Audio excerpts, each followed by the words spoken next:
Hello, everybody, and welcome to Sheboygan A's Baseball at Wildwood Park.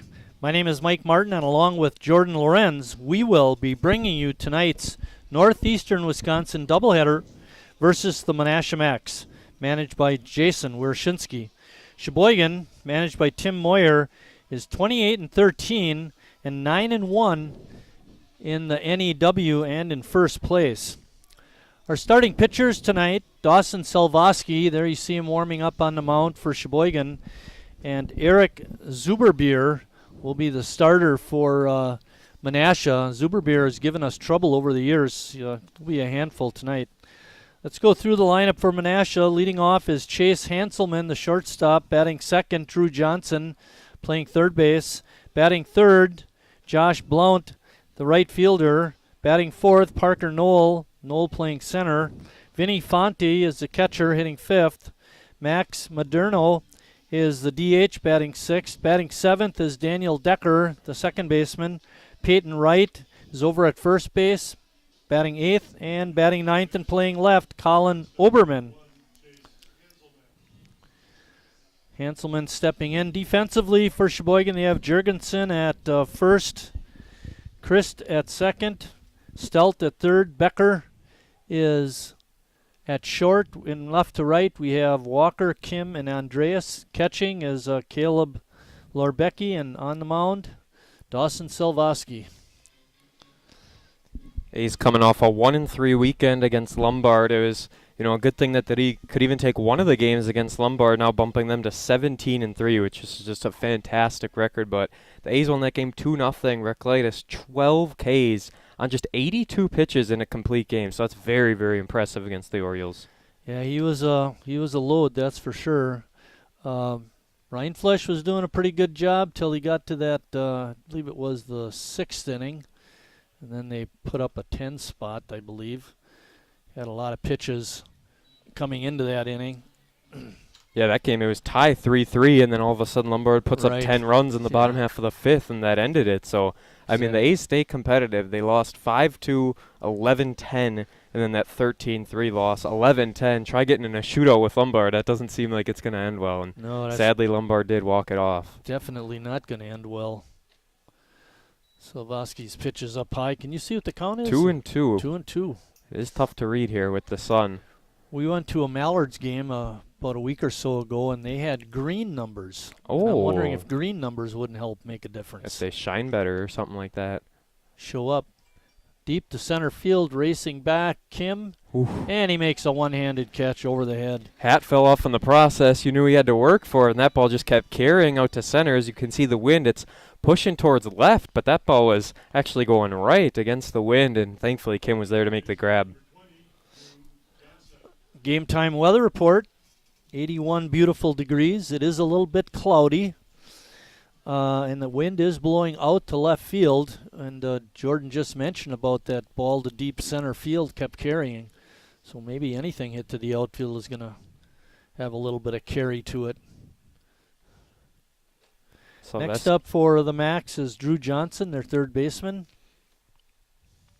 Selvaski gets the draw here in game one. We know Blake Coons, he went 5 innings in the first game of that Lombard stretch. Dylan Davis, he ended up pitching along with Joey Pettit, Reclitus, Reinflesch. Lavisa pitched as well. I mean, those 4 games, A's using up a lot of their pitchers, but they still have some big names yet to throw. In the stat sheet we have, Johnson is hitting an even 300, 6 for 20. I get a feeling this is only stats from the NEW League. Yep. And Menasha only 3-9. It's very unusual for them. They're usually very competitive in the NEW, but having an off year so far. There's a line drive out the center. It's going to drop in for a hit. Took an odd bounce, but Kim was able to get a hold of it. As for Menasha, they started the year with 2 non-league games. 3 of their first 4 games were non-league, and when you want to look at competitiveness and teams that the A's played, the A's beat the Ashwaubenon Lookouts 23-0. Menasha actually lost to the Lookouts 4-1, so that was a big thing right away that stood out in the schedule. I've got them 18-14. I don't know how accurate that is. Yeah, I don't know where you found that one. Yeah. It's amazing the things you'll find on the internet, Jordan. Not all of it accurate either. Definitely not. No, that's the tricky part. And You mentioned you looked on their website and got last year's information. Yeah, I found that website too. There's a lot of the last year's stats, but nothing up to date for this year's. There's a simple fly out to Harry Stout, but we got what we can tell you. So yeah, Blunt on a pop up to third, and that brings up the number 4 hitter, Parker Knoll. The thing is, the A's haven't played these Macs yet this year, which is crazy to think how deep in the season we are, but 3 different times games have gotten rained out, so here we are at the doubleheader, and then they'll play them at Menasha next week. So Vosky with a man on first. Has 2 outs. Pitch is just outside.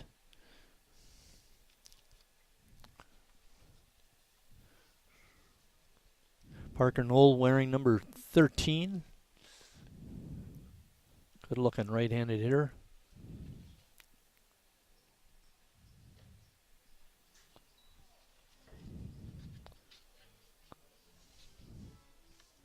Coming into tonight's game, for Selvosky, this is his 4th appearance, his 3rd start. He's only gone 9 innings. No, 9 2/3 now.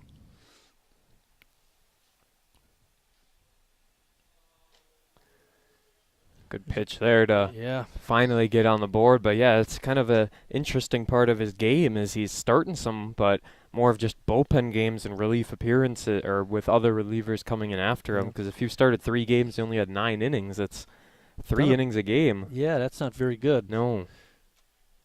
He's pretty good control. He's only walked 2, struck out 6. Still relatively low numbers. Yeah, no, that's good. Yeah. Over 9 innings. Take that. ERA is an even 4.0. Not too bad at all, actually. Pouncing ball to Harry. Gloves it and throws across for the out. And after a half inning of play, no score. Authorized dealer.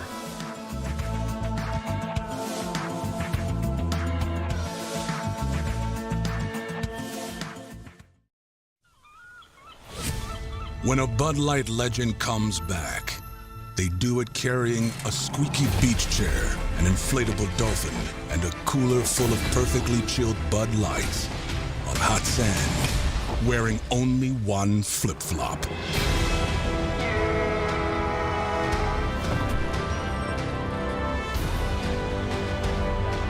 Welcome back, Bud Light legends. It's time to take summer by the coolers.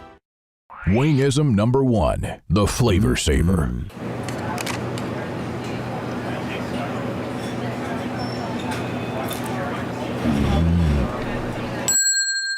Legend Larry's, the definition of flavor. Wingism number 2, the Joker. Then her dad walked in. Dude, we're done eating. Use a napkin. You serious? Yeah. Are you serious? Yeah, I'm serious. Why so serious? Legend Larry's, the definition of flavor. Here we are. Back at Wildwood Park, let's go through the Sheboygan A's starting batting order. Leading off is Gus Walker. Walker playing left field. Ross Christ is batting second and playing second. Jonathan Kim making that nice catch out in center field is batting third. Batting fourth, Harry Stout. He's our Northwoods cleanup hitter tonight. Poor Harry playing third. Over at first base, batting fifth, Jimmy Jurgensen. Batting sixth, the DH, Jacob Neese. Batting seventh, Jacoby Andreas. Andreas playing right. Batting eighth, the catcher, Caleb Lorbecki. And batting ninth, the shortstop, Bennett Becker. Bennett seeing a lot of action this year. We'll run through the defense for Menasha real quick. Wright is at first, Decker's at second, Johnson at third, Hanselman is the shortstop. From left to right, it's Oberman, Knoll, and Blount. The catcher is Fonte, and the pitcher is Zuberbier. You know what I like about these Menasha jerseys, at least with these sets, they've got nice bright white numbers. There's no trim or anything like that. It's all white. It makes it very nice and easy to see, which is, exactly. If only we had those in football, because that's the toughest one always. You should. I think I told you about the co-op team, Lutheran Kohler Christian. They got like dark gray jerseys with the black numbers. It's a nightmare. Yeah. Wow. Worst line drive is out. Good hit by Walker. But making the play is a shortstop, Hanselman. The good thing for the A's is no matter what, it doesn't seem like they'll be finishing with under a 500 record in NEW play. I mean, they're at 9-1 right now. They've won their last 9 in this league. They lost that first game to Green Bay, but other than that, no other team has a record above 500, so they're sitting pretty in first. This is not a game for first place. They're going Not to be at in all. first no matter what happens. Zuberbeer has gone 6 2/3 innings now on the season. He's this is his third appearance, second start. Slow roller over to second, and Decker makes the play. So you just 2 said quick this guy has outs. owned the A's over the years. I should pull out. I can't look at this as the old one, but the overall record, we had like 100 wins to 28 losses against them, but that was over a year ago. Yeah. Just sometimes one of those guys might not be the best pitcher in the world, but he just, something about one team has their number, and we'll see if that's the case exactly. again for Eric tonight. What Got I- a very quick first 2 outs. What I remember when I played is Menasha was always a really good hitting team. I mean, really good. Their downfall was they didn't have very many good pitchers, so you could hang in there with them. But again, because they were so good at hitting, you didn't want to get to be Exactly. a shootout either. Look at those numbers now. Now you can see him a bit. Yeah, right. Night and day difference. A little bit of cloud cover over the sun. I looked and it said 100% chance of rain at 9, so Oh, great. We better get this one in then. we'll see about that second game. Kim in the batter's box with the 1-1 count, hits it up the middle, and Decker not able to make the play. Few The other night, changes. Kim got on with 2 outs, and Harry was up, and I said, I got a feeling that Kim's going to be stealing early in the count, and sure enough, first pitch he was First going. pitch. Be interesting to see what happens here tonight. Changes here in the lineup, though, is Kim. That was Kim at the 2 spot, Steld at the 3. Now it's Kim at the 3. I think it's the first time he's been the 3 hitter. Now we got Harry Steld as the Northwoods cleanup hitter. Basically, everyone got bumped down a spot Christ, with Jordan, Walker you back. took my line. Gosh. It won't happen again. Yeah, right. Heard that before. It's all right. Keep up the good work. I try my best. Kim going on the first pitch. Oh, Line boy. drive to the gap in left center field. Should score All him. the way to the wall. Kim is going to score easily. And Harry trots into second with a stand-up double. Oh, my. The ground rule double, I believe. I think they were saying it went Oh, underneath. if that goes ground rule double, they're going to put Kim back at third. Yes, indeed. Oh, what a bad break for Sheboygan. Take the 1 off the board. I saw everyone in the outfield had their hands up, and I was wondering about Kim and what the decision was going to be, and sure enough, so now it's runners on second and third instead of what could have been a 1-0 game. Jurgensen had a home run against Lombard in that first game. He would love just any kind of base hit to get a few runs in across the board. Brings up Jimmy Jurgensen with runners on second and third. It's a hard ground ball. Nice hop to Decker and an easy play, and that's out number 3. Bad break for Sheboygan. They had a run, but the ground rule double took it off the board. So after 1 full inning of play, no score. Pick up you can. Just order ahead in the Meyer app.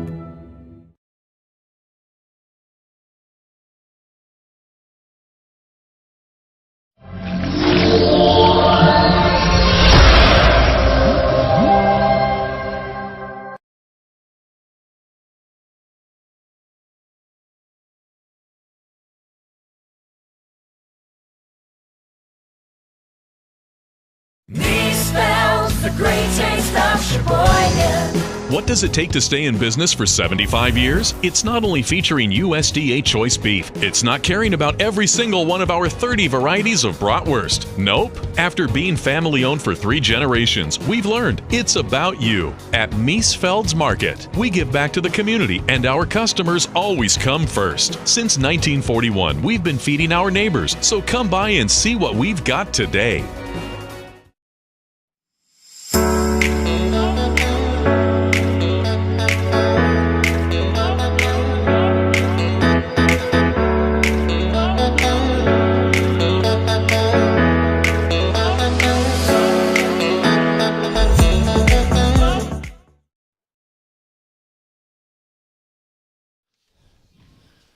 Slavoski getting done with his warm-up pitches, and we're ready to start the top of the second. It'll be Fonte, Medrano, and Decker for Menasha. He's got 2 hits in that bottom half of the first, but it was all for nothing as that Harry Stell, beautiful gapper with Kim running, turned into a ground rule double as it went underneath, and Kim forced to go back to third, so we're looking at a tie ball game yet. Silvosky delivers. Pitch on the outside corner for strike 1. Doubleheader tonight. Jordan will take you through game number 2. I believe we're the home team both games tonight, even though this is a makeup for a game that was supposed to be played in Menasha. CJ confirms yes. Yeah, because it got rained on like a Monday and Tuesday or something like that. Yeah. A lot of rainouts. Against this team. A good fastball by Silvosky, and he blows it right by Vinny Fonte. Absolutely. Thing was high, too, and he was swinging all the way. That brings the designated hitter you here. know what they say about that, don't you, Jordan? Hard to lay off the high It is. That's my go-to in the video games all the time. It's that high heat that gets me. Both DHs in the 6th spot here tonight. Max Medrano.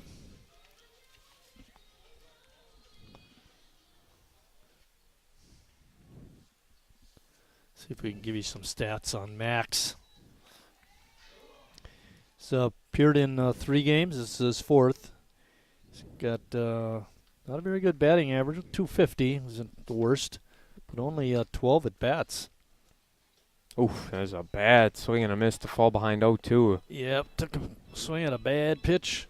Obviously, the Menasha manager knows a lot more than we do about this guy, but as a DH in the 6th spot, only appearing in your 4th league game with a not a bad average, but still puzzles us a little bit.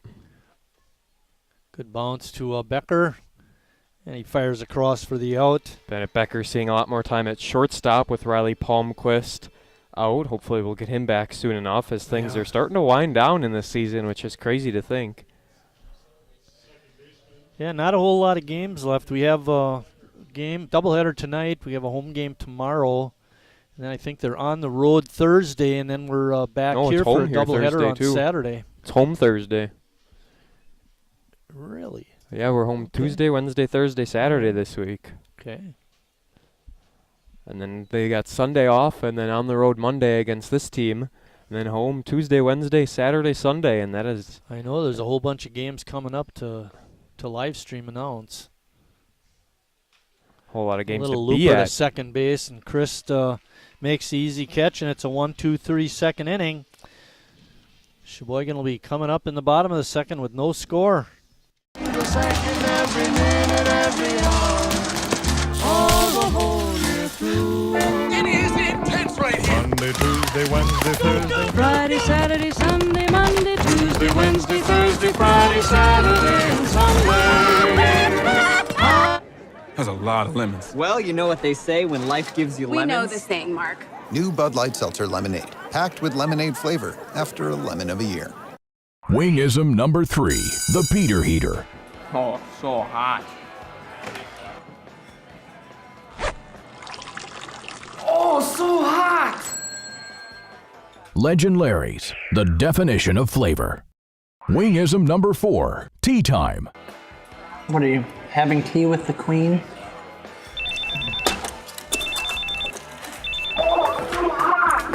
Hello. Nice. Legend Larry's, the definition of flavor. Jacob Neese getting ready to bat to lead off the bottom of the second. Jacob, the DH tonight.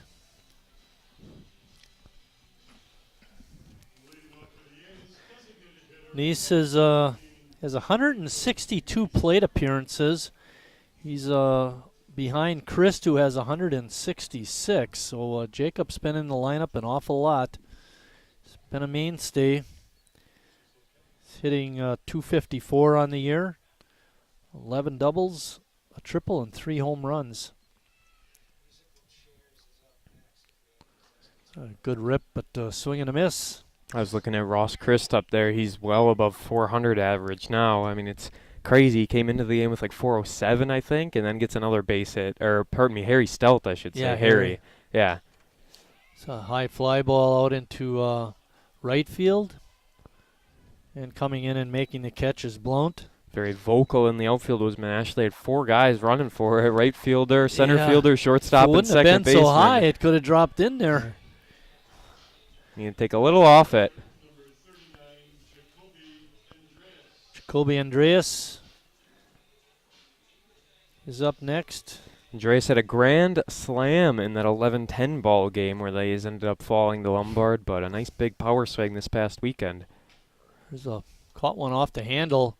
Decker bobbles it, and they're going to call him out. Looked like his foot was on the base first, but no argument from Jacoby. So 4-3 put out, but Decker made it interesting. I thought he was safe, but you just got to deal with it now if you're the A's, as that brings up Caleb Lorbecki.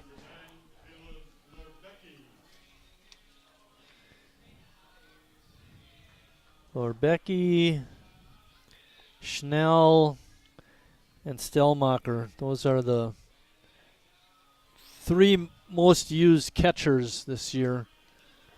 Stager's gotten in there a little bit, but not to the extent that these other 3 fellas have.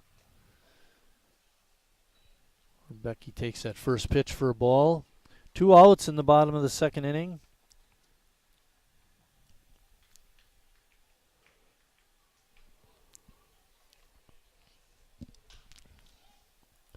Had a pretty good rip at that one, but popped it up in foul territory right over and makes the nice catch in foul ground.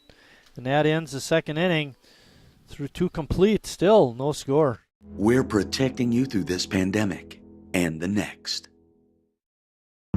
I grew up working in my family's supper clubs. This is where it started with us as far as the fish that we serve at Culver's today.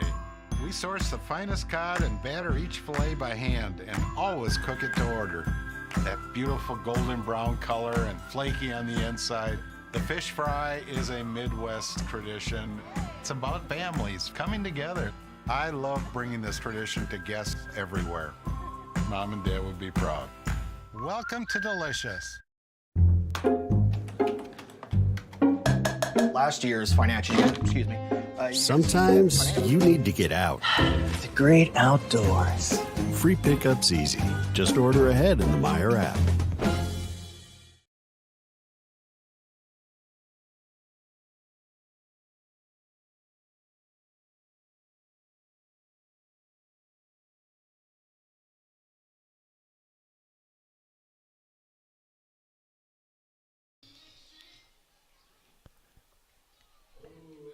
Oh. Back here as we look at the musical chairs game as it finishes can up. You see that just off the edge of the top screen, left? Right in the edge of the screen. Got last 2.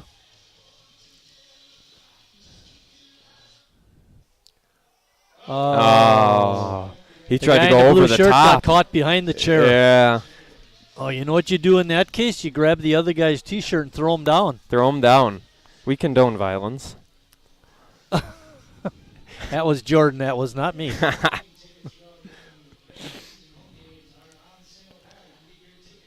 Hey, you're playing to win. You're not going down there to not win musical chairs, that's for sure. Well, maybe it's better to be a good sport and lose than to cheat and win. It's technically not cheating. They don't hand him a rule book. Throw him down? It's more about good sportsmanship. Whatever. You're the one who suggested it. Well, let's get back to the ball game. Peyton Wright is up. He's a number 8 hitter in the Max lineup. I was watching that guy with that whole thing of Gatorade. What is he doing? Holy cow. Fresh squeezed orange juice in section 2. Right down the line, Wyszynski not able to make that play.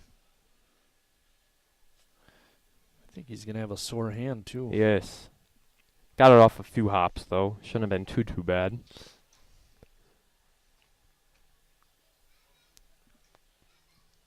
Wright hitting .083. Really? But he's only come to bat 12 times. Okay, how many hits does he have then? 1. You're right. I got lucky because I wasn't really listening. I was listening to Bill over there talk about the slow motion swing. Soft liner down the first base side is foul. We could make up. I know Chuck Rogers is doing the bases. We could make up a name for the home plate. We could. John Coons. Remember, John was kind of a big guy. He was. So we'll go with that. John Coons? Yeah. Is he related to Blake Coons? I don't think so. No. By the way, I was looking at the Cedarburg Mercs for whatever reason. Their lineup. Oh, boy. Oh, there's a drive to deep left field. Walker takes a look at it, and it's long gone. So much for only one hit yet Holy this cow. year. Holy 2 for cow. 13 now. Long home run to left field. Salvosky left it up, and Wright hit it out. No doubt about it as he went up and out of here to left field. The win, not a whole lot compared to what it was in the first inning, but he didn't need it. Definitely didn't need it there. That ball was tagged. 1-0 Menasha, and it's the 8-hitter who ends up taking a yard. Former Sheboygan A, one of their really good players, Josh Moses, was on their roster. Okay. Now, I don't know what that means because I didn't find any stats or anything. Right. But be nice to have him back. He led the club in home runs a couple of years ago. Never hurts to add a few more runs to your team. No, definitely not. That was a leadoff home run. This brings up the number 9 hitter, Colin Oberman. Count sits at 1-1. We're in the top of the third inning. Menasha just took the lead with a long home run by Peyton Wright. A no-doubter.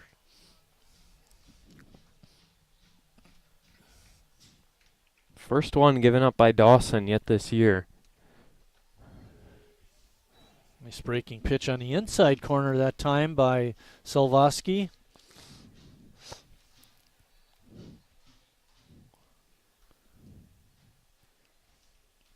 Couldn't get him on that pitch. Even with that 17-game win streak, all the good that came about it, all the talk and everything like that, it's almost like the weight has been lifted off your shoulders. There's not that pressure anymore to keep up, keep winning. And I obviously the goal was to always win your games and always play. There's another one. Drive to deep left field.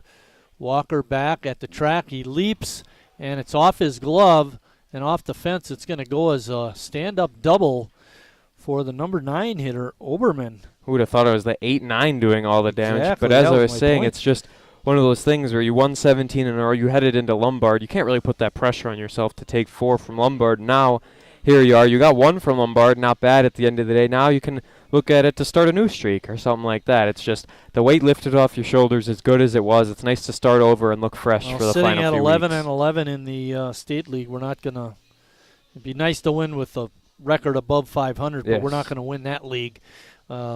Not that you forget about those games, obviously. You still want to win those. Yeah, but, big 4 games against Addison in the last weekend and then 2 against Burlington this Saturday. This is a big doubleheader tonight in the NEW. Expand on that lead you already have.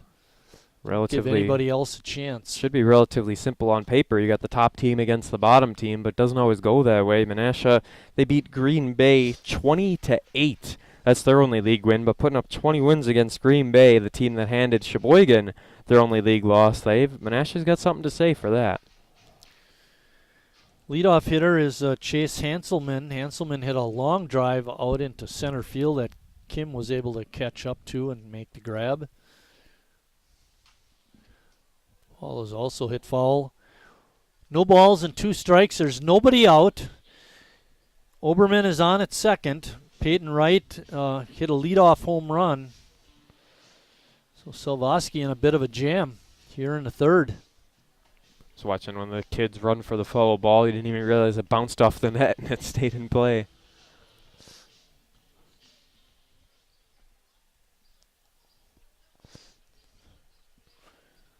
Salvosky comes set and delivers. That last double came with 2 strikes, so. And delivers. He didn't cooperate. Come on, Dawson. We'll try again.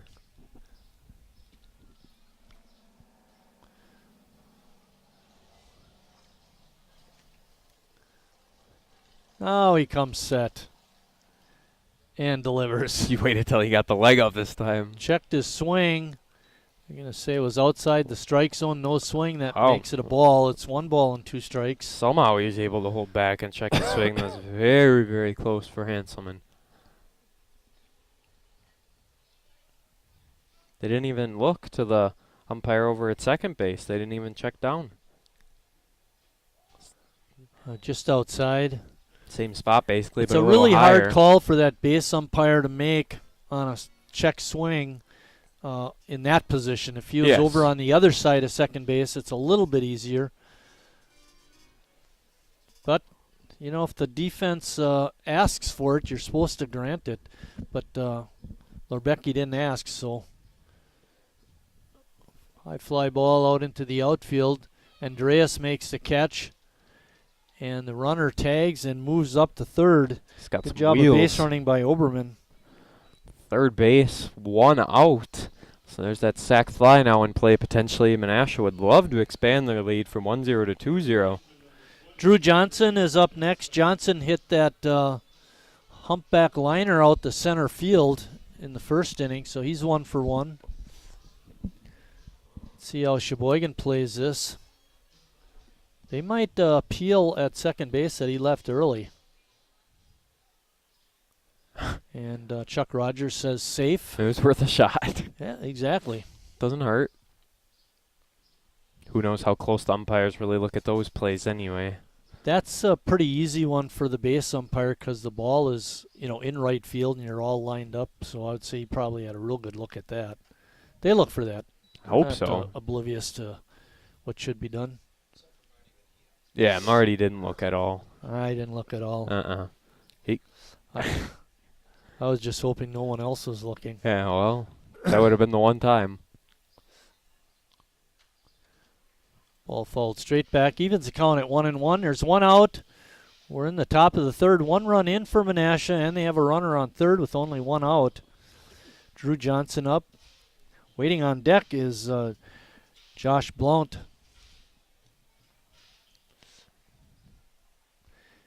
Infield is deep. Any ground ball to the infield should score a run. Just ticked it. Johnson did. Fouled it straight back. Don't know how he got a piece of that one, but he did, and it'll keep things alive at the plate.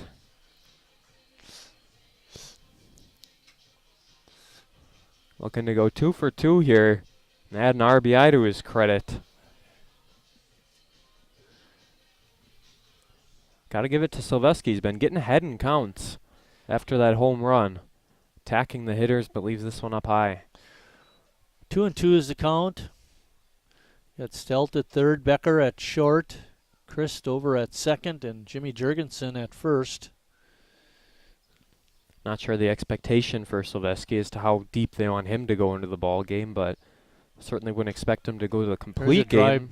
In the short right field, Christ makes the catch, and the runner at third was not tagging. That was a gift. I think he thought that ball was going to drop. He was about 4 feet off the bag, and he actually had to run back. You know what I've got to say about that? Who cares? I mean, if it drops, you're going to score. If it's caught, you got a chance to tag up and score. That was bad base running. Yeah, bad base running to say the least. That's what I was going to say about it. And that brings up Josh Blount. Blount fouled out to Harry Stelt back in the first inning. Silvoski trying to work out of a runner at third, only 1 out jam. Let's see if he can get this last guy. Right, and then you don't have to turn around to make the throw also. Ball is pop foul and out of play. Into the deck, I think.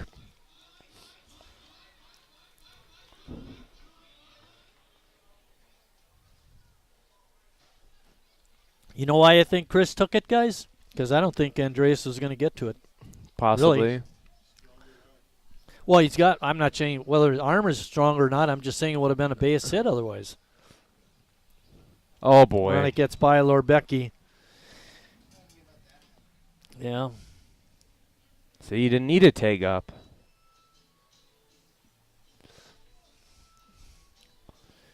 Yeah, makes the count 2-1, I believe. Sun is out, so it's hard for me to see the scoreboard. 1-1 count it looks like, unless Bill forgot to add one. 2-0 game now, all Menasha. Yeah. So far, the A's just lost all their momentum after that Harry Stelt ground rule double took away their run. I didn't say it on here, but we had an 8-minute inning in the second inning, top to bottom, 8 minutes. Was too quick. Too quick for us. We got to make our innings longer. That's exactly why I said it. Yeah, pitch is low. Evens the count now at 2-2.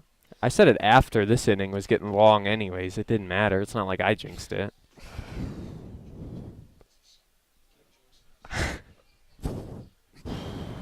Fail 'em.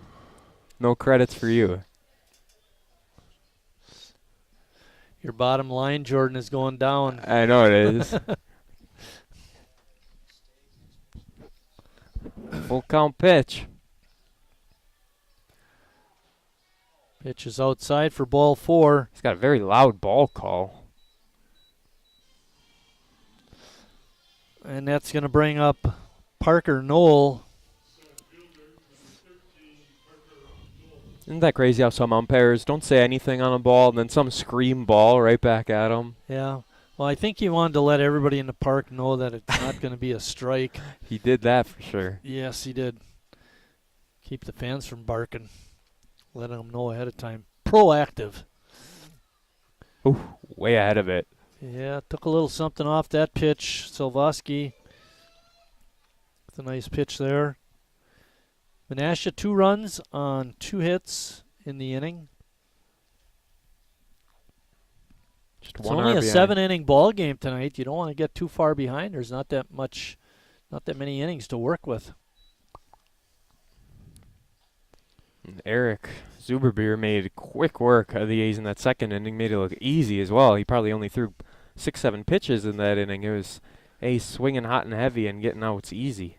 You know, CJ was saying before the game, Zuberbeer seems to give us trouble every time he starts, and he's not like he's overpowering. He just does what needs to be done.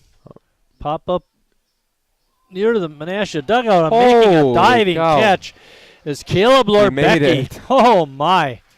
Jurgensen right away looked up and said, I don't know where it is, and Lorbecki got over there in great shape and made the catch. And for his fine work, the umpire gives his mask to him. But after 2.5 innings of play, Menasha on top 2-0. I've never really been into this sappy, corny, mushy garbage. You know what? I'm going for it. You are completely and utterly Awesome. Great. I'm glad you showed up. In my life. I could never get through this world without you. You are really close to my heart. I think I'm about to cry. You better not. Every single time I Get down, get down! There you are. You always have My back, my back. I'm so glad you're alive. It's like all these tiny little things. Yes, things. Are serious and kind of important. You gotta hold it like a baby bird. And please be quiet. listen. You hear that? That's a little something I like to call Friendship.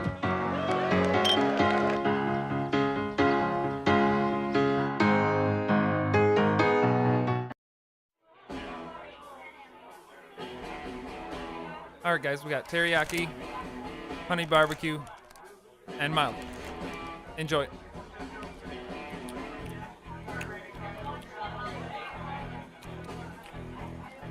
All right, DOA wings, hottest on the menu. You got a problem?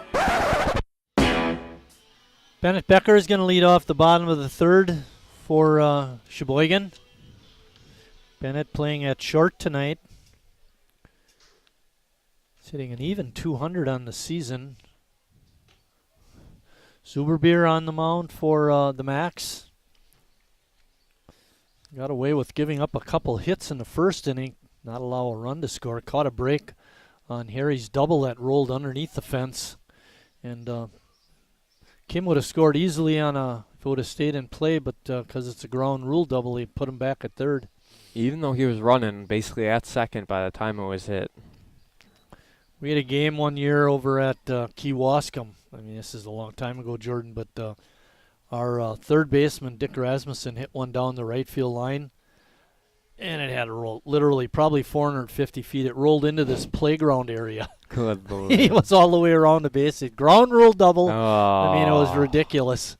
And it's something they didn't talk about before the game in terms of ground rules. Should be a home run. It should have been. And then there's the other story about Razzie, too. We played in this park in Madison, Breeze Stevens Stadium, which is a football field. Okay. So when you're hitting across the football field, it's relatively short. Sure. If you're hitting the other way, of course, it goes 600 feet. Oh, yeah. Anyway, so in order to account for the short right field, they had a flag, well, not a flagpole, it's a light pole. And anything hit to the foul line of that light pole was a two-bagger, an automatic double. Anything on the other side would have been a home run. Sure. He hit one. I mean, that sucker was hit about 350 feet, bounced on East Washington Avenue, bounced across the street, hit a factory over there. Double. 2 bases. Unreal. Nothing you can do. You got to play to the ballpark, and yeah, just exactly. how it is sometimes. We're going to have to get our grounds crew out there and put a little dirt by Fix the fence. it now, so yeah. Figure out the exact spot. Yeah. Becker drew a walk, and that brings up Gus Walker. We've seen it happen a few times, too, this year. It wasn't just one situation all of a sudden where Harry Stout gets robbed of the RBI situation. We've seen it go under that fence and situations occur similar, so nothing new. Walker came into tonight hitting .382. That's down a little bit with his hard line drive to the shortstop in the first inning. It was good to have the top part of your lineup up with a runner on base and no one out, as there was a very slow check down over to Becker. Walker has 10 doubles and a triple. Not many A's have a triple. I think it's about 3 or 4, but I know Kim's got 2, I think. Well, just inside. Let's see what we got here. 1, 2, 3, 4, 5, 6. 7 doubles on the season. The only guy with 2 triples is or doubles? Triples. 7 triples? I didn't 7 think it was triples that high. by 6 different players. Kim is the guy with 2. Walker takes that pitch inside. There you go. Stay patient up there at the plate, and Zuberbeer struggling a little bit to start the third. Yeah, that's a good thing. Ross Christ waiting on deck. Wind picked up again to left field. Another pitch in the dirt. 4-pitch walk. Runners on first and second for Ross Christ. Zuberbeer walking the first 2 hitters in the third inning. Brings up Ross. Not a good way to start an inning when your team got 2 runs for you. It's the opposite of what they wanted. They wanted that second inning magic to continue, but maybe this talking about the 8-minute inning wasn't such a bad thing. Maybe it wasn't a bad thing at all. See, this time. Just trying to get your resume up. Boost it back CJ's up. looking for whatever he can nail you on. Yeah, well, he found it all. And he's not done looking. No, not There's at a all. Slow roller to first baseman. Throw is over. And a double play. Good job by Zuberbeer to get over to take that relay throw from the second baseman. But it's a 3-6-1 double play. Oh See, my. it was a bad thing.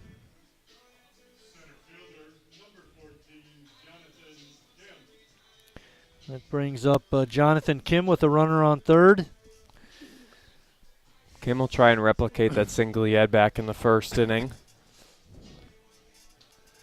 That's twice now Ross has grounded out. He hit that hard ground ball to the second baseman that took that crazy hop, made an easy play, and now he had the hard ground ball to the first baseman, Wright, who, by the way, hit that home run.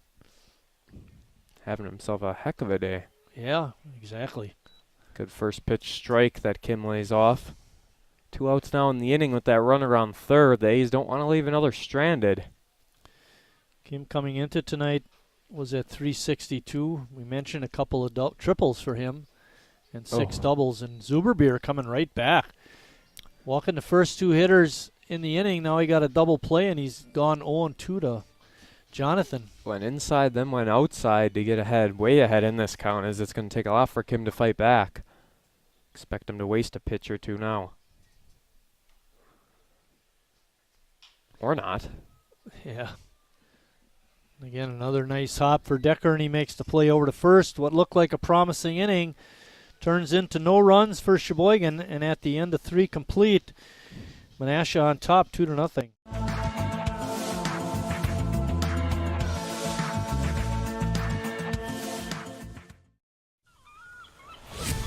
When a Bud Light legend comes back, they do it carrying a squeaky beach chair, an inflatable dolphin, and a cooler full of perfectly chilled Bud Lights on hot sand, wearing only one flip-flop.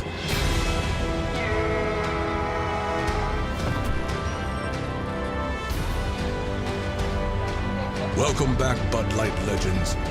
It's time to take summer by the coolers. Wingism number 1, the Flavor Saver.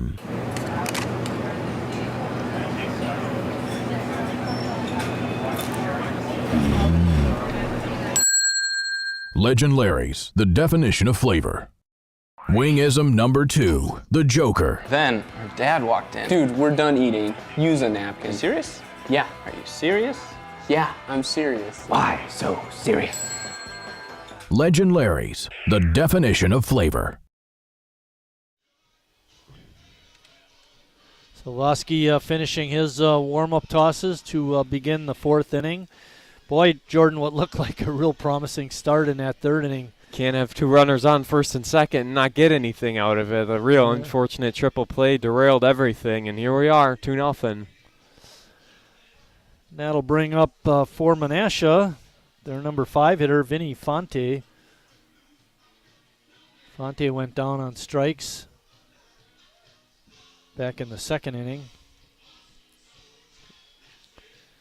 So far in the ball game, Slavosky has walked 1 and struck out 1, given up 3 hits.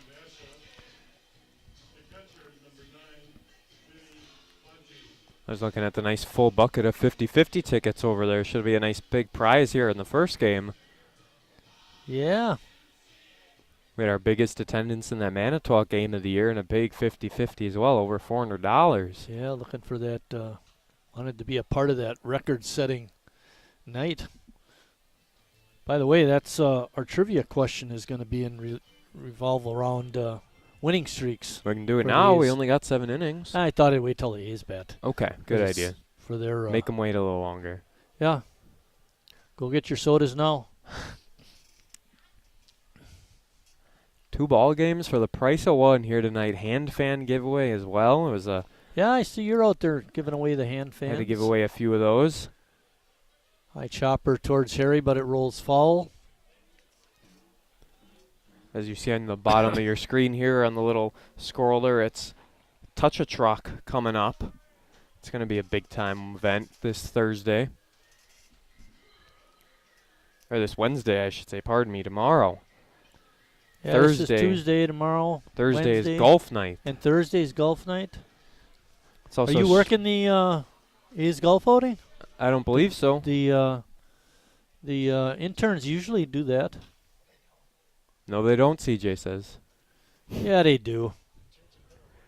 They have. Yes, they have. In Marty's mind, they have. When is the golf outing, by the way? August? No. He's definitely not listening to the announcements. August 21st. Be there or be square. Yeah, I'm busy that day. Now that you don't have to be there.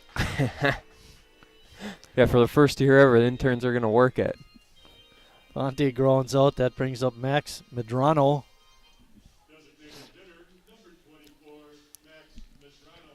Salute to Service Night is this Saturday as well, so a lot of promotions coming up this week. Got to throw that one in there as well. A 5 o'clock doubleheader on Saturday. If you get those seats down in front where the tables are. Yes. I don't remember what that area But is called. The backstop It says area. it right there, but it's okay. Yeah, that's okay. This bud's for you is what I was looking at. But anyway, you get all the peanuts you can eat. Yep. And I think popcorn, it's 2 or 3 too. beers. 2 beers. And that's all part of the ticket package. That's Unlimited awesome. peanuts and popcorn. There's a drive out to deep boy. left field. Is it fair? Way fair. Way fair. Home run. Long home run. Same Medrano. spot, basically.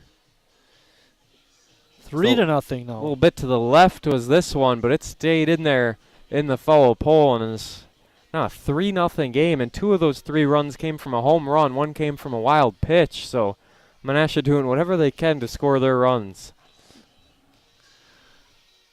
Those are no doubters. They've really hit those balls hard. And that's that DH hitting the home run. We kind of questioned why he was in there. Didn't play a whole lot of league play, but there he is. Exact spot he's supposed to capitalize on, and he did just that. It's a big old deficit for the A's so far. Daniel Decker's up next. He's the second baseman. He's done a nice job over at second base tonight defensively. We know the A's aren't afraid to come from behind. West Dallas, a team they did it against twice. They play them again on Thursday, but they can do it. And they also were down, 9-5 in that second game against Lombard before they tied it up 10-10. So a deficit doesn't scare them, but in a 7-inning game, it makes your heart pump a little quicker the more we move on. 1-1 count to Decker. Dawson's breaking pitches outside the strike zone.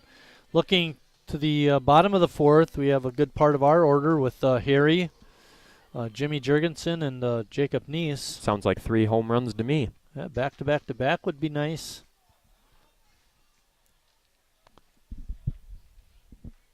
There'd be an interesting question. Has that ever happened before? Yeah, if that ever happened. To ever get 3 home runs in a row. I know we've seen 2 in a row. Don't know about 3. 3-1 is the count. And that pitch is outside. Decker walks. There's 1 out. A run is in. And now Decker's on at first, and that brings up Peyton Wright, who homered his the last time up.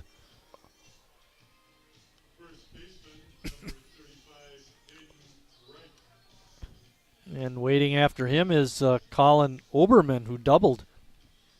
Yeah, 8-9, it's a dangerous part of the order. You don't really see that a whole lot with some teams. The A's is one of them where it can be very dangerous with who they put down there. Started the year with the bottom of the order was producing more than the top. Right, with Walker batting in the ninth spot. And then they moved him up to leadoff. He's continued to produce. Yeah, he has. I didn't know that. You know, you switch from 9 to 1. It doesn't seem like a big deal, but it really is. That's a lot of adjusting you got to go through and everything, being the first guy. But he's been doing well. No complaints from Walker at the leadoff spot. 1 ball and no strikes to Wright. Pitch is looked a bit high, but got in there. Yeah, I was going to say it's in the strike zone, the high part. The extended high part.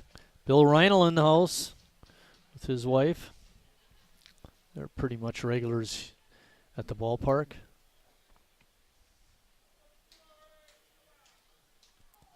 A lot of regulars at the ballpark. When I was handing out the fans, they said, "No, I already have one." Yeah, isn't that the second time? And I said, "Have 2." I was expecting one of those, a little electric ones, you know, where it fans, spins around. Those probably wouldn't be free. Those are going to cost a little more. Well, got to get a sponsor. True. Well, got to get a Dirt is battery sponsor that can supply the batteries for them. There we go. Sure. Energizer. Rayovacs from Wisconsin. Okay, that'll work. Neil contact him for next year. 2 balls and 1 strike. There's 1 out. A run is in on the home run by Medrano. Ooh. Silvosky's breaking pitch is in there for strike 2. That looked good. Right, not expecting that pitch. No, that would have been perfect for him to hammer out, but that's the last thing he thought was coming on the 2-1.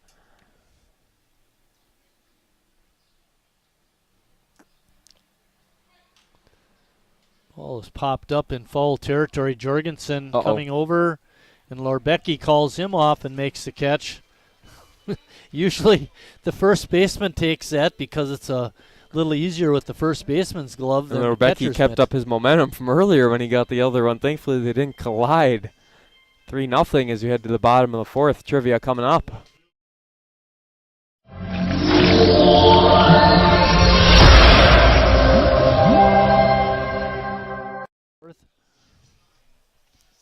We're all excited to get to the bottom of the fourth. This trivia question we have for you. The ball popped up on the infield. Harry looks to have a beat on it and makes a catch. And that ends the 4th inning, but not before the Macs put up another run on the board. Now it's 3-0. Meyer app.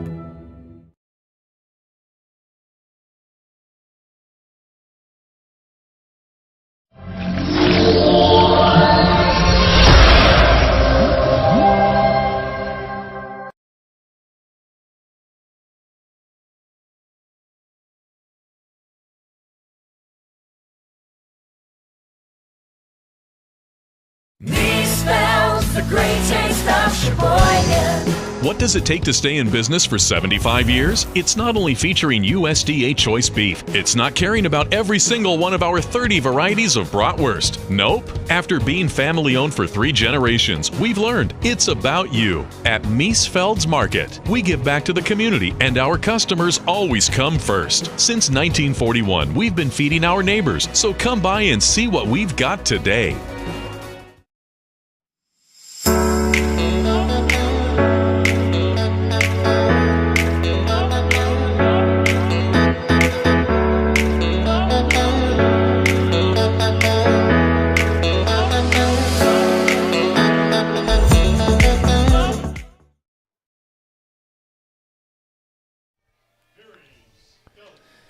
Leading off the 4th inning for Sheboygan is their Northwoods cleanup hitter, Harry Stelt. Harry doubled first time up. Let's give you this trivia question.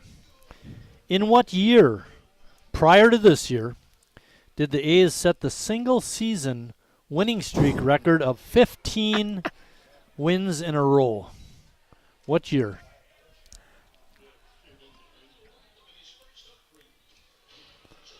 That pitch behind Harry. I'm sure he doesn't like that. That'll make you think twice about digging in. Well, that thing was just completely came out of his hand poorly. It went way out there. And he comes in with an inside pitch that is Harry a ball. had to pull the hands back.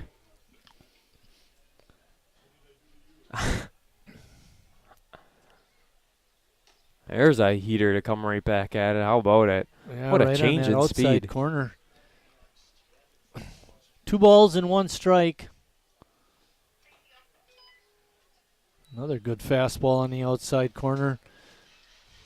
Sheboygan trying to come back from a 3-0 deficit.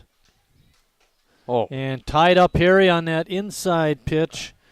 Good pitching that time by Zuberbeer. You don't see Harry swinging at those a whole lot. He completely had him at 2-0. Harry was looking good, and then all of a sudden, back-to-back strikes, and that last one was poor swing, got him out. Brings up Jimmy Jurgensen.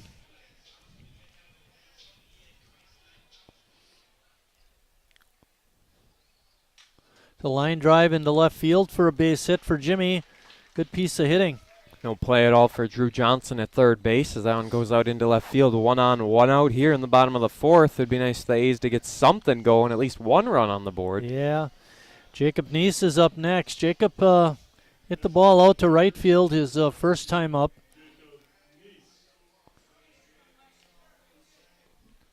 Jacob's due for a long ball. A's left 2 runners on in the 1st, 1 on in the 3rd. Left him on at 2nd and 3rd, and then left him on at 3rd. So not the best places to leave him on base as that one nifts back foul. Ball is hit out of play. 1, 2, 3, 4, 5 kids running for it. Scott coming up the ramp says, "You're going to walk." No running. A lady walking down the steps, and Scott points at her and says, "No running." I don't think she intended to. There's off the end of the bat, but it rolls foul. No balls and 2 strikes. When you're having a bad stretch, Jordan, it always seems like you're going 0-2, 1-2. You can never get ahead of the count, and it just makes life so much easier for the pitcher. And last inning, a walk, a 4-pitch walk, and then he turns it around and gets the double play. He gets ahead on Harry, or down on Harry, 2-0, and then all of a sudden 3 straight strikes. So it's like he's got an answer for everything so far. Yes, he does.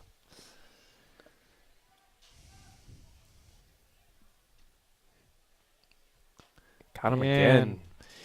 Neese not able to catch up with that fastball. Swings and misses. Zuberbeer pitching a gem here in the bottom half of the 4th with 2 outs. Jacoby Andreas is up next. Jacoby has good power. He's got 6 doubles, a triple, and 2 home runs. Hey, we're only down 3, big fly here, and we're only down 1. Remember, we thought it was going to be back-to-back-to-back home runs, but that didn't work out. That was wishful thinking.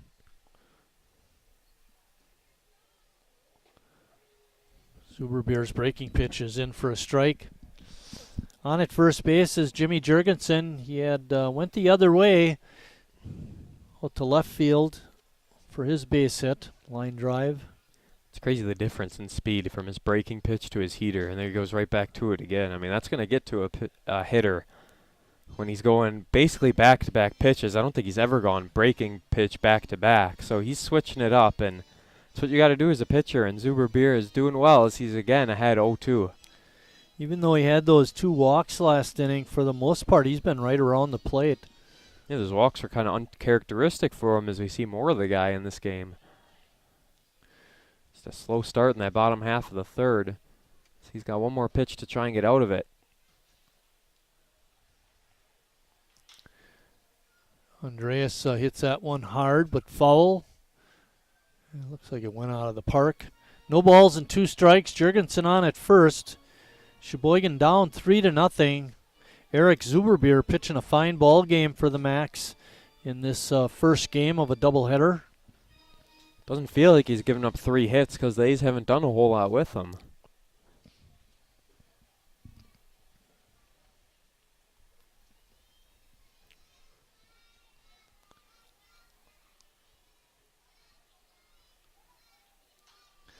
Another ball foul.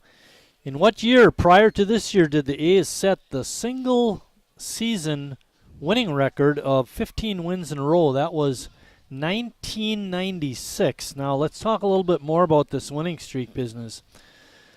The new record set this year, of course, is 17 wins in a row, so that's the new record.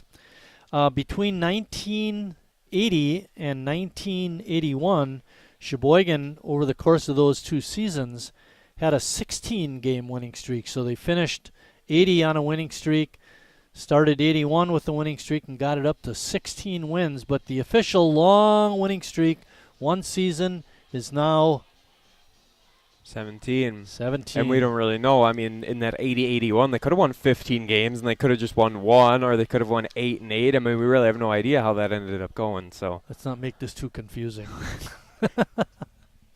It's just something I thought of. I wanted to throw that in because I found it in one of the yearbooks I had at home, and I know there was some discussion at the Manitowoc game about the record and that kind of thing. Good stop by Fonte. Andreas fighting here at the plate to stay Jurgensen alive. on at first. Andreas now with a 2-2 count. He's been battling up there.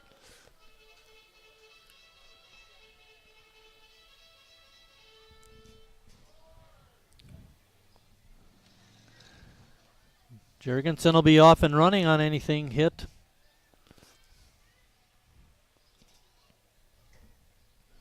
If this pitch is a ball, he'll be running regardless to start the next pitch. I was just thinking about that ground rule double, Jordan. The outfielder goes after it, and it's kind of laying down there, and all of a sudden you kind of nick it with your foot. Oh, it's out of play. Anything could have happened. Because the umpire, I mean, it's pretty hard for him to see. And they're not going to run all the way out there to check. No. Zuberbier not happy with himself. Goes 3-2 now on Jacoby. Jimmy will be running. Another thing is maybe the outfielder sees like there's an opening somewhere and he just kind of lets it roll because he knows maybe here he doesn't have the speed and he knows the situation. So, I mean, that's a riskier route and obviously not the ideal one to take if you're an outfielder, but it's just, you never know. In the end, it was a ground rule double. We did not score a run, and that hurts. Oh, a good pitch by Zuberbier. Took something off the breaking pitch, and Andreas not able to make contact. Eric Zuberbier struck out the side in the 4th. After 4 complete, Menasha on top, 3-0.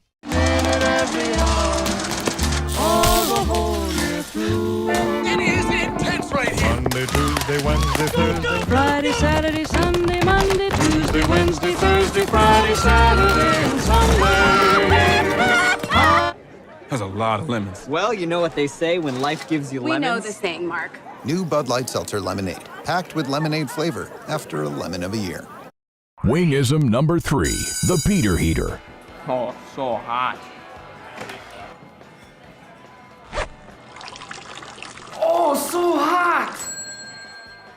Legend Larry's, the definition of flavor. Wingism number 4, tea time. What are you, having tea with the queen?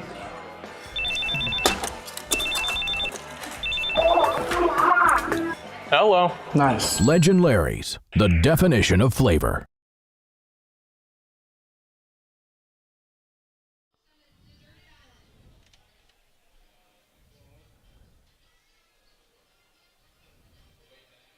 A Playboy.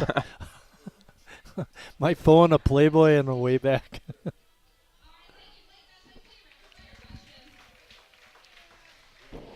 Blake Roach, how about him? No way they could hear at home, but we were listening. Yeah. Rapid fire. That's another thing, fans. Get out here to the ballpark. They pick a ball player, and Sheila goes rapid fire with the different questions, like, is your bed made? It's new questions every time, too. It's a little more exciting than just the same 5 things every time. Right. Silvosky's still out there for Sheboygan. And Menasha will be starting the 5th inning with the top of their order. Chase Hanselman, Drew Johnson, and Josh Blount.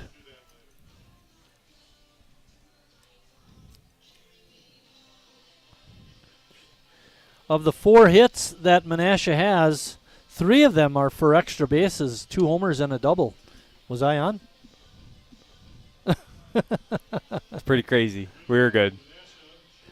Leading off the 5th inning is Chase Hanselman. Hanselman playing over at short tonight. I was going to say of the 4 hits that Menasha has, 3 of them are extra bases, 2 homers and a double.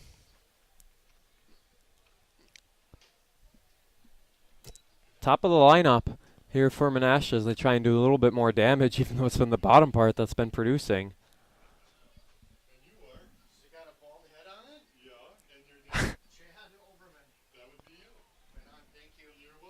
Good guess.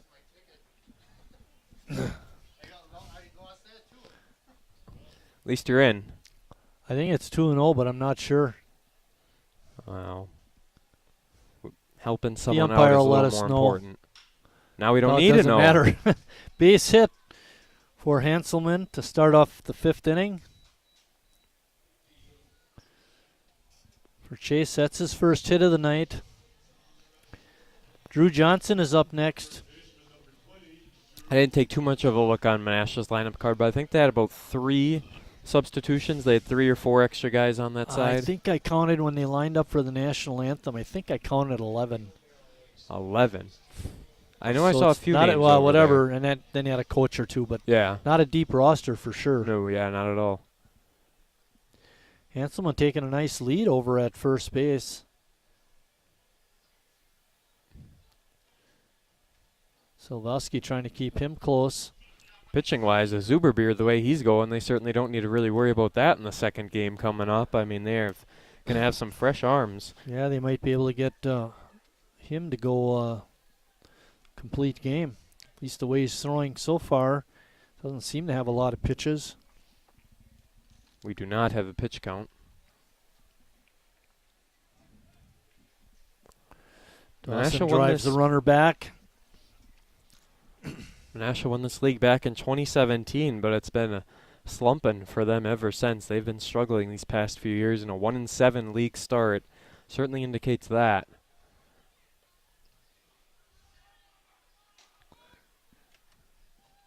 Becky with a throw down, not in time. That pitch is a ball. 1-1 is the count. Busy next few days for Menasha. They're at Appleton tomorrow and then at Green Bay on Thursday. So similar situation as the A's. Doubleheader Tuesday, play Wednesday, Thursday. Yeah, busy week for a lot of teams as we head down to the end of the season. Only other game going on tonight is in the State League. That's Burlington at Kenosha. Burlington 14-7, Kenosha 2-26. They've lost their last 25 league games. Yeah, it's when you get into that territory in terms of wins and losses, it's now you're fighting to try and keep the team coming to the games. You know, not that all of a sudden you shut it down and wind up forfeiting games. Pop up to Becker and he makes the easy catch. Josh Blount up next.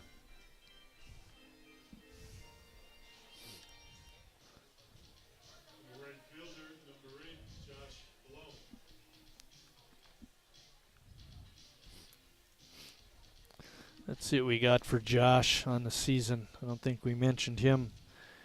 Ooh, 2 for 7 only. There's not a lot, yeah. So he's hitting even 250. Some of these guys, just not a lot of stats to them, even though they've played 8 league games. Right.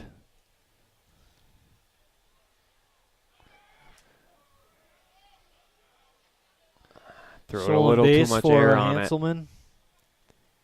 There's a high pitch, so Lorebecki didn't have to really go up. He was kind of up already, but then that pitch, a little too much air, a little too high, and unable to do anything. He had a really great jump, and that was off the pitcher. It was put Lorebecki in a real bad spot.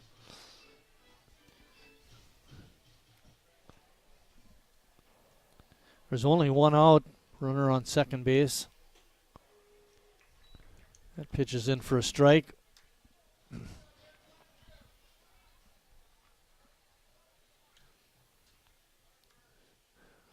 Wind is, the flag is gently blowing out towards left field, but I'll tell you, anything hitting the air has been carrying.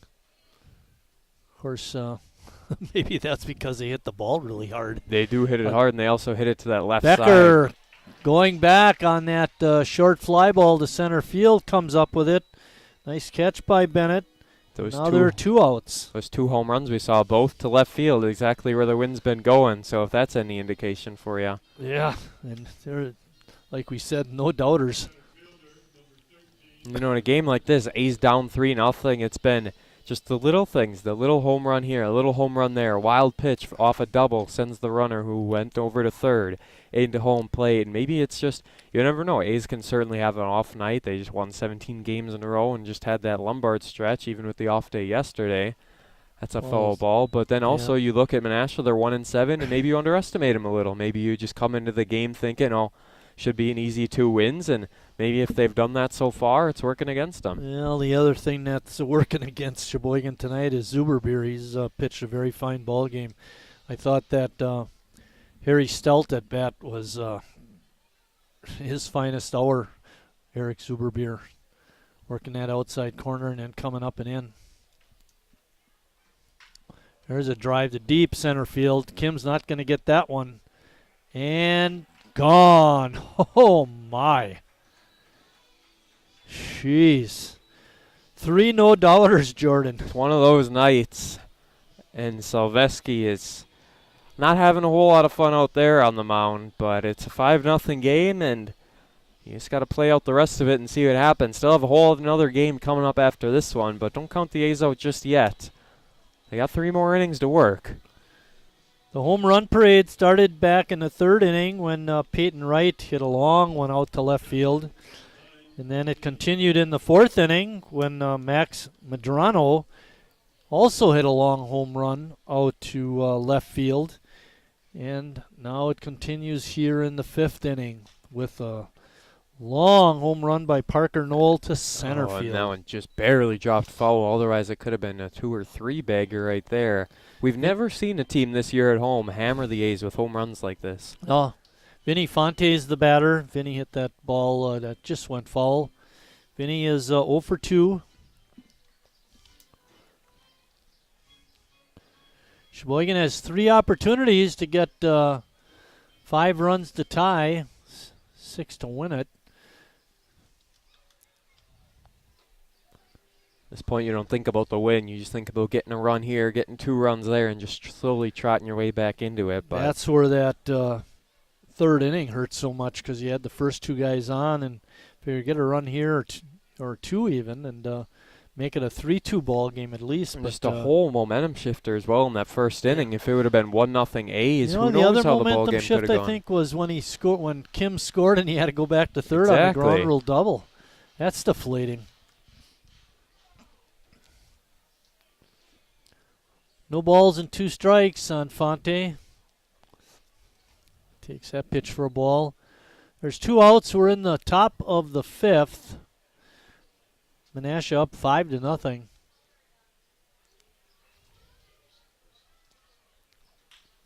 There's a hard hit ground ball. Chris knocks it down and got it there just in time for the putout. And that ends the 5th inning, but not before. Menasha comes up with 2 more runs, and now they lead 5-0.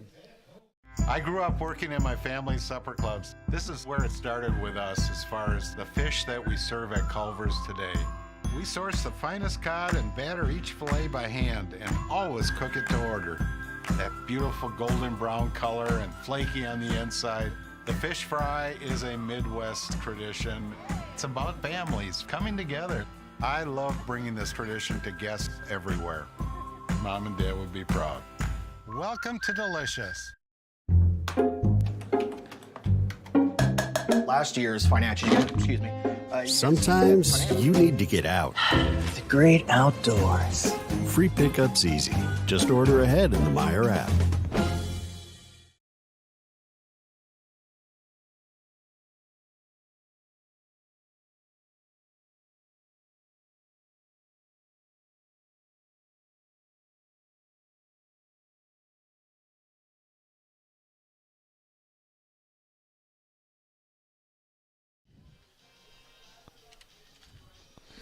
Caleb Lorbecki will lead off the bottom of the 5th for Sheboygan. This is only going to be Caleb's second at bat of the ball game. Zuberbeer has really limited the base runners for Sheboygan. 3 hits in the ball game, and 2 of those 3 were in the first inning. According to my count, Sheboygan has left 4 runners on base so far. 2 of those coming in that first inning. 2 in the first, 1 in the third, 1 in the fourth, if I remember right. So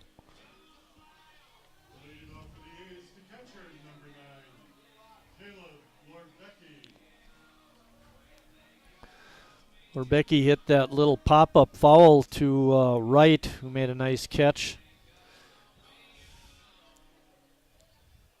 Sheboygan down 5-0. They have 3 chances left to try and come back.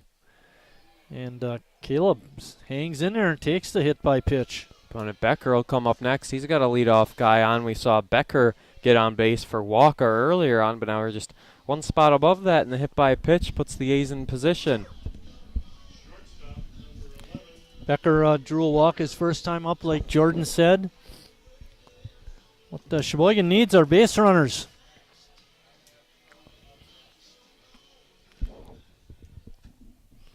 Anytime they've had a base runner on, it's been relatively quick work, and Zuberbeer's getting right back out of it. Pitch gets away from the catcher Fonte, and that allows Lorbecki to move over to second. It's big for the A's, is now they really don't have to worry about that double play that happened earlier on when they had runners on first and second with no one out.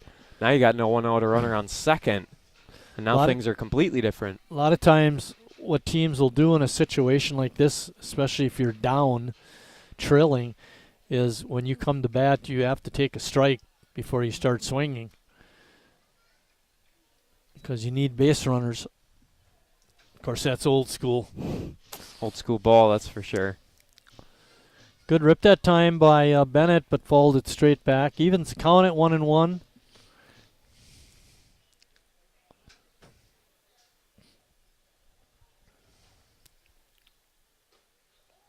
Ooh.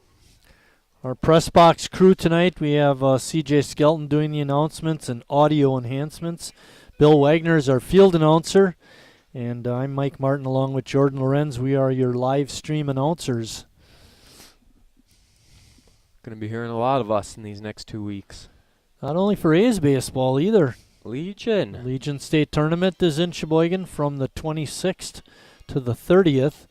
And Jordan and myself and Chris Wright will be doing the live stream broadcasting for those state tournament games. Another walk by Becker.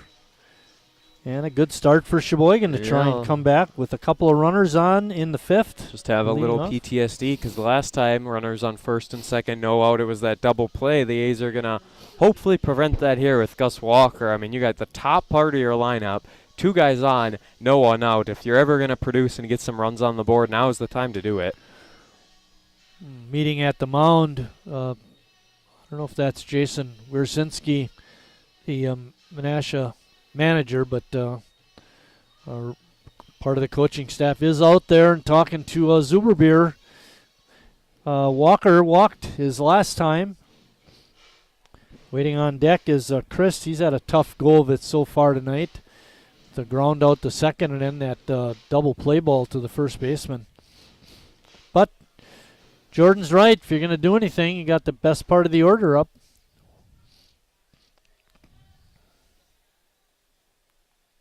Pitch is in the dirt. Great stop by Fonte. Now, Rebecca really wanted to go to third, but he held up. That's twice, I believe it's both of them in this inning that Fonte has made nice stops on balls in the dirt.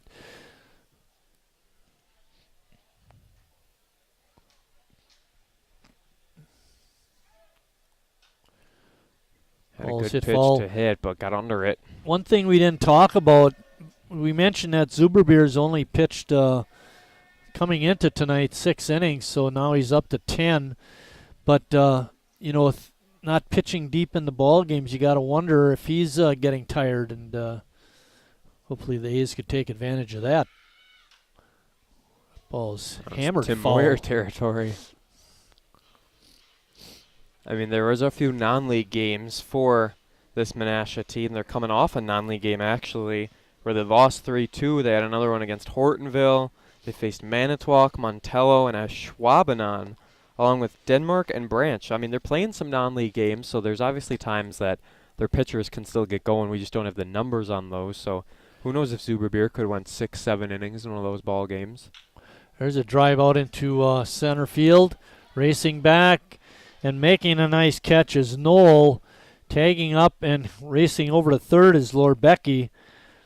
Boy, Walker really hit that ball hard, but Knoll got back on it nicely and made the catch. Should have hit it to left field. That was the problem. They're carrying well over they're there. Carrying better that way.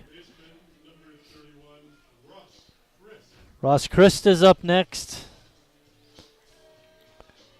We've talked about Ross and his exploits. He leads the ball club with 17 doubles. Does have 3 home runs.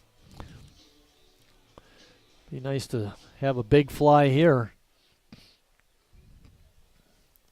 Any little base hit, a double, put runners on second and third, just something to get that runner across. I was just thinking, maybe it'd be better for him to get another double. Get at least 1 run in, keep runners on base, put the pressure on Zuberbeer. 2, depending on where the double is. If you hit that home run, there's nobody on base, and Zuberbeer can just, work from there. Keep the pressure on him. First pitch was a ball. There's 1 out, runners on at first and third. It was risky to throw down to first with that runner on third. If you got one bad throw, it gets out in foul ground. You know for sure, though, Becky's running. Nice to see Bill up here. It's Elks night at the ballpark. Bill is a member of the Elks. Does a lot for that organization. Glad he's up here, not down there. Bouncing ball, foul.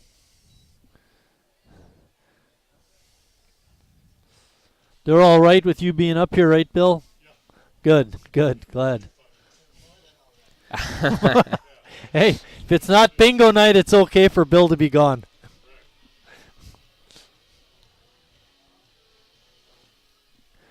One ball, 1 strike. Chris looking to keep the rally going.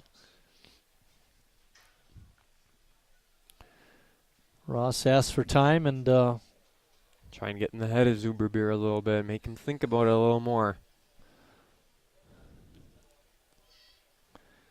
Zuberbeer comes set.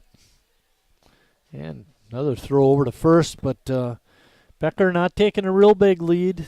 That's his quickest move of the night. Usually the first ones you saw are just kind of nonchalant. He makes a slower turn, lobs it over, but these ones he's putting something into it. Pitch in the dirt. Fonte keeps it in front of him, but Becker able to advance. I think he was running regardless, and he just got lucky with that pitch being in the dirt. And now runners on second and third, and a base hit. Just a single could potentially score 2. Does that mean we give him a stolen base? I still do. All right. Becker with a stolen base. Lorbecki's on at third. Becker is on at second. There's 1 out. Ross Christ with a 2-ball, 1 strike count.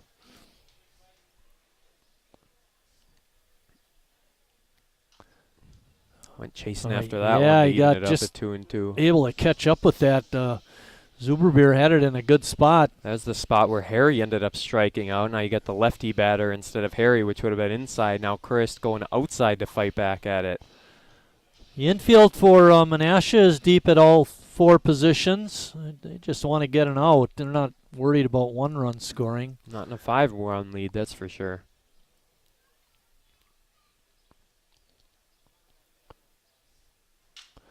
One right up the middle. Zuberbeer hit off his leg, bounced right up to his hand. Looked the runner back at third, through to first for the putout. What a tough break. That's number 2 here tonight. First one was that ground rule double by Harry in the first, and now this. Oh, my. 9 times out of 10, that's a ball that goes right by Zuberbeer through the infield, scores 2 runs. It's going to be the center fielder, maybe in second baseman to get it, but... Yeah, it looked like it had a ticket to center field, but not to be. Bounced off his glove, up and right back into his hand. 2 outs. Kim's going to have to be clutch. He does have a hit tonight.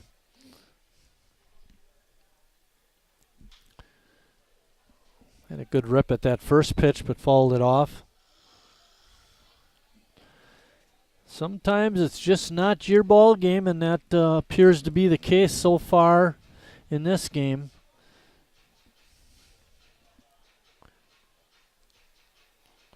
Well, Jordan's been checking the weather on and off throughout this game, and right now it looks like 8 o'clock is a 50% chance of rain. Hopefully we'll get this game in.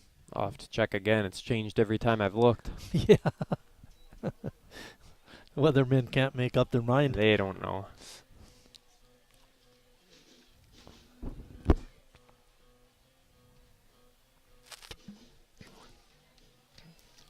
%50 chance at 8 and 50% at 9. As I look to the northeast, there are some pretty dark clouds, but they appear to be way north of the ballpark, heading towards the lake. So I don't think those are going to cause us any problems. It'd be what's behind us, which we can't see. Kim takes that pitch up high. 1-2. As we said 3 times, this game against Menasha has been rained out. It was at 2 different locations even, but rain and Menasha just can't seem to stay away whenever they're playing them. Yeah. Against Menasha? Something about Menasha. Mother Nature says nope.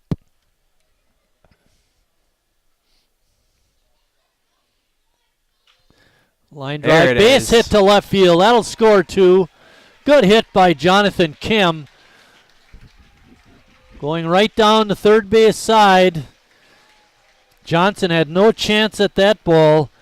A 2-out, 2-run double by Jonathan Kim, and Sheboygan now down 5-2. Here comes the Northwoods cleanup hitter, Harry Stelk. Jimmy Jurgensen potentially could get up as well, but you think Harry gets a base hit, ends up scoring some more.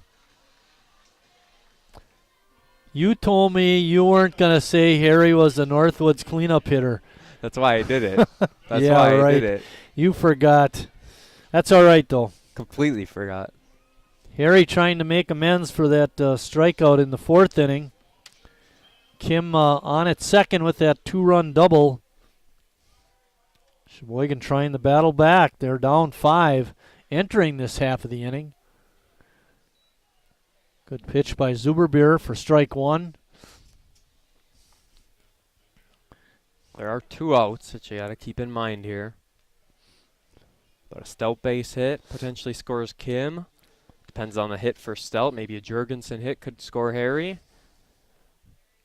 Crawl back within 1 or 2 would be nice. That's the second time tonight that Sheboygan hitters have gone to the opposite field. Jimmy Jurgensen did it in the 4th inning. Going to left field, he got stranded at first. And now Kim did it for this 2-run double right down the third base line. Zuberbeer's breaking ball hangs up high, makes the count 2-1. Would have been a great pitch for Harry to hit if it dropped down, but he'll take being ahead in the count.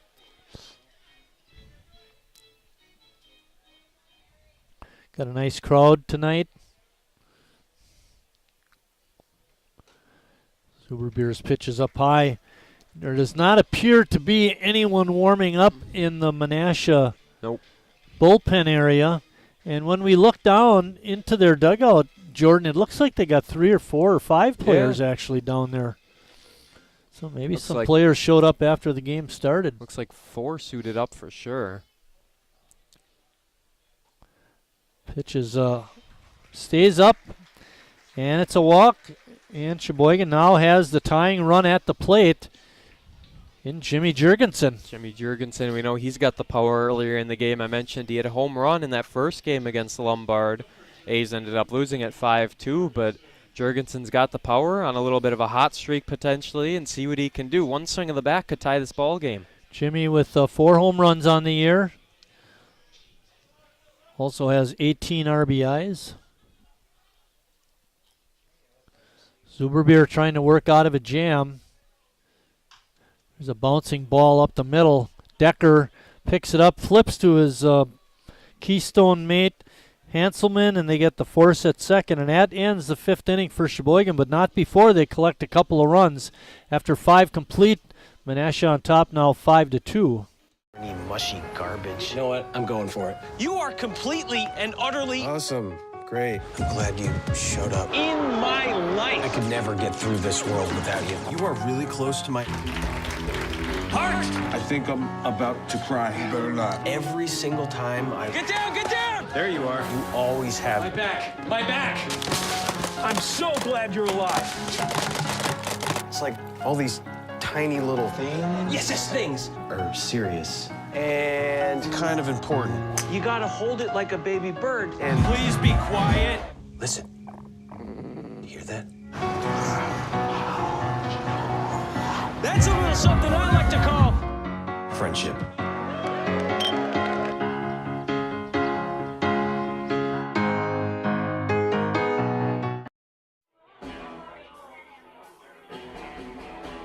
All right, guys, we got teriyaki, honey barbecue, and mild. Enjoy.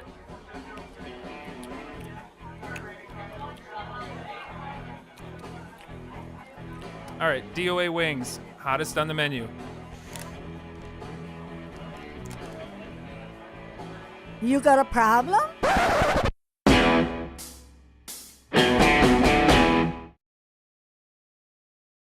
I'm thinking, oh yeah, that's right. They're onto some. How old were they? 3rd or 4th grade. Oh, so they were, Grade schoolers. They were real smart, actually. I've never thought about it like that at all. As we start the top of the 6th inning, it's going to be Max Medrano. Medrano hit a home run his last time up. I was hoping you didn't say it. So Jordan and I were talking about a situation I had when I was substitute teaching this last year, and I asked these 2 kids, I said, well, pick a number between 1 and 3. And the first kid said 2. And I asked the second kid, pick a number between 1 and 3. Jurgensen makes a nice catch. And he said 2 also. And I'm like, guys, between 1 and 3. So, Mr. Martin, that's what you said. Pick a number between 1 and 3. And that's got to be the number 2. I guess you should. They were smarter than me. You should have said between 1 and 4. I guess that would have given them 2 and 3. They could have picked from. Yeah, right. Now you got to pick one of 2 numbers. Daniel Decker's up next. Daniel popped to second and walked.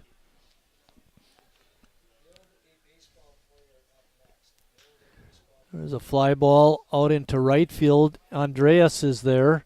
Makes the easy catch. First, it seemed like that was going to be a gapper, but thankfully it started carrying back out in Andreas' territory, and he ran up and made the easy grab. Quick 2 outs for Silveski. Yeah, Silveski doing a nice job. I don't think I ever told you this story. My friends and I take walks on Tuesday. This is a couple years ago, and we ended our walk at the Field of Dreams. I don't know if you're familiar with that here in Sheboygan. I've never been there yet, but heard of it. But anyway, so we're sitting on a park bench underneath a tree, and who shows up but Dawson with a bucket full of balls and some kind of a screen-like thing. Sure. And he was working on his pitching. There you go. All by himself. Did they bounce back to him, or was it one of those where they somewhat, just dropped? Yeah, when he hit it. When he hit it, yeah. You do have to hit it to bounce back. That is how it works. Breaking pitch stays inside. Looked pretty good, but it was a ball. 2-0 is the count to Peyton Wright. That was me back in the day, an only child. If there's nothing better going on, I pulled the thing out and just threw a little bit, hit off the tee, whatever you got to do. Yeah. Were you spoiled? Maybe. Kim makes that fly ball, takes that fly ball in center field. We'll talk about this in the bottom of the 6th inning, Jordan being an only.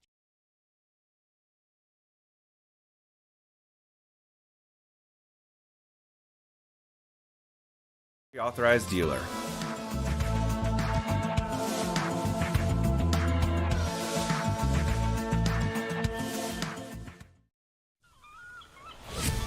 When a Bud Light legend comes back, they do it carrying a squeaky beach chair, an inflatable dolphin, and a cooler full of perfectly chilled Bud Lights on hot sand, wearing only one flip-flop.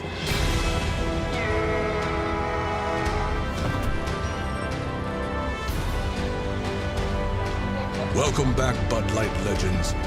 It's time to take summer by the coolers. Wingism number 1, the Flavor Saver.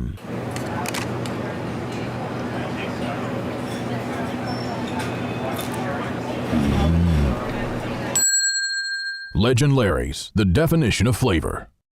Wingism number 2, the Joker. Then her dad walked in. Dude, we're done eating. Use a napkin. You serious? Yeah. Are you serious? Yeah, I'm serious. Why so serious? Legend Larry's, the definition of flavor.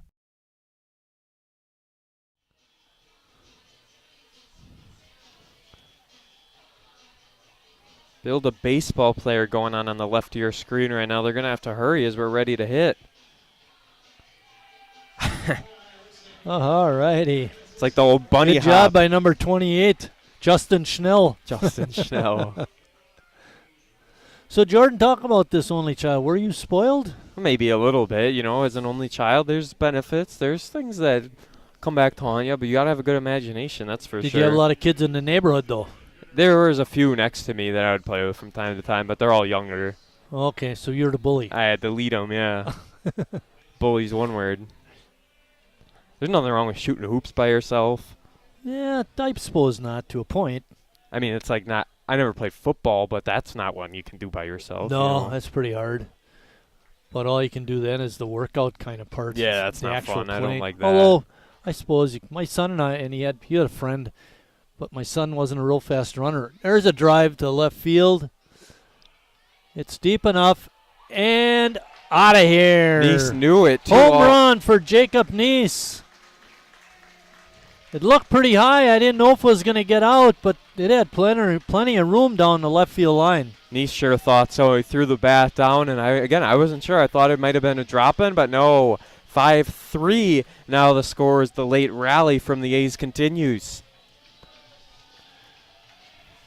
For Jacob, that was home run number 4, and it's been a while since he hit his last home run. We mentioned about the great start he had in the play ball tournament. And that brings up Jacoby Andreas.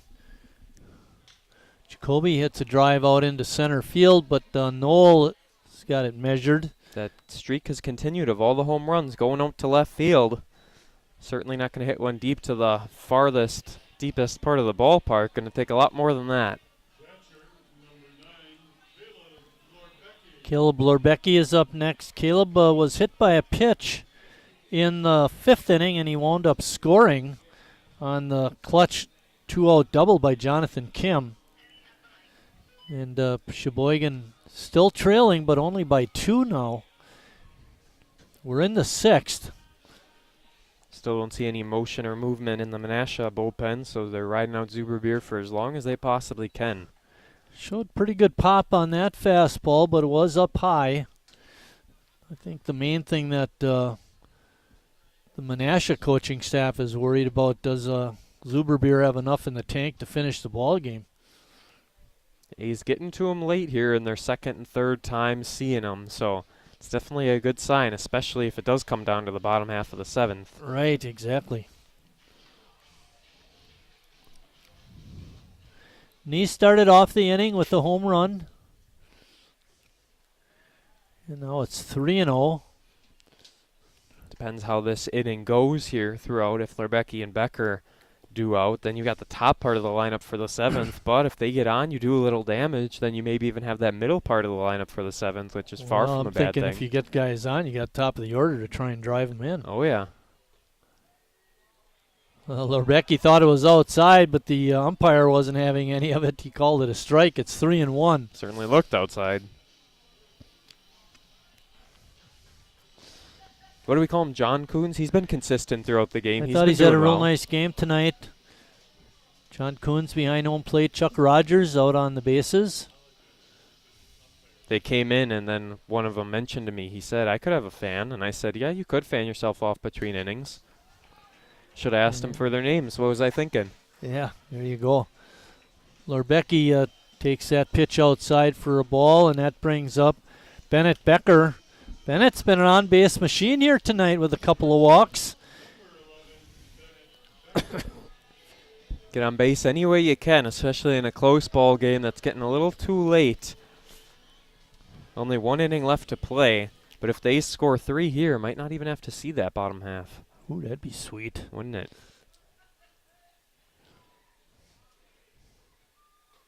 Good pitch. Breaking pitch by Zuberbeer, pardon me. Lerbecki with good speed is on at first, but I wouldn't expect to see him trying to steal a base.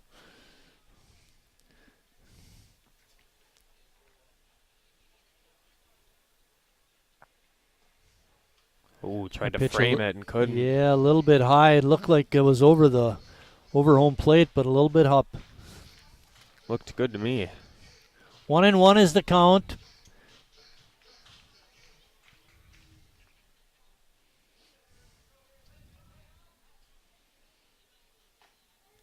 Oh, that was in there. Same spot. So far in the ball game, Zuberbeer has walked 4 or 5 and struck out 3. Interesting, all 3 of his strikeouts came in the 4th inning. Yeah, when he struck out the side, I remember that. Yeah. Didn't even process that those were his only ones. Becker not able to make contact, swings and misses, and there's 2 outs now in the 6th inning, and that brings up Gus Walker.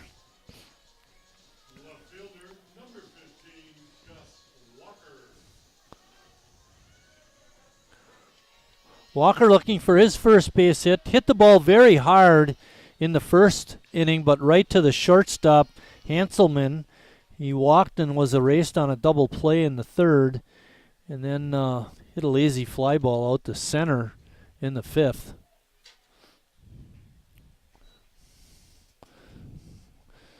We mentioned it on and off throughout the ball game. Zuberbeer pitching a real nice game for Menasha, and Salvoski doing a nice job for Sheboygan.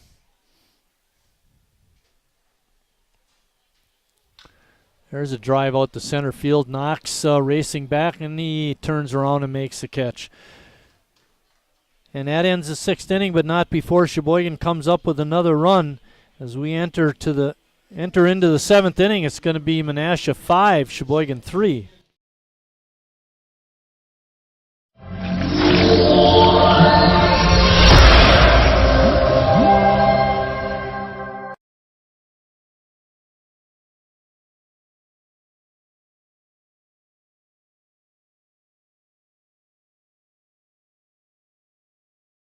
Spells the great taste of Sheboygan.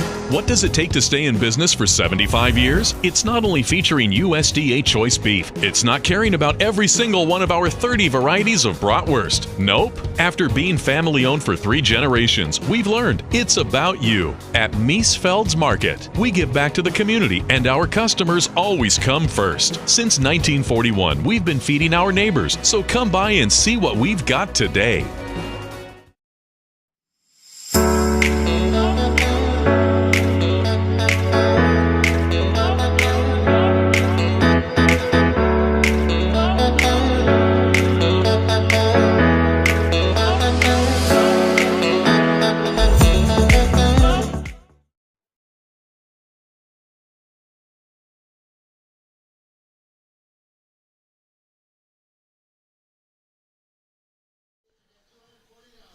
Back here for the 7th inning, an official 6:29 start time we're calling it, just a minute before. But we'll take it, and we're giving away the 50-50 raffle right now. $240. And you're sitting at home watching. Why don't you get out here and win some money? Think we got our winner right there walking on down. Maybe. We didn't mention the interns. They're not all here tonight, but we'll mention them. Jordan Lorenz, of course, our live stream announcer. Annalise McMillan, Nia Zhang, and Connor DeWitt. Those are the interns for the Sheboygan A's this year. If you're a college student and interested in enhancing your education by working with the Sheboygan A's, we welcome your presence here at the ballpark. Oh boy, that lady's looking at her radar. That's not looking good. See a lot of green. Silvosky still on the hill for Sheboygan. Oberman trying to bunt his way on. Bunted right through that first pitch. The last inning, 7-inning games with a doubleheader. Check swing, hit foul. Coming into it, I didn't really expect Silvesky to go all 7, but it's kind of a blessing that he's been able to. And he's hung in there. He's shown pretty good resilience. The 3 long balls are worrisome, but he's still in the ball game. Good first inning, good second inning, good 6th inning. So, I mean, you got 3 out of 6 quality.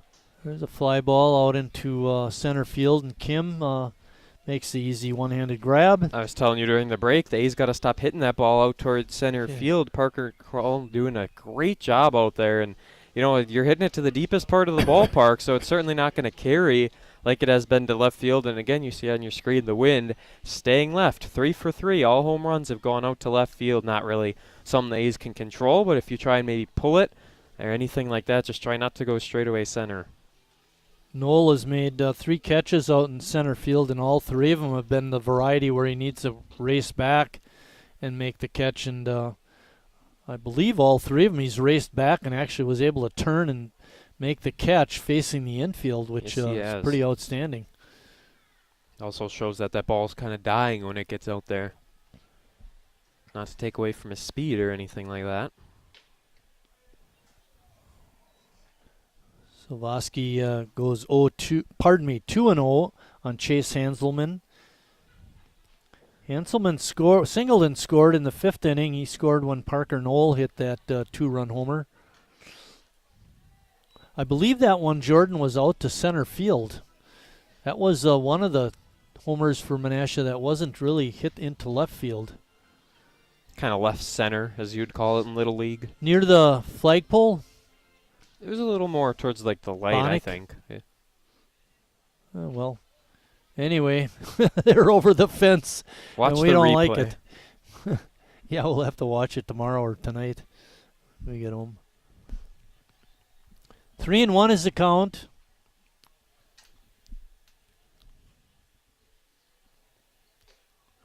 Pitch is up and in for a walk.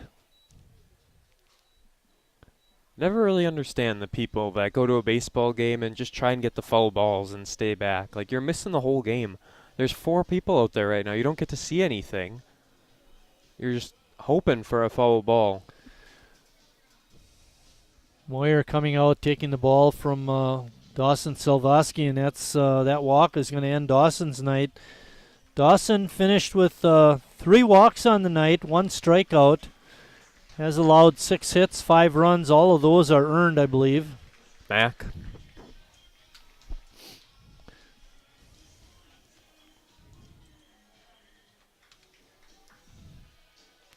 Do we know who's coming in? Mac Doherty, CJ told me. We'll get clarification momentarily. Yep, number 10, Mac Doherty into the ball game.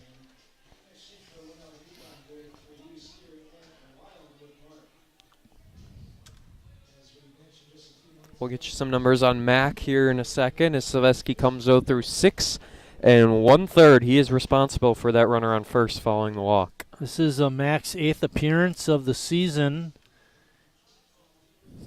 Pitched 9 2/3 innings.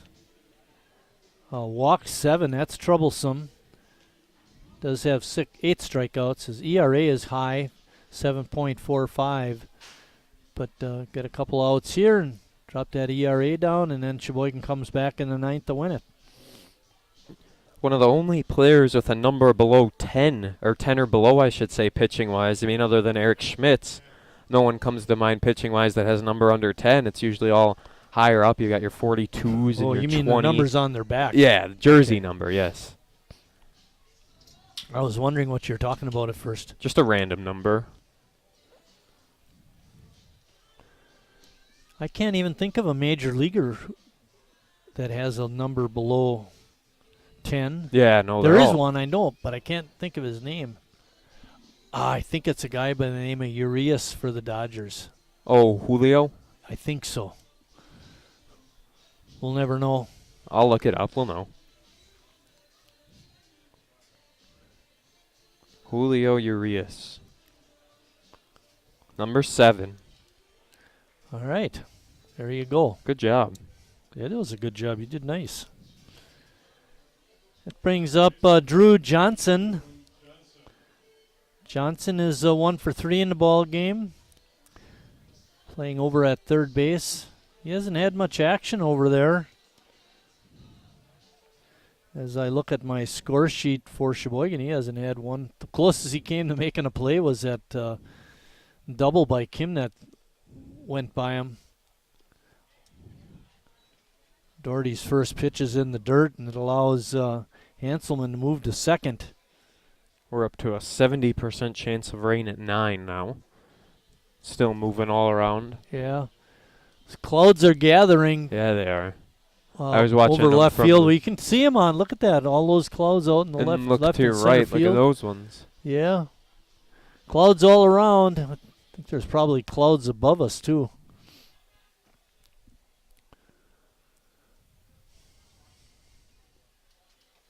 Oof. This would be monumental getting a game in against Menasha it is. this year. It's history this year. I remember years ago when I was umping, and it was kind of a big game. Menasha was supposed to play here in Sheboygan, and I think we had rain in the afternoon. The field wasn't in very good shape, so Denny calls. He says, "Hey, Marty, can you run up to Menasha to do the game tonight?" Oh, boy. So, sure enough, run up there. We get into the third inning. Pours. Downpour was rain. The game was rained out up there, too. Rained out in Sheboygan, then it got rained out in Menasha. I'm telling you, it's something about playing Menasha. Weather does not cooperate. Another pitch in the dirt. Lorbecki, strong throw to third. Oh. But Harry not able to get to the bag and make the tag. Yeah, Harry wasn't in position. He didn't know that Chase Hanselman was running towards him, and sure enough, great arm from Lorbecki to get it there, but Harry just a little too late. Thankfully, though, Harry's able to get a hold of it and keep that, because I thought that ball was going to left field. Yeah, could have very easily done that. So, Menasha now with a runner on third and still only one out. And 3-0 to the batter, Johnson. Let's see what he does with this 3-0 pitch. Really, none Infield of them, is in for Sheboygan, too. Really, none of the pitches have even been close, I was going to say, and there's ball 4 to solidify it.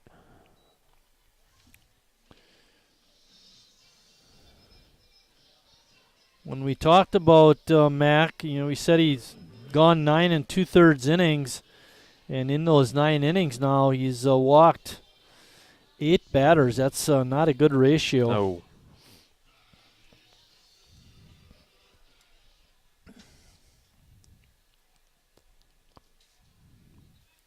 Blake Kuhn's usually the big reliever we've talked about for Sheboygan. He went 5 innings on Saturday, so not really likely to see him, especially in a game the A's are down 2 runs. Not going to try and use him to hold the score. Wonder who's going the second game for Sheboygan. Schmitz, potentially. He didn't pitch at all the past weekend. Okay. Unless they save him for the 9-inning game tomorrow. You never know. Right. But Bill and I were talking about it before the game. I mean, you had Reklitis and Reinflesch pitch over the weekend, but you could have them go in the doubleheader Saturday against Burlington. Those would be 2 good arms. Yes, that would be enough rest for sure. Save them both till then. Broken Ground bat ball to double second play. Base. Shortstop, relay throw is not in time. They get the force at second.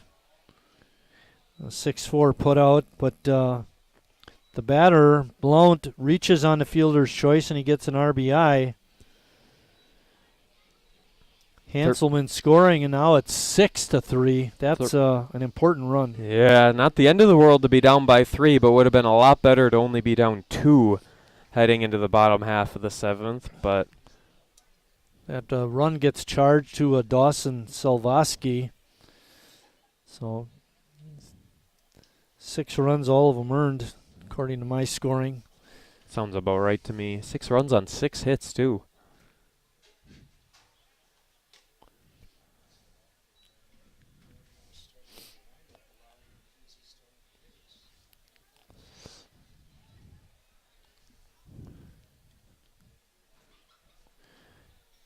Blount on at first. He is 0 for 3 in the ball game with a walk, but he did get an RBI with that last at bat.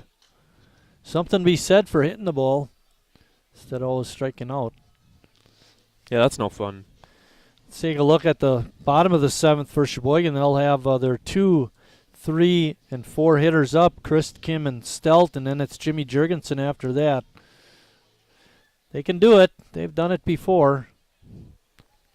You missed it the other game. I think it was Green Bay. I don't remember what it was.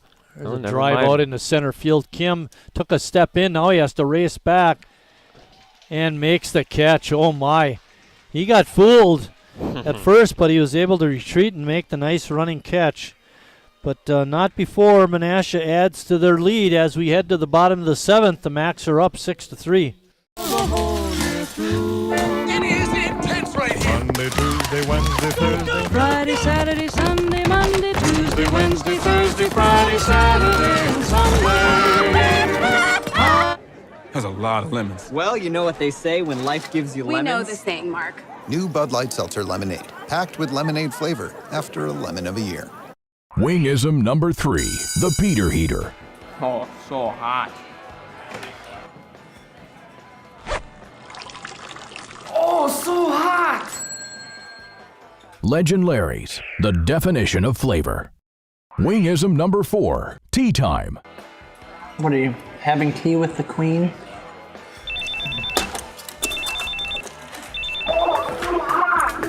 Hello. Nice. Legend Larry's, the definition of flavor. So far. Walked 5, struck 4. Say it again. Zuberbeer, as we enter into the 7th inning, has walked 5, struck out 4. Sheboygan's 2 pitchers, Salvoski and Doherty, have 4 walks and 1 strikeout. Who? Really? Yeah. Huh. The Wild just traded Cam Talbot. I don't know if you saw that. It's wild. Ross Christ is going to lead off the 7th inning for Sheboygan. He's 0 for 3. Looked like he had a base hit, ground ball to center field, but it hit off of Zuberbeer. The ball bounced straight up. He grabbed it with his bare hand and threw Ross out at first. That was unfortunate. It definitely was. There's a ground ball. Cutting across is Johnson. He couldn't get it. And then making the throw was Hanselman, but the throw was late, and Chris beat it out for an infield single. Well, I thought Johnson was going to get to it and pick it up and throw, but it went by him. Yeah, it was a very slow roller off the bat, and that really helped out getting that leadoff hit. That's a big-time one to bring Kim up, who, if you remember earlier in the game, had that 2 RBI crack down the third baseline. I was going to say Hanselman made that a lot closer than I thought he was going to. But Sheboygan has the leadoff hitter on, and Kim is up. He's got a couple of hits tonight. Pitch in the dirt. It gets by Fonte, and that'll allow the runner to advance. I suppose that should be a pass ball. Nothing like a little late game rally for the A's. They've done it plenty of times. We've seen countless walk-offs in that 17-game win streak. There's probably 5 or 6 walk-offs in that span. I mean, they play in close games and they thrive in them. Down 3, runner on second, no one out for Kim. Kim bounces one to Peyton right at first, but it goes foul. Good thing. Otherwise, that would have been an easy out. Would have advanced the runner at least. Harry Stout waiting on deck. He's the tying run. Jacoby Andreas had a grand slam Saturday. He could be in line for a potential walk-off grand slam. You never know. That'd be something. Yeah, it definitely would be something. 1-1 is a count to Kim. Ross Christ is on at second, taking a good lead. Kim swinging at that pitch in the dirt. Zuberbeer going all 7. Don't think there's any indication they'll be pulling him now late in the ball game. No, and there is no one warming up, so looks like his ball game to win or lose. I was just going to say, yours to win or yours to lose. 1 ball and 2 strikes.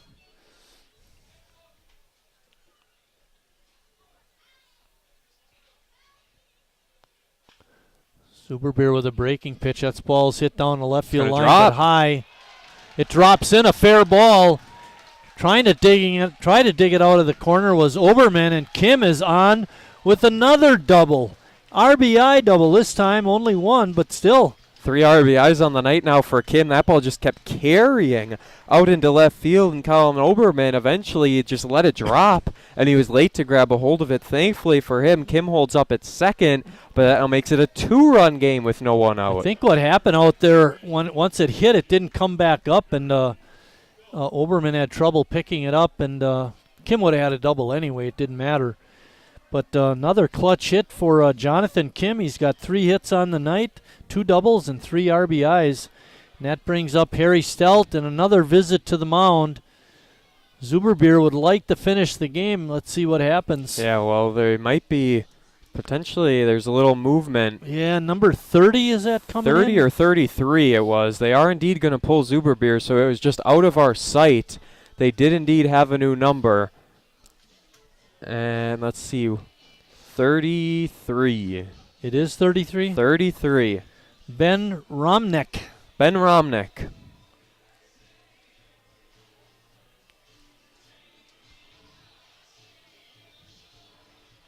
So he speculated Zuberbeer how long he's gone into games so far this year. He'll go a solid 6. Gave up 1 run already. He's responsible for Kim at second. No outs yet here in the 7th innings. It's a 6-4 ball game, and a very tall number 33 comes into the game. We'll get some numbers on him eventually. But this is a big-time scenario now, and it's going to change things up, as you never know. Could strike out the side in 9 pitches, or could come in a little wild and give up a few runs. We'll read you Ben Romnick's numbers. He's pitched 9 2/3 in NEW play. That's through 5 games, so he's gone roughly 2 innings a game. Has no decisions on the year. No wins, no losses, no saves. He could be in line for a save in this game, or a loss, depending on how it fans out. He's given up 12 hits in those 9 2/3 innings. I should say 3 runs, all of which earned. The big key, though, in his stat line, 8 walks to 6 strikeouts. That's what stands out there. Through 9 2/3, has walked 8, struck out only 6, basically given up a run in every 3 or so innings pitched. Well, you know Zuberbeer wanted to finish the ball game, but just ran out of gas here at the end. Too bad he couldn't have ran out of gas an inning or so earlier. Yeah, well, and it's a good decision to pull him as well. I completely agree. When we start action, Romnick will be on the hill. Jordan gave you some numbers on him, but next up for Sheboygan is Harry Stout. Harry's 1 for 2, and he represents the tying run. And there is still a breeze blowing out to left. Sheboygan trying to battle back and win this NEW ball game. They are in first place with a 9-1 record. Could increase their lead. Conference play at first pitch is in for a strike.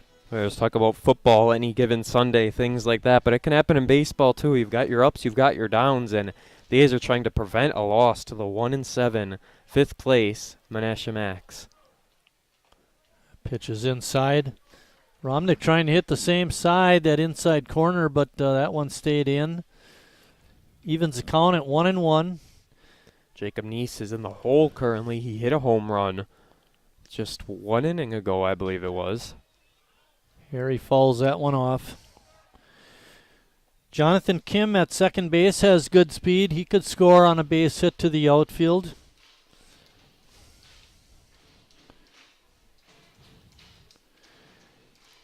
Harry behind 1-2, not what he wanted. Took a first pitch strike, let a ball go by, and then fouled one back, so he's going to have to work for a base hit. Nothing easy coming on this count. Romnick's pitch is outside. We mentioned Ben, not a real good control pitcher.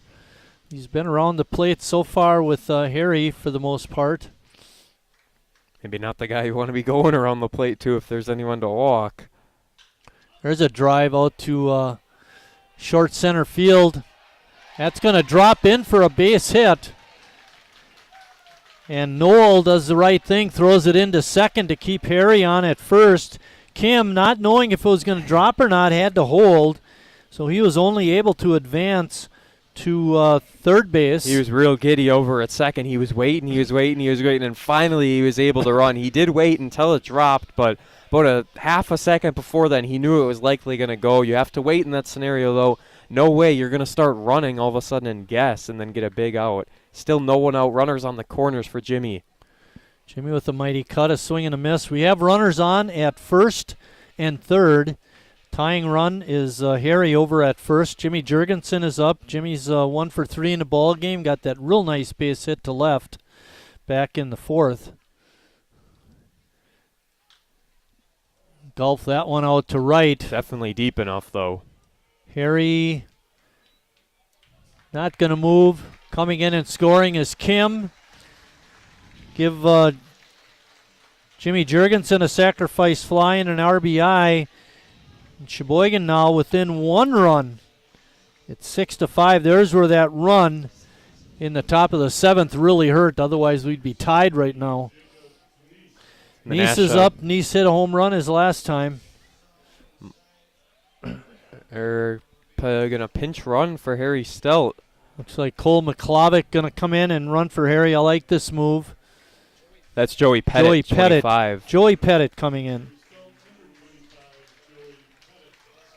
I was going to say on that sacrifice fly, Menasha was screaming 2-2-2. They were throwing the ball to second base, no play at home, but Harry Stelt, no speed to go from first to second. You really wouldn't push it on a ball to right field anyways, but now adding the speed to try and get that tying run in is Joey Pettit.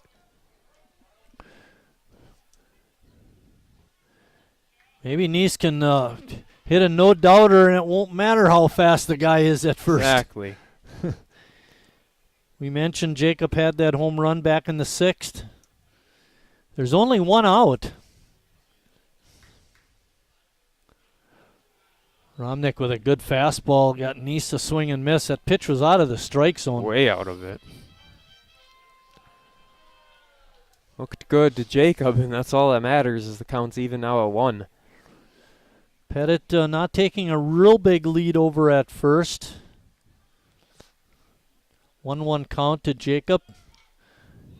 Hits that one foul. Pettit was going, and I was going to say it's a good decision because at the end of the day, you don't want to ground into a double play to end the ball game. If you get that runner over to second base, it basically wipes that out unless there's some crazy line out or something like that. There's the real deflating double play earlier on with runners on first and second, no one out. Right. You don't want to end the game on a double play with a late rally. Breaking ball is way up high. Evens the count at 2-2. Joey not running on that pitch. Tim Moyer giving some signs over in the third base coach's box. Let's see what Joey does here. Jacob looking to make contact. Fouls that one back. Joey was on the move again. Not a bad decision, but could have been a little risky if you end up with a strikeout, throw him out play to end the ball game. That wouldn't be ideal. Jacoby Andreas waiting on deck. Jacob looking to keep the rally going. It's 2-2. Don't think Pettit will be stealing now back to back. Sheboygan has pulled to within 1 run. It's 6-5 Menasha. Not a big lead for Pettit at all. Ball has popped up, looks to be in play, right over, tumbles. No way. Did make the catch as he was falling down. I thought he was going to fall into the dugout. He did not, thank goodness. But he made the catch. My goodness.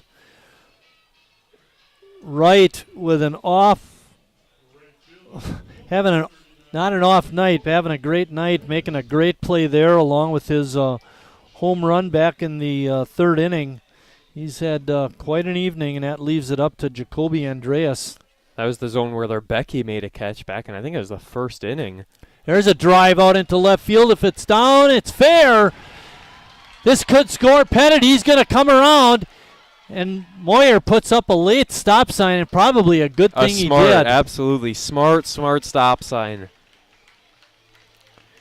Andreas with a 2-out double right down the left field line. Yeah, Cole's pinch running now. Cole McClavick is going to run for Jacoby Andreas. Smart move here is that's that game-winning run on second base. And it all comes down to Caleb Lerbecki. Harry Stelt had a little bit of a talk with Lerbecki. 2 outs, 2 on. 2 is the magic number for the A's to come back and win this game. Base hit, likely he'll do it now with McClavick on second. Lerbecki is 0 for 1 with a hit by pitch and a walk.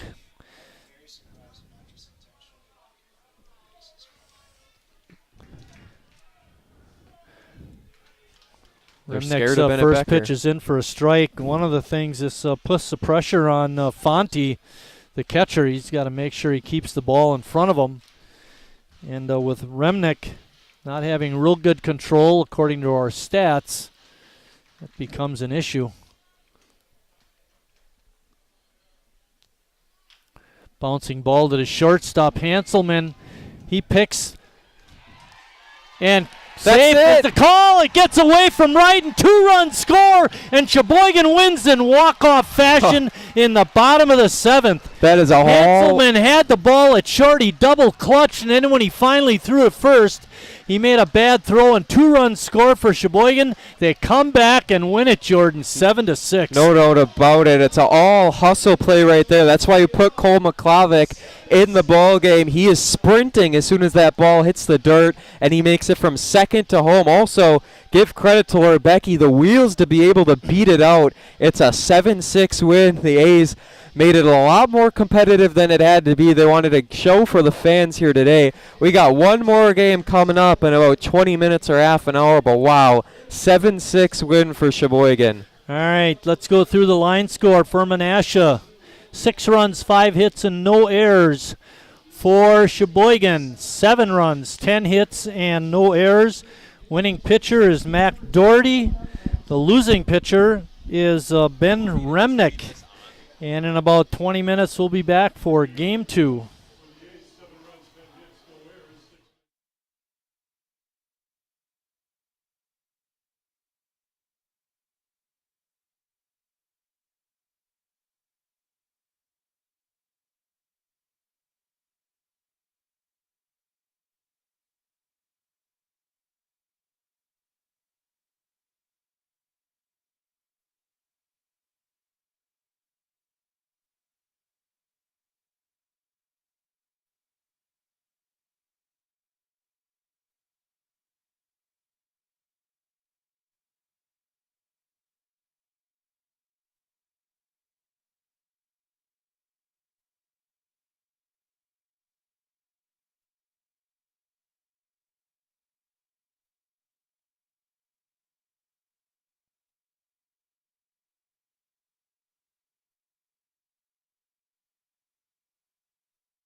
Getting ready to start game 2 of our doubleheader. Sheboygan winning that first game 7-6 in the bottom of the 7th.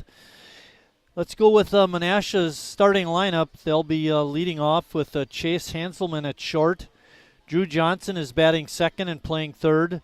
Josh Blount is out in right field hitting third. Parker Knoll, their fine center fielder, is batting fourth.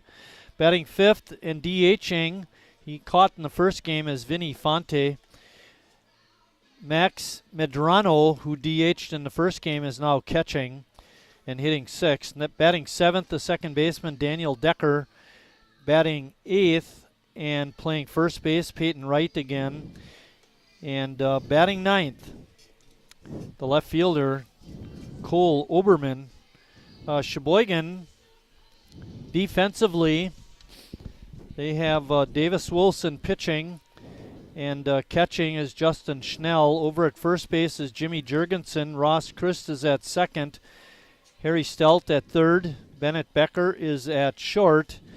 And we have Gus Walker in left, Jonathan Kim in center, and Jacoby Andreas in right. Only things that really changed in between games 1 and 2 were the catchers. We saw Max Medrano now catching for Menasha, and it'll be Justin Schnell catching for Sheboygan. Pitchers, they changed, obviously, and the field conditions changed a bit with the rain that came down. They had the tarp over. Everything should be good to go here for the game. The rain looks like it'll be stopped until about 11 as the first pitch for Wilson comes in for a ball.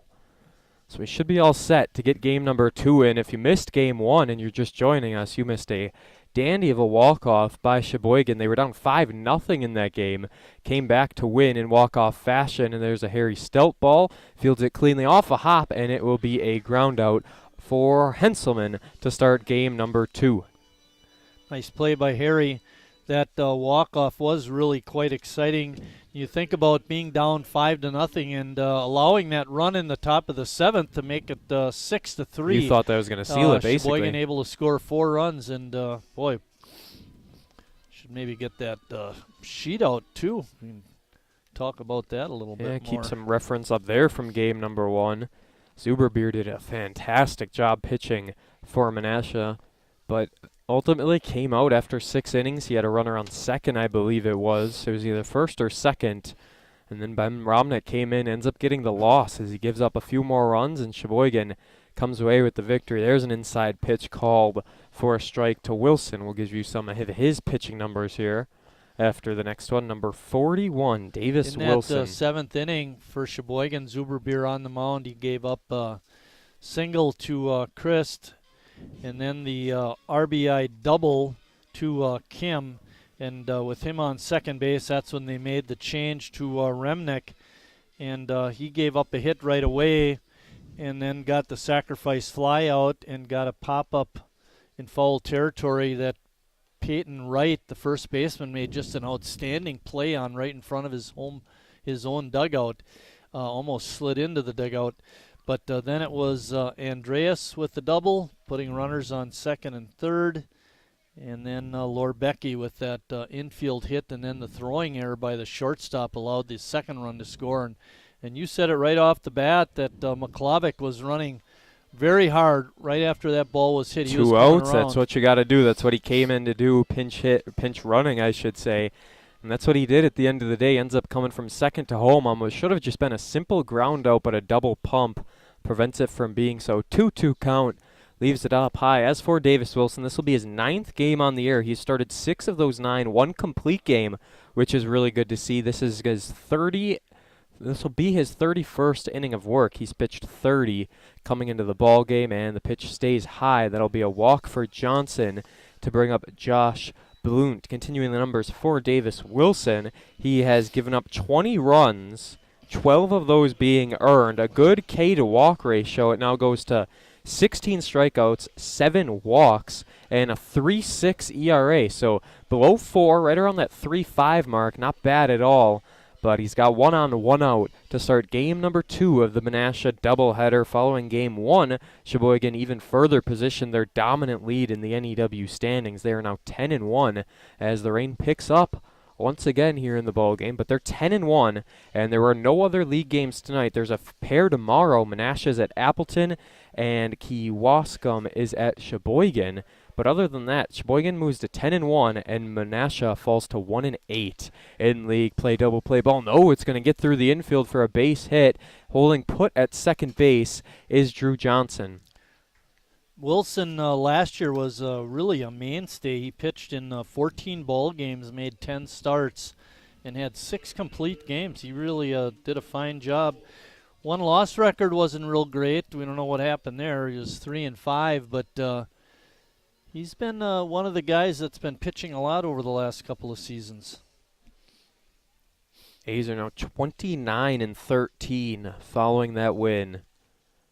As there's a fly ball into center field, Jonathan Kim, he made a few great catches in game 1. He'll make that catch, and then teasing but not going is Drew Johnson as a few hops into Harry Stelt, but an F8 I don't there know if our to the fans cleanup could hitter. tell that, but Jonathan retreated, and when he made the catch, he was actually coming towards the infield to get more momentum on his throw to third. Had the runner on second tried to tag up. That was a good play by Jonathan. Good fundamentals. Absolutely. Fundamentals indeed as Vinny Fonte comes to the plate with 2 on, 2 outs here in the ball game. Davis Wilson gives up 1 hit so far. He's walked 1, hasn't struck out any yet to start. Fonte was the catcher in game 1. He moves to the DH. Him and Madrano just we want to flip-flop. keep him on the schneid, Jordan. He was 0 for 3 in game 1. Now that you said it, he'll be 3 for 3. As there's a little grounder, Harry Stelt off a hop to second and got him. What a play by Harry Stelt at third base. Not his go-to position, but off a hop, able to jump up, get that ball in his glove, and throw it over to second base towards Ross Christ. It's a 0-0 game as we head to the bottom half of the first inning. Rain continuing to pick up. Authorized dealer.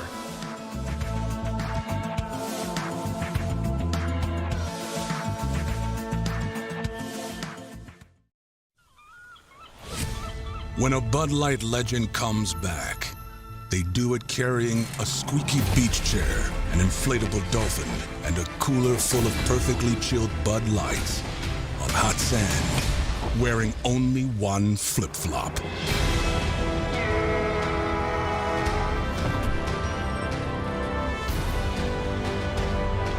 Welcome back, Bud Light legends. It's time to take summer by the coolers. Wingism number 1, the Flavor Saver.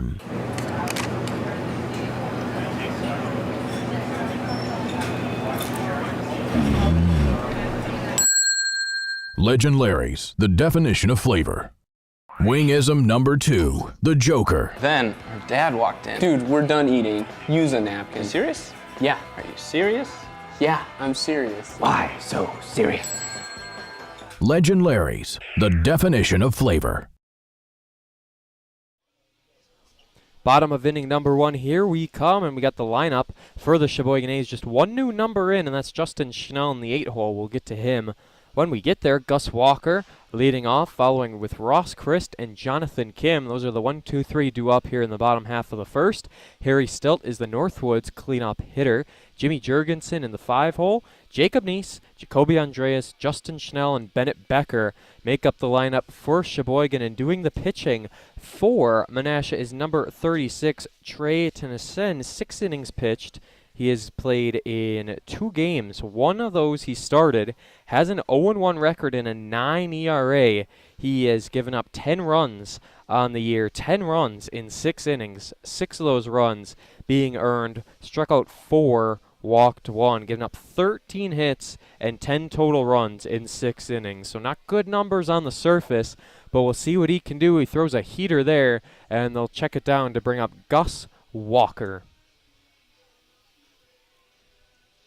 Troy Tennyson to Gus Walker to get going here in game number 2. The A's would love to jump out to a lead, not fall behind 5-0 as they did in game number 1. Mentioned time and time again, they're not afraid to play from behind, but it's certainly not an ideal situation. And if you can prevent it, why not? And if you can get out of here a little bit earlier, why not as well? As we had a 9:10-ish start time, I would guess, for game 2, somewhere around there. Walker had a tough go of it in the first game, going 0 for 3 with the walk. Coming into tonight's action, Gus was hitting 382. That's down a little bit, but having a fine year. Did reach on that walk, but that was the time when Ross Christ hit into the double play. Yeah, very unfortunate. Leaving runners on base, it's definitely been a struggle at times for this A's squad. It's a struggle for all ball teams around the world, but for the A's specifically, we've been able to point it out a few key points, and there is a strike, able to get it in there and even it up at 1-1. Sheboygan left 7 on in that first game.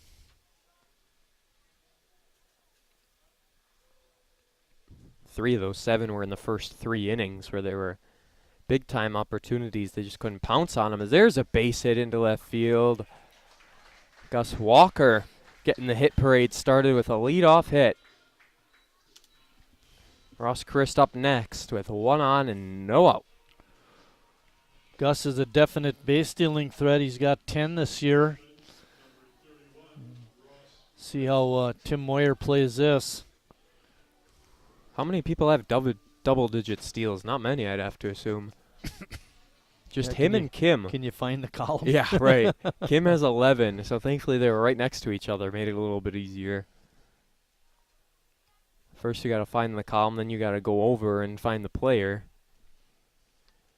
First pitch, no movement, and it's inside, spinning around Ross Christ.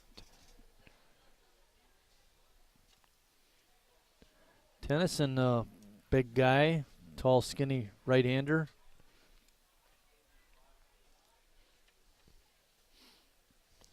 You wonder if potentially Ben Romnick was going to be one of the guys they wanted to start this game, but they had to use him in the first game. He could still come in. He's still pretty fresh. Yeah, he certainly didn't throw a lot of pitches. No, but I just wonder if maybe that was what they were trying to get at.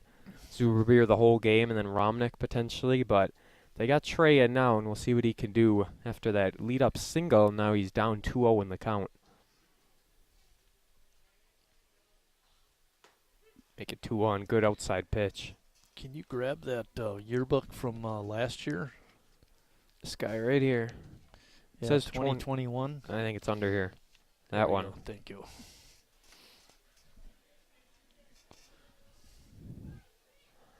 2-1 now the count. They don't have in here what I was looking for. Of course not. They got everything else but that. Might be the wrong yearbook. What are you looking for? What our record is against Menasha. All time? All time. It was in this 2020 yearbook, but of course that wouldn't be updated. Well, I think I have last year's, so we can just put them together. Yeah.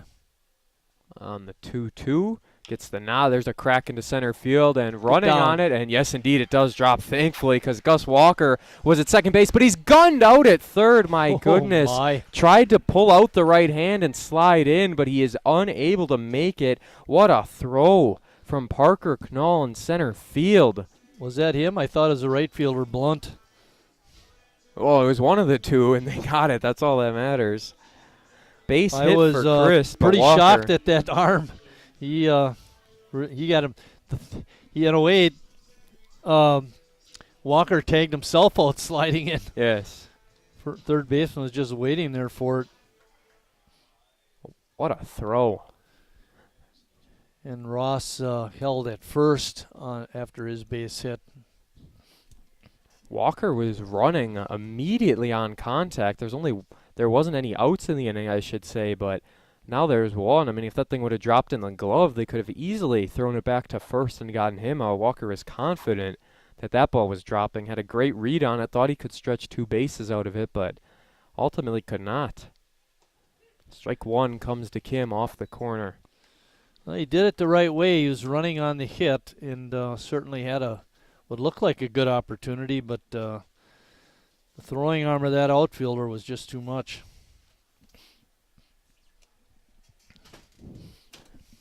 I can tell you the A's were 4-2 against Menasha last year, 3-1 in NEW League play, 1-0 in the round robin, but 0-1 in the class tournament. Is there another yearbook over there? No, it's just that one you were reading. This one. That's the only one. Well, this might be different, actually. Yeah, that's a different one. See what's But in there. that's just Wisconsin State League. It probably isn't going to be. Oh, in probably there has nothing. either. I didn't even see. You know, one of my books that I have at home does have it in there. Well, you should have brought it. Should have. I was more worried about that winning streak business that we took care of in game 1 with our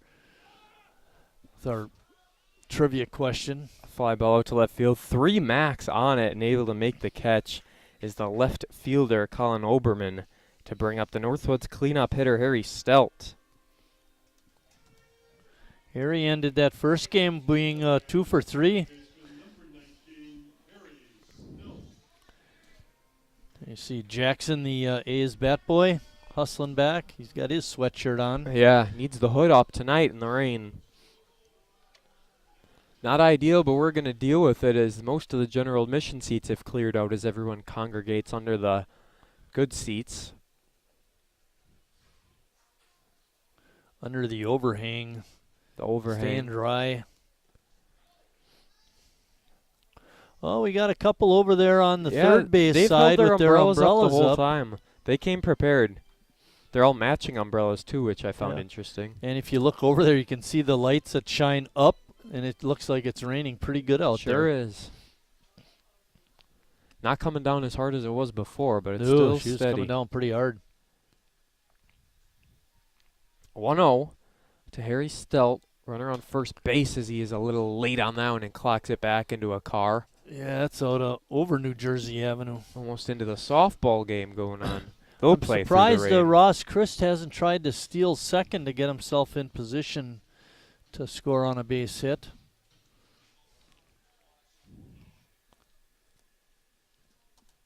Staying put as it stands on the 1-1 count. We'll keep an eye on him here. And just missed. 2 balls and a strike. Chuck Rogers behind home plate this ball game.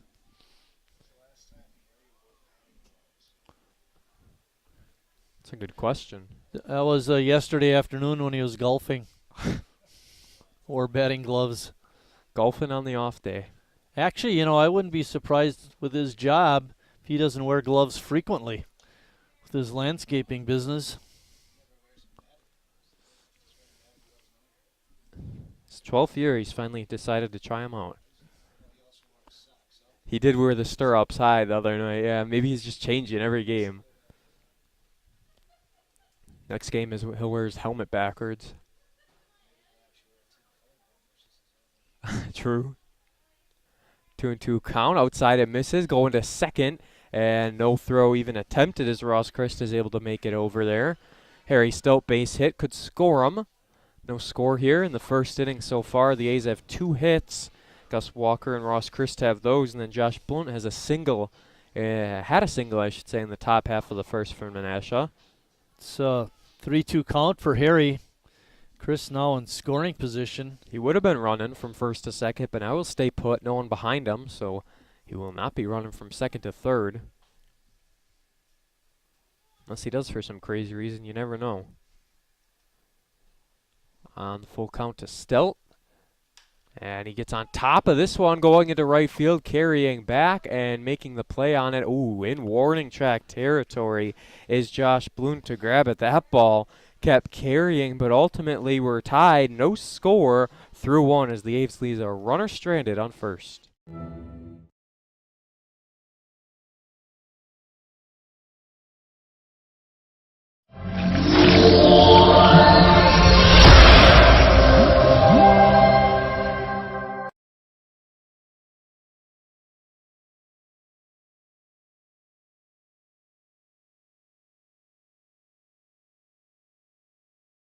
Me spells the great taste of Sheboygan. What does it take to stay in business for 75 years? It's not only featuring USDA choice beef. It's not caring about every single one of our 30 varieties of bratwurst. Nope. After being family owned for 3 generations, we've learned it's about you. At Miesfeld's Market, we give back to the community and our customers always come first. Since 1941, we've been feeding our neighbors, so come by and see what we've got today.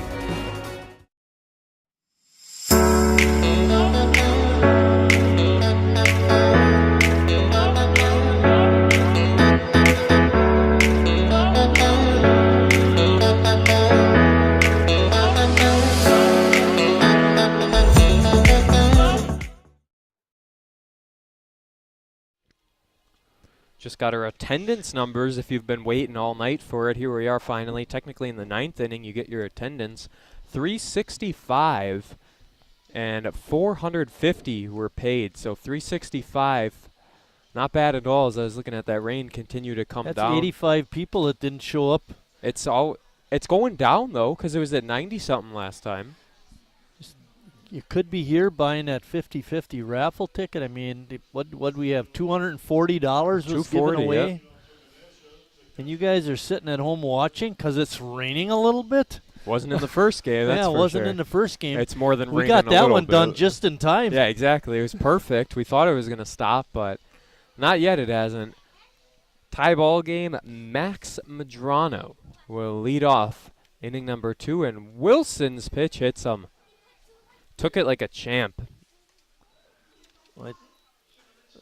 Medrano was one of those home run hitters. I would think he'd want to get out of the way. Yeah, well, get a chance to hit. Getting base runners on is a little more important, especially if this would be a condensed game possibly due to the weather. You never know what can happen. Daniel Decker, second baseman, number 21 for Menasha. He's going to crack the first pitch into center field, and that one's going back. Kim won't have a play on it. No, it's going to drop, and it's going to stay in fair territory. The runner being held up at third, so it'll be runners on second and third with absolutely no one out against Davis Wilson. That ball was really socked, and we mentioned about the ball seemed to be carrying out to left really well. As we start this ball game, there's absolutely no wind. That ball was hit very hard, and just Kim not able to catch up to it. A lot of air on it. Kim was out there in center, Andreas out there in right, but it was basically all in Kim's territory. And here we are with runners on second and third. Medrano at third, Decker on second, and at the plate now is Peyton Wright. Takes ball one high, up and in. And maybe the biggest concern regarding the second and third is there's nobody out. No one out at all, and I think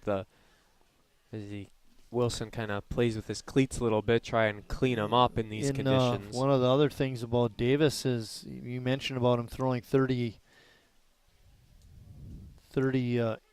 innings, and he's only got 16 strikeouts, so Davis not a real high rate of strikeouts. Have to get these guys to pop up, hopefully. We know in that first game it was basically the 6 through 9 part of the order that did a lot of the damage, and that's consistent throughout here. This one, will it stay in fair territory? And no, it'll drop in the dugout. Jurgensen, no play on that ball at all, unless he would have Superman dove into the dugout. Could have led with his head right into the fence. Don't want that. No. That's what made that play by Peyton Wright of Menasha so outstanding. He was sliding and... Well, he lost his balance, and he was like falling, and somehow he still made the catch. There's a strikeout, just as you said it. Swing and a miss to Peyton Wright. Aforementioned, we were just talking about him in his fielding. Now he strikes out to bring up the 9-hitter, Colin Oberman.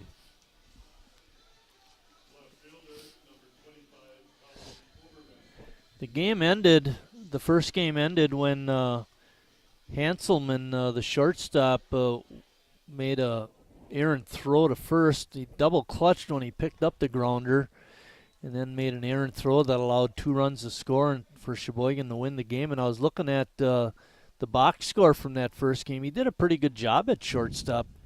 Just that one miscue at the end. Oberman was teasing bunt on the first pitch. He goes back to it here. He's going to clock it down, and it will drop foul. Now he's behind 0-2 in the count, and that was a bad bunt because Max Medrano over at third certainly wouldn't have been running. Don't know what the idea is here with 1 out to try and bunt a runner in. Manager coming down to talk to his batter. Now you're behind 0-2. I don't think you bunt again. See what Colin Oberman does down 0-2 with runners on second and third, 1 out. If Davis Wilson gets out of this unharmed, keeps it a 0-0 game, that would be nothing short of a miracle. Yeah, it'd be pretty outstanding for sure. Infield is in at the corners. Oh boy, absolutely rung him up. Oberman guessed wrong, and a heater inside strikes him out. Back-to-back Ks for Wilson. top of the lineup now with Chase Hanselman, who grounded out in his first at-bat. Hanselman hit that ground ball to Harry that he threw across the infield. And then Harry made a really nice play to get the force play at second base. Remember that took that high hop, and he was able to get it and throw a strike to second for the out. Thought about swinging, but he didn't go.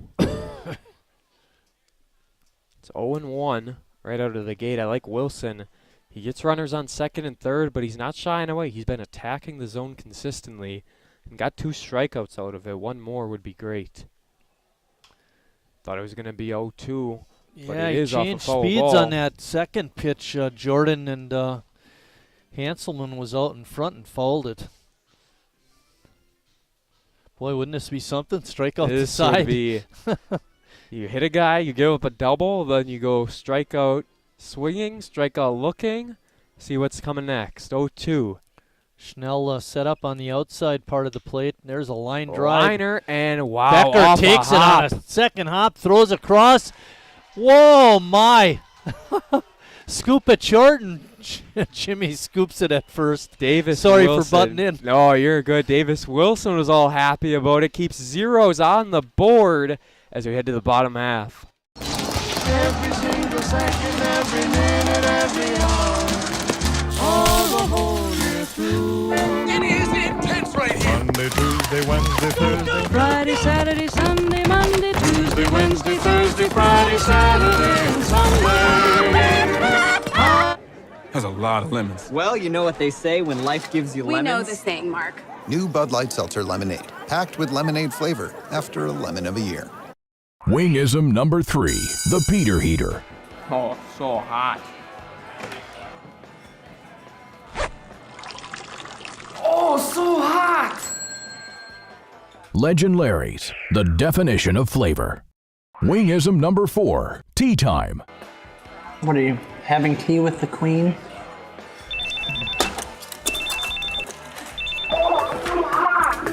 Hello. Nice. Legend Larry's, the definition of flavor.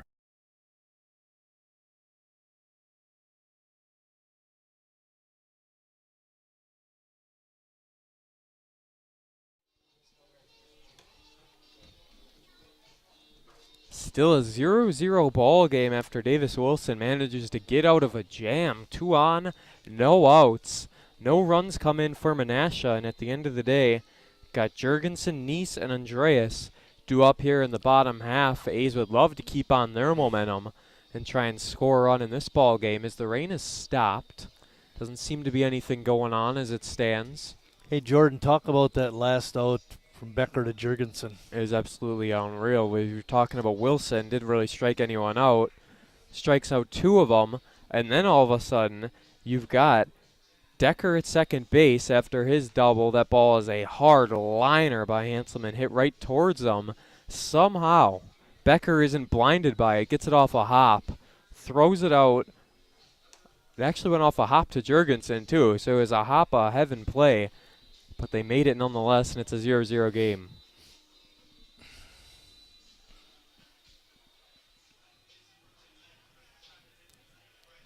Jimmy Jurgensen will make his way into the batter's box as Troy Tennyson cleans out his cleats as the lefty gets ready to go at it. Jimmy drove in the second run in the 7th inning of Game 1 with that sacrifice fly.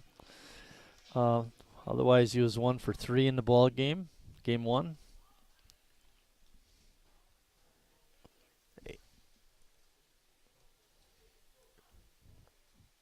First pitch swinging, and it's a bouncing ball over to second, and it will be about as easy as a 4-3 gets. Decker to right. Didn't take any odd hops or anything like that. Just went right in the glove of Daniel Decker. Oh. Neese went long in game number 1. I was on Facebook the other day. I mean, never go on Facebook, but I think No, I was me at either. the A's website.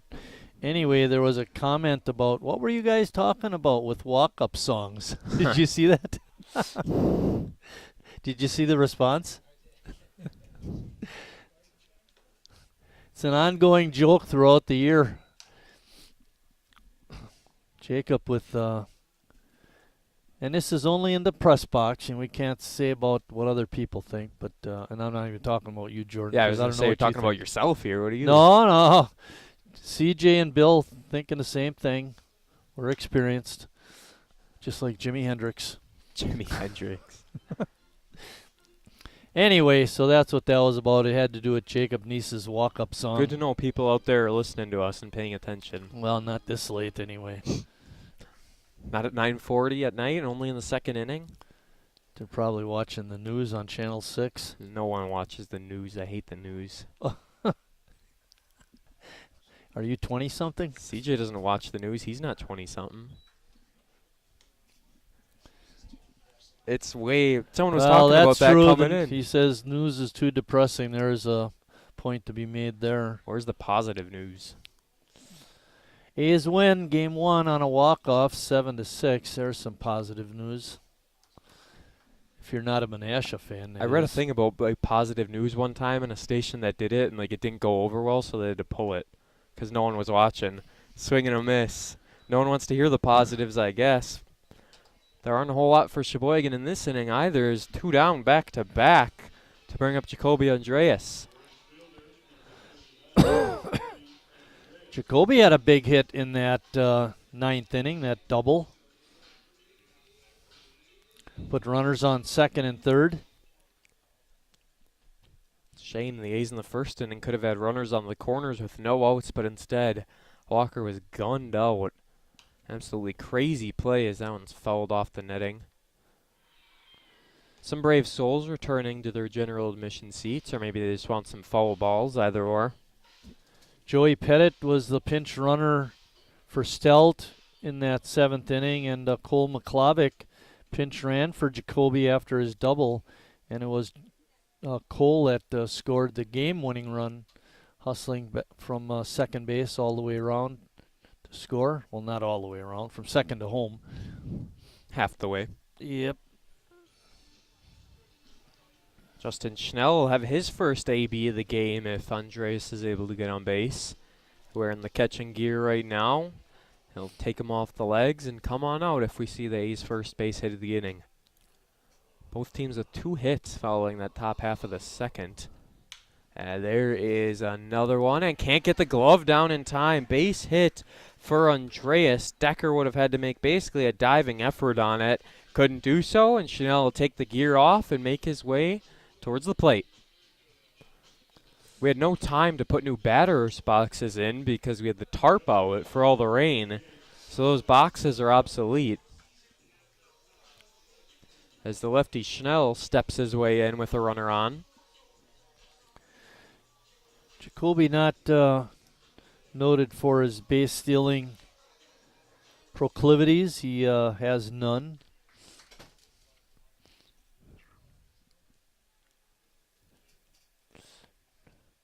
First pitch to Schnell off the nod, and Tennyson throws pretty hard.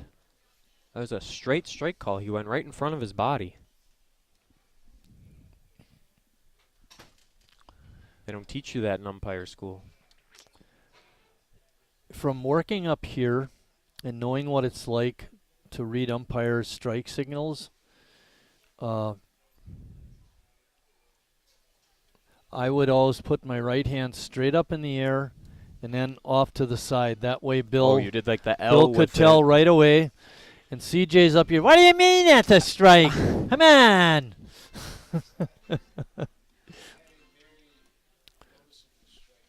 Yeah, so kind of like too obnoxious almost. Just letting everyone know. Very clear and concise as that one just misses. Yeah, no. Just the little strikeout call on strike 3.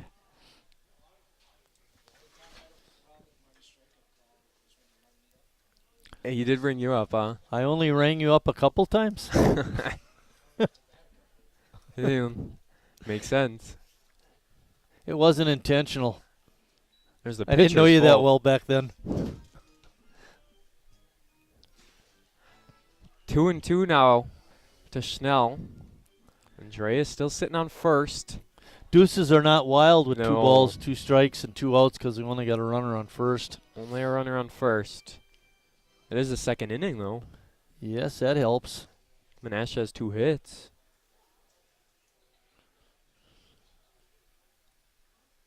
Here we go on the 2-2.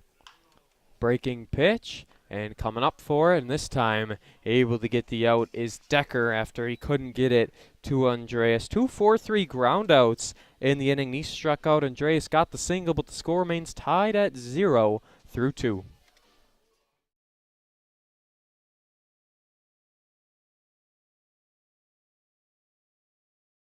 At Northwoods, we're protecting you through this pandemic and the next.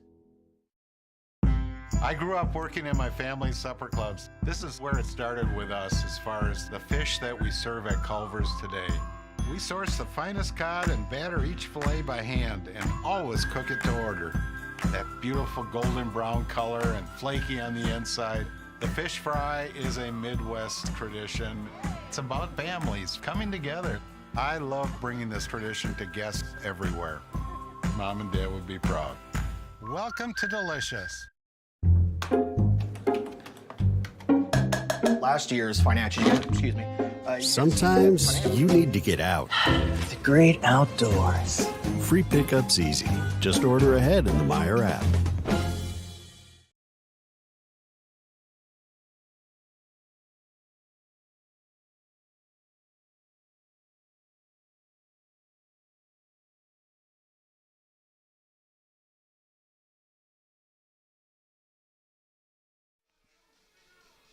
The 2, 3, and 4 hitters all coming to the plate here in the third inning as they're through 2. Technically, we finished a 9-inning game now, and the A's would have won it if you keep the scores cumulative throughout the 2. But here we are in the third inning of the second game of a doubleheader. This is, whether you believe it or not, the first night these 2 teams have played each other all season long. 3 different times we've seen the games canceled, so now we got to play a weeknight doubleheader. Here we are enjoying life at 9:47 p.m. on a Tuesday night in inning number 3 of 7. Sheboygan has a long rivalry against these Menasha Macs. It's been a good rivalry, and I know we talked about it, some of the tough losses we've had to Menasha to get that win the way we did in the first game tonight was really nice. Fouling off the first pitch he sees is Drew Johnson. Johnson, Blount, and Knell due up here in the third. Menasha typically a very good team. They've won the NEW 1 time less than Appleton. Those 2 teams usually the most competitive, but this is Sheboygan's year to lose as they're 10-1, looking to go 11-1 with only a few NEW League games left, I should say. When they play Green Bay next week, that'll be just a state league game. It won't count in the NEW because they already got their 4 in. 10-1. Ah, I found it. It was in here, the 1-loss record. Sheboygan is 95 and 82. So add. And that's from last year. So 99. So they have 100 wins all time against Menasha. The throw, does it beat them out? Yes, indeed it does. Bennett Becker doing a great job of staying with that ball. He bobbled it, but gathered himself and threw a strike to Jimmy Jurgensen. So they're 4-2 against Menasha last year. 177, 179. This is 180th game between these 2 teams over the years. And Sheboygan's won 100 of them. Well, I got them with. This is from last year. We haven't played them yet this year. Oh, that was from last year. That was updated. Okay, yeah. Got it. So got it's 96 and 82 now. Can't count last year twice, even though it sounds better to say they have 100 wins. Yeah.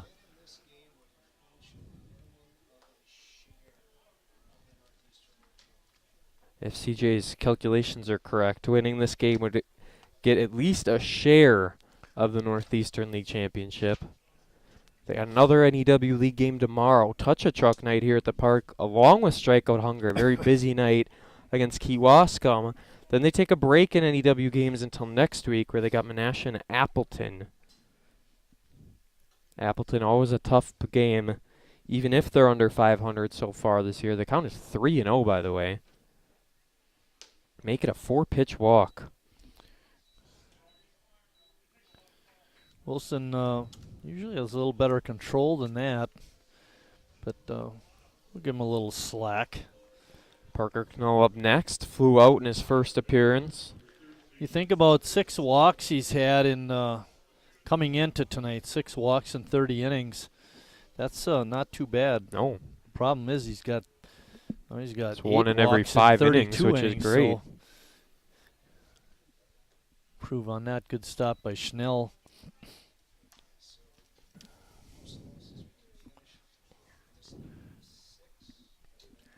Parker Knoll, their fine center fielder, is up. He really made some great catches in that first game.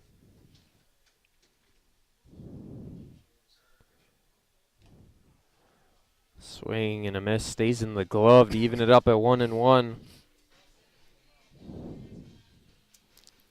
Wins over Kewaskum and Appleton, which certainly solidify a first place finish for Sheboygan. They're flying by, cruising right now. But they got to get this one done here tonight. Still 0-0, 1 on, 1 out in the inning, and it's a 2-1 count to Parker Knoll. Blunt has now reached in both of his appearances, singled in the first inning, and now got the walk here in the third. That attendance of 365 was really outstanding. It was Elks Night tonight, and what was the other one, CJ? Elks Night and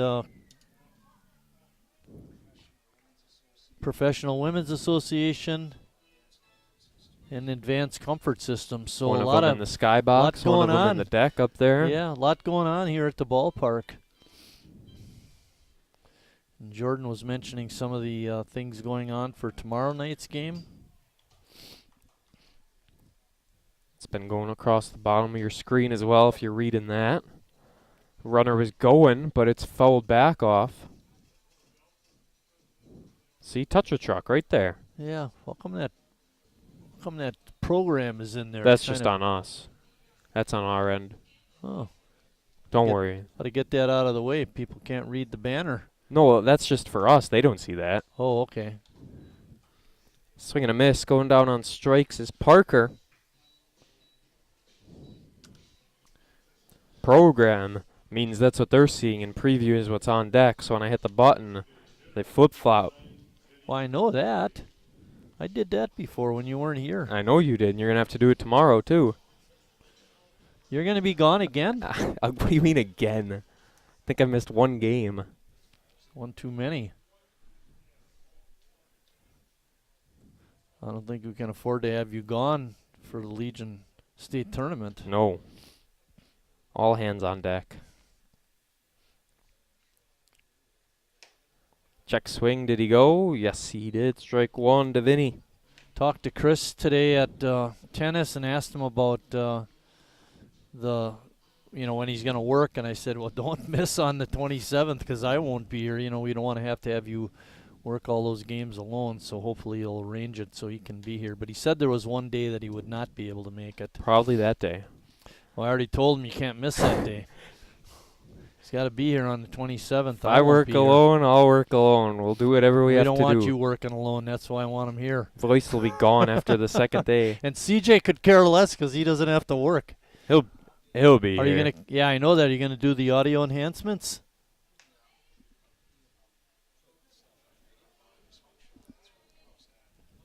We can't hear you on the internet.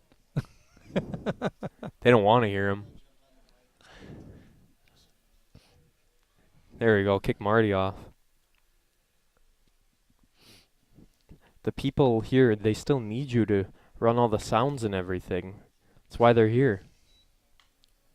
Make the games exciting. The state tournament may operate in a little different way than we do, and they may not want those kinds of things going on. No bias. Well, it's just right. It's true. Fonte took a called strike 3 to end the inning. Another strikeout for Davis Wilson. Make that 1, 2, 3, 4 of them Through 2.5 as we head to the third, no score. Or bottom of the third, I should say, no score. I've never really been into this sappy, corny, mushy garbage. You know what? I'm going for it. You are completely and utterly Awesome. Great. I'm glad you showed up. In my life. I could never get through this world without you. You are really close to my heart. I think I'm about to cry. You better not. Every single time I Get down, get down! There you are. you always have My back, my back. I'm so glad you're alive. it's like all these tiny little things. Yes, things. Are serious and kind of important. You gotta hold it like a baby bird. And Please be quiet. listen, you hear that? That's a little something I like to call Friendship.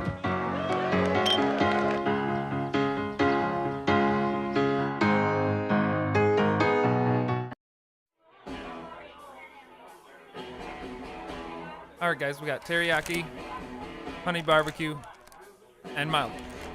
Enjoy.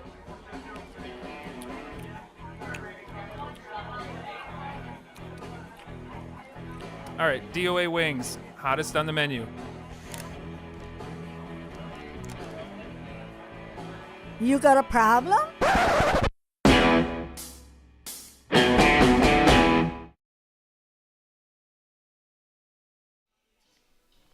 Bottom half of the third inning.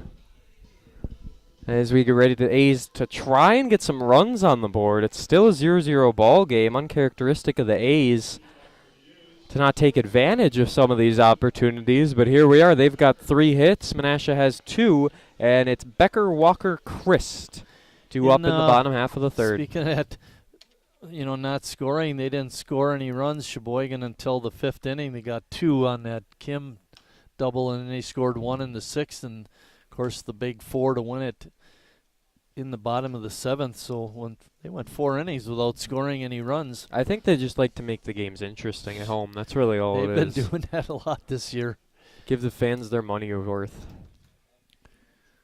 Yes. Well, hit him. That one hit Took pretty it hard. square on the back. Both pitchers now have hit a batter, and now it's the top of the lineup for Sheboygan with Gus Walker. CJ will back me up on this. Last year when we'd get down, it's like we couldn't come back. We just didn't have the hitting prowess. And now this year it's the opposite. It's just the opposite this year. And it just seemed like we were giving up a base here and a base there, whether it was a wild pitch or a pass ball or an error, or throwing to the wrong base. It's just a cornucopia of errors allowing teams to get the advantage on us, and too often they took advantage of our misplays. A little foul ball back there as it's a 0-1 count right out of the gate. Runner on first, no one out. The A's could certainly use a run or two in this inning. It was more fun. It's been more fun this year, let's put it that way. It's more fun when you're winning, and it's more fun when the games are exciting. That's 2 things that go hand in hand. Walker singled his first time up tonight in this second ball game. And then he got thrown out big time, which is a shame, but nothing you can do about it. Teasing bunt on the 0-1, seeing maybe Bennett Becker put those wheels to use.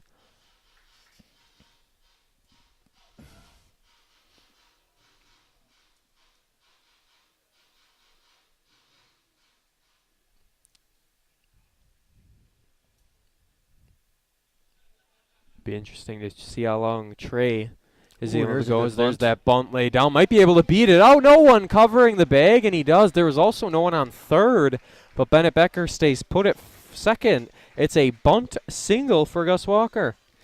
He got that in a great spot. The pitcher went after it. Once it got by him, you knew it was going to be a hit because Decker could not make the play, and the first baseman came off the bag to try and make the play also. And, of course, you mentioned it, nobody was there. No one's on the bag, and I don't understand.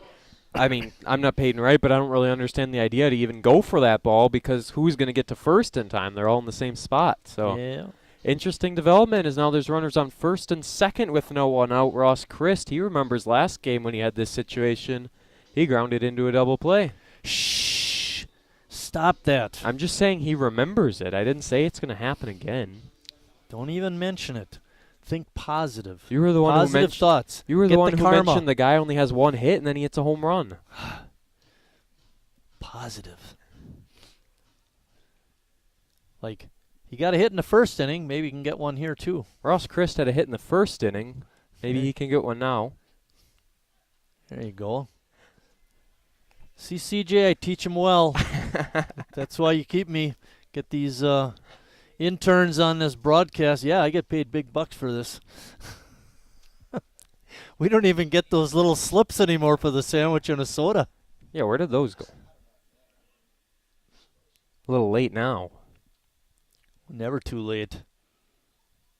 Now a bunt. Ooh, that one was risky as it went back foul. And what he wanted to do was bunt it down the third base side and force Johnson to come up and make the play, because that would allow the runner at second to advance without risk of being out. The problem now is Johnson's aware of it, so I'm sure he'll be a little more ready if he's got to come up and make a running start. That's a tough throw from third to first. Yeah, but it still advances the runners, and that's Yeah, really that's what all you that want to matters. do. Tennyson's the guy. He's got to get over there. And, of course, they talk that out sometimes between the third baseman and the pitcher about how they're going to play a bunt. On 1-1, he does not go bunt. Swings in a little late on it, bottom of the barrel. Falls behind 1-2. Maybe you just tried to fool him on one pitch, and that was it. The bunt out of play now. Yeah, good point. Jonathan Kim, he'll be up next. He flew out back in the first. It's a great opportunity for the A's to strike.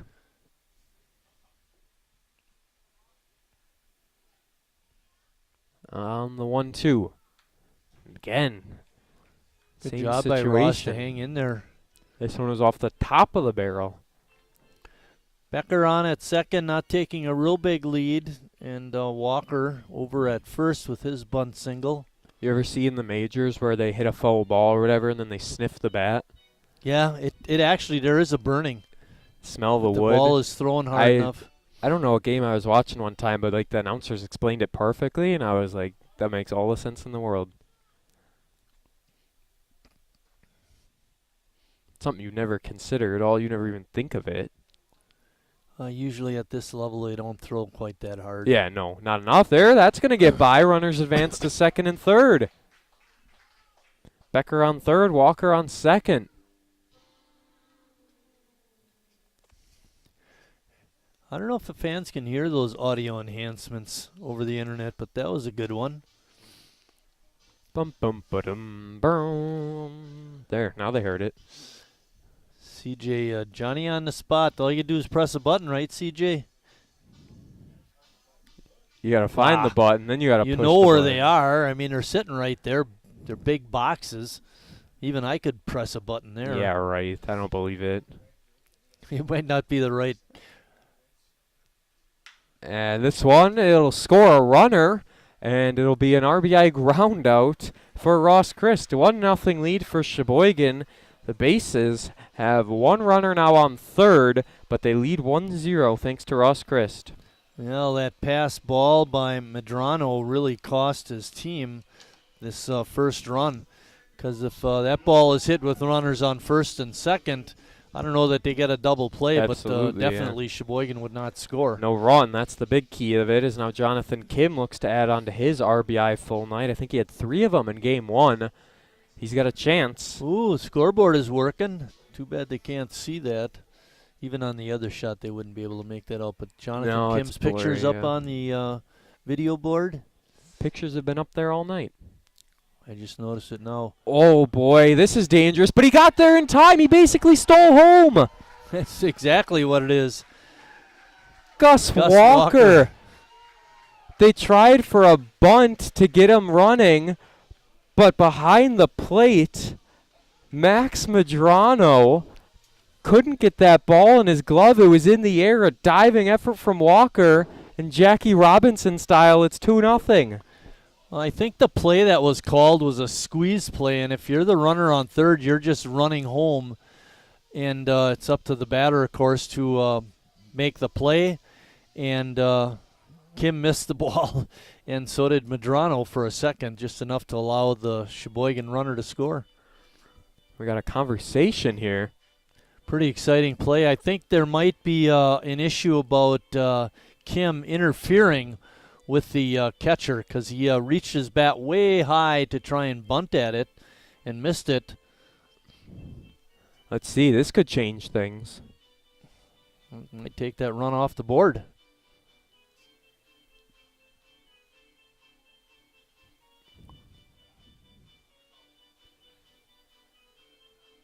Oh, boy. Nothing is going to change. That's a good thing. Sheboygan has 2 runs. Now, that's a situation we need the ref or the umpires mic'd up right there. Yes, I like that idea. I'm full of those. It's a 2-0 game after Gus Walker steals home. First time in A's history. I don't know about that. I have no idea. No one's watching. It's 10:05. Hey, how do you know? A lot of these Menasha people might be watching. I hope they are.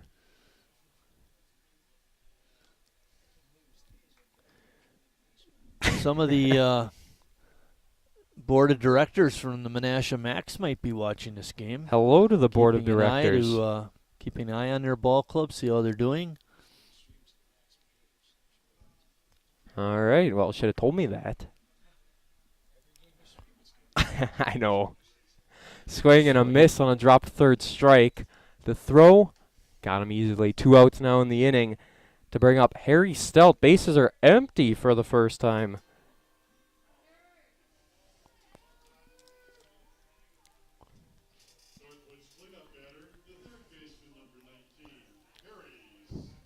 Good catch. No more bat boy. Too late for Jackson. Yeah, way past his bedtime. He does a nice job. Good hustle out there by A's bat boy. The A's are certainly missing him now. They got to do all their work. You don't know what you got until it's gone. 2-0 lead Sheboygan as Troy's first pitch to Harry misses outside. Harry flew out back in the first inning. I just had a terrible thought, Jordan. I don't want to hear it. I ain't going to say it then. In the commercial, it'll be better. When the rest of the internet land can't hear us. Yes. Little grounder, and back into the dugout it goes. No bounce out. Yeah, I think it hit up a screen in front of the dugout.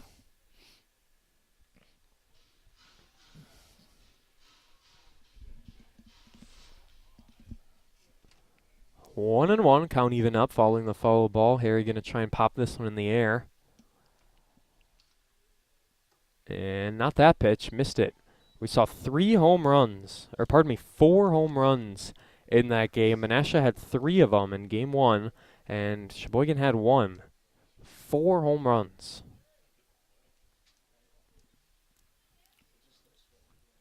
You don't see that very often either at this level. No, you don't. Some guys are lucky to have 4 home runs in a year. I know we mentioned this. It might have been the last game we worked. Denny was up here, Denny Moyer, and he actually led the ball club in home runs a couple of seasons with 1. That's all that matters. You hide the number. You don't tell anyone what the number is. You just tell them you led the team in home runs. That's all that matters. Harry won't walk. He'll hit this one into the gap. That's 2 bases. Yes, he's going to round the corner, make his way into second. A stand-up double for Harry Stout with 2 outs. The fans yet here in the ballpark absolutely loving it.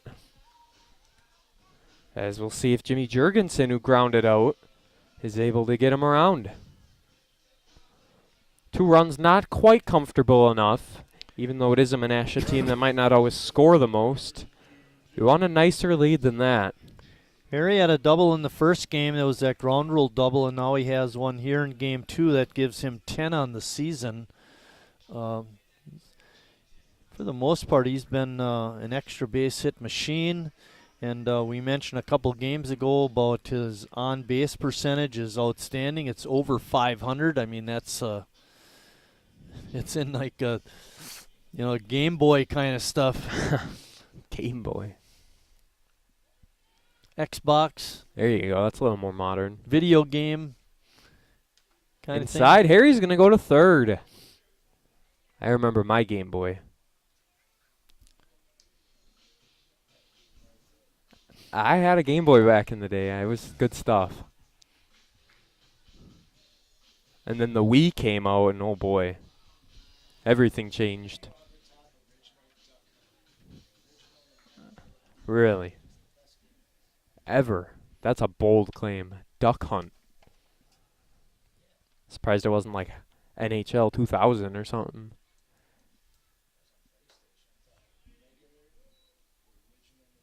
Uh-huh. You still have it? It's probably worth something, actually. But it works. We're talking video games. Way to go, you got 'em started. Vintage video games. I beat Hudson all the time in NHL up here whenever we play. Don't tell him that, though. Good. I'll be here Thursday. There's a early on it. Otherwise, it should have been down that first base line. 2-1 now the count. 2-out base hit for a run. Harry could have walked in, so he would have been happy with it. Harry was hustling out of the box on his double. He hit that ball solidly out to right center field, and he was running hard and coasted in the second. It's got to feel pretty good. Absolutely. Nothing better than a stand-up double when you turn first and then you kind of just trot your way in there. Left it out, 3-1. Could be runners on the corners for Jacob Neese. Very long bottom half of the third inning as the A's have a few hits under their belt along with 2 runs to show for it. After we signed off from game 1, we found out the first game was 2 hours and 21 minutes. That's not a very good pace for a 7-inning game, but hey, if it takes that long to get a win, let's do it. That's why it took so long, because we had to come from behind. Following this one off, we'll stay in fair territory, making a move on it and letting it drop. We had an 8-minute second inning in that ball game. 8 minutes, top to bottom, 6 outs.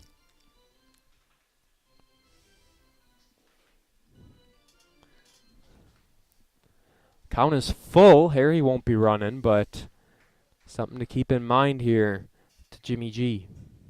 Jimmy J, I guess. Jimmy G doesn't work. Jurgensen 1 for 3 in the first game with that sacrifice fly.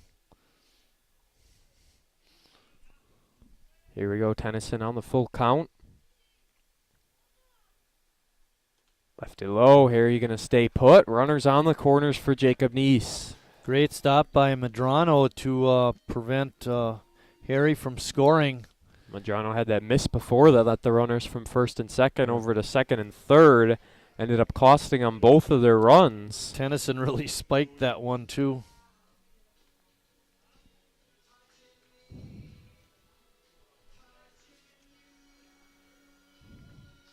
I don't think we'll be seeing Harry Stilt steal a home. You wouldn't think so. That'd be one for the history books.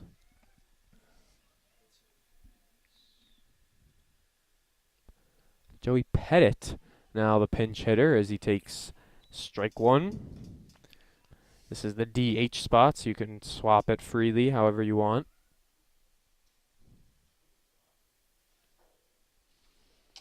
Pettit appeared in the first game as a pinch runner. A successful one at that. Yeah. Him and Cole McClavick did their job. Swaying and a miss on the inside pitch. Falls behind 0-2 right out of the gate. Pettit comes in hitting .240 on the season. A little shy of 1 for 4, not too bad.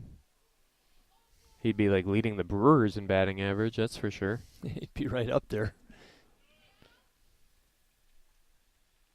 They were beating Twins 5-2, I looked earlier in the inning. Kutch had a home run.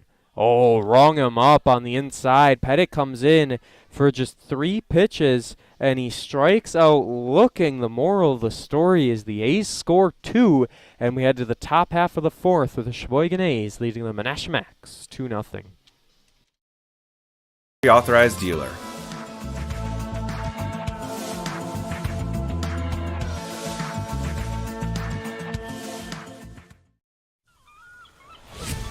When a Bud Light legend comes back, they do it carrying a squeaky beach chair, an inflatable dolphin, and a cooler full of perfectly chilled Bud Lights on hot sand, wearing only one flip-flop.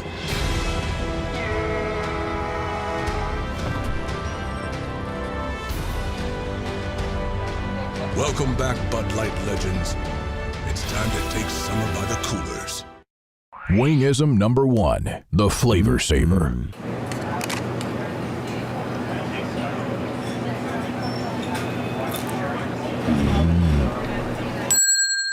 Legend Larry's, the definition of flavor.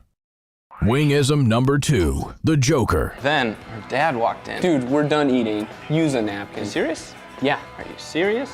Yeah, I'm serious. Why so serious? Legend Larry's, the definition of flavor. It's a whole new ball game. 2-0. A's lead as we make our way into the 4th inning. 13th inning, or pardon me, 11th inning of the night after our first 7-inning game. Thankfully, this isn't like the MLB where we play 2 9-inning games. Oof. Could be There was talk when they made a bunch of changes, especially the one putting a runner on second base in extra innings.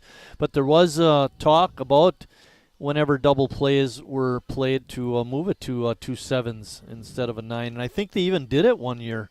Oh, in the MLB? Yeah, they did it last year. So and fans were not happy. Someone was explaining. I'm all for runners on second and 7-inning doubleheaders, but someone was explaining it to me. They were like, if the NFL had a game canceled, you wouldn't play 2 3-quarter games to make it up. And I was like, they play 16 games, not 162. So I'm like, your explanation is a little bit twisted, but I got what they were saying. Yeah. But I was like, I don't agree at the end of the day. It's like totally, it's like not even comparable. Well, and the other thing comes with the cost of the game. You're still going to have to pay the full price when you're not getting your 9 innings. Yeah, but you get both games for the same price, so it's not like the fans are getting screwed over that way. Max Medrano takes ball 1. Davis Wilson still on the mound. He's only given up 2 hits so far in the first 3 innings. And how dare I say that? There's base hit number 3. I'll take the blame. Why don't you say something like, boy, this is a really slow game. Maybe it'll work in reverse and things will speed up. This is the slowest game of my life. Daniel Decker. Runner on first, no one out. Decker had that big-time double back in the 2nd inning. See what he can do here.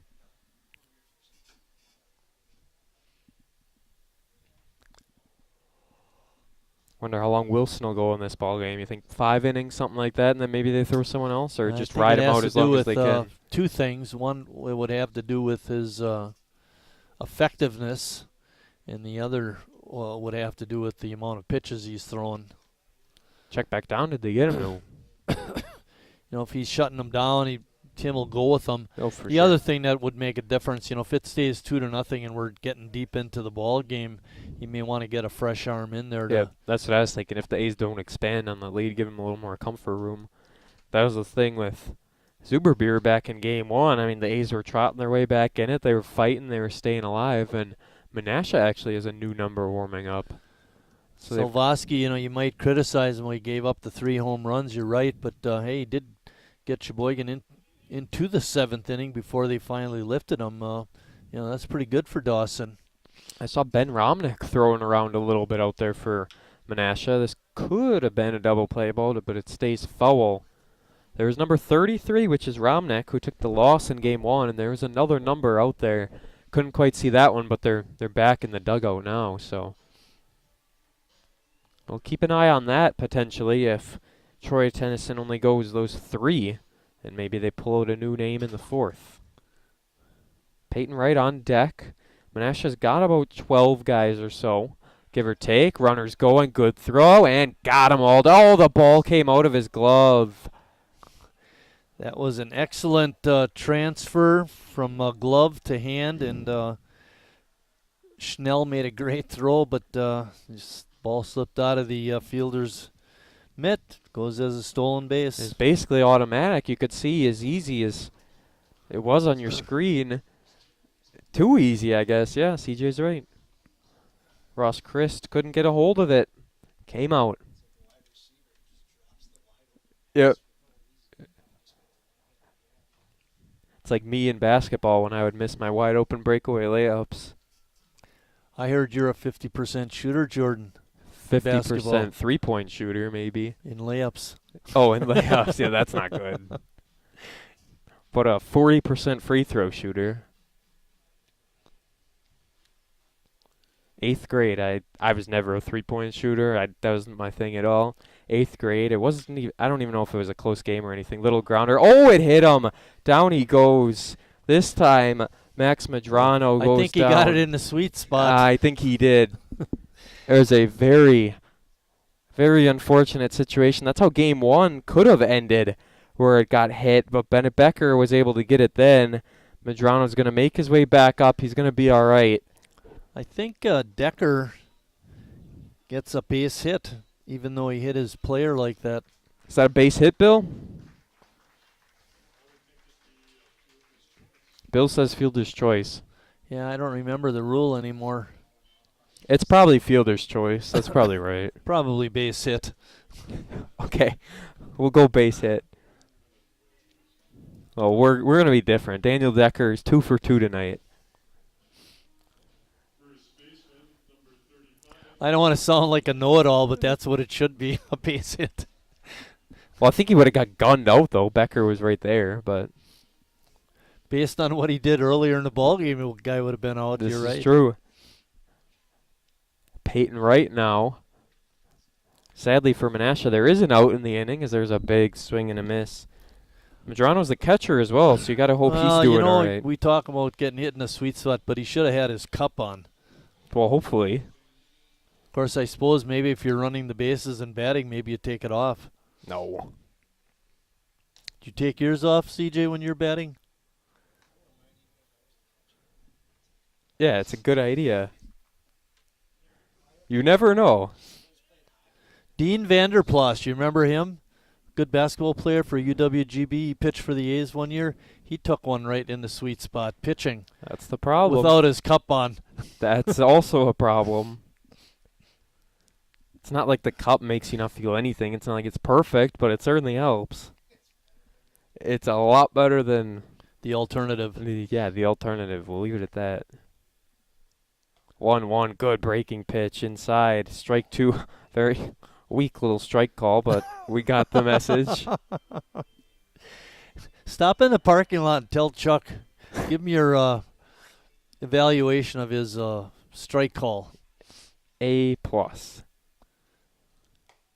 Sounds a ball. 2-2, count evens up. Peyton Wright, Colin Oberman up next, number 25. Wright hit that long home run in the third inning of game 1. Boy, that ball was tattooed. Runner going to second, and this time unable to get to it. If I do have a complaint, it's about the Menasha jerseys. It's that the numbers are maybe almost too big. Like, look at the 25 in the on-deck circle. It takes up the whole jersey. Took the whole back, you mean? Yeah. Yeah, well. I know it makes it easy. I agree. I like it, but it... Yes. It, like, almost wraps around. And fouled it back.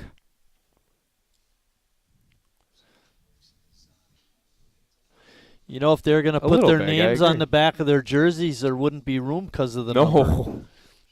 You'd have to shrink the numbers way down to get those names on there. Or shrink the name way down. Yeah, throw a real little name on top so no one can see it.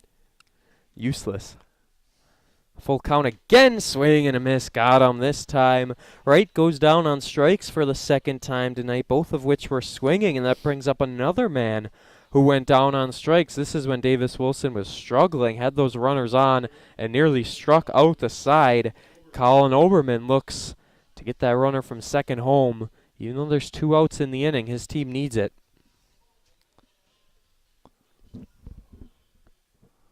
A green helmet for Oberman. That doesn't match. Boy, we're even doing the other team on the scoreboard, eh? Oh, yeah. He always puts that up there. It's like it's Marty's first night at the ballpark or something. The reason I looked is you got Collins spelled wrong. But that's okay. They're the visitors. 1L, oh well. There goes his perfect game. You were doing actually pretty good tonight. If you lose your perfect game in the 4th inning of a doubleheader, that's impressive. It is.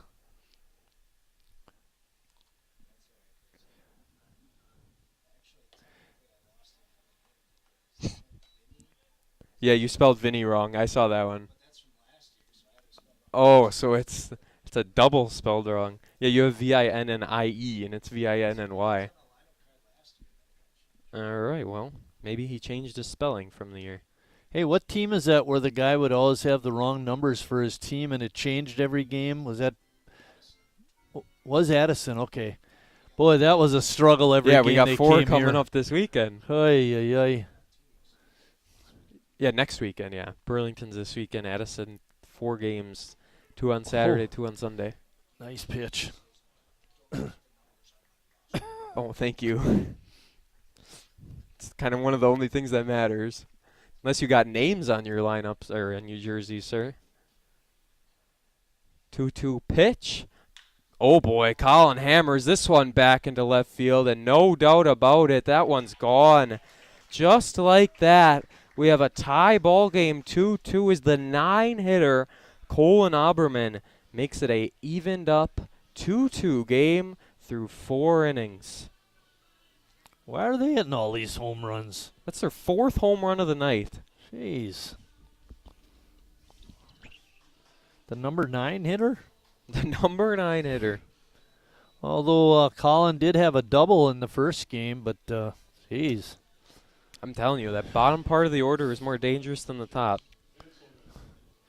You know, Walker, he retreats back, and then he just looks up, and it's like there's nothing I can do. No, not at all. So helpless. Sounded good off the bat, looked good. It was good.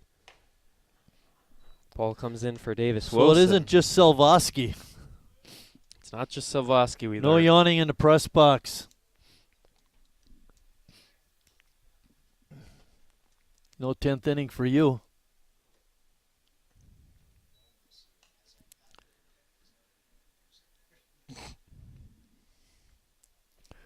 I heard that when they were doing those 10th innings, hardly anybody showed up anyway.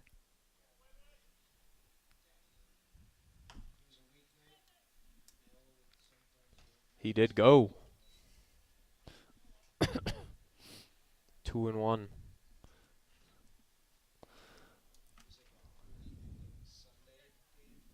Uh-huh.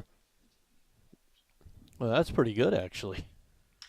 Oh, boy, this one got hit hard to center field. Going back on it is Kim. Feet in front of the warning track, though, able to make the catch. This is a 2-2 game as we head to the bottom half of the 4th inning, I should say, not winning. Wilson gives up a 2-run shot to Colin Oberman. Car. With free pickup, you can. Just order ahead in the Meyer app.